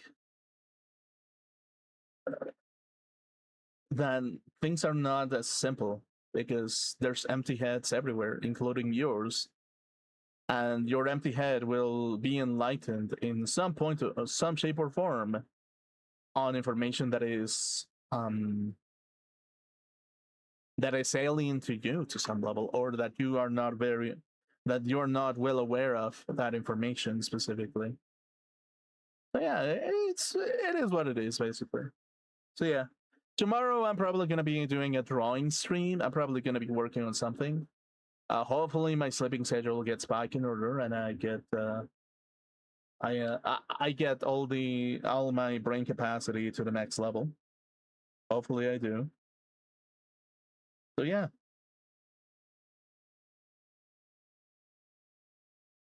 So yeah, hopefully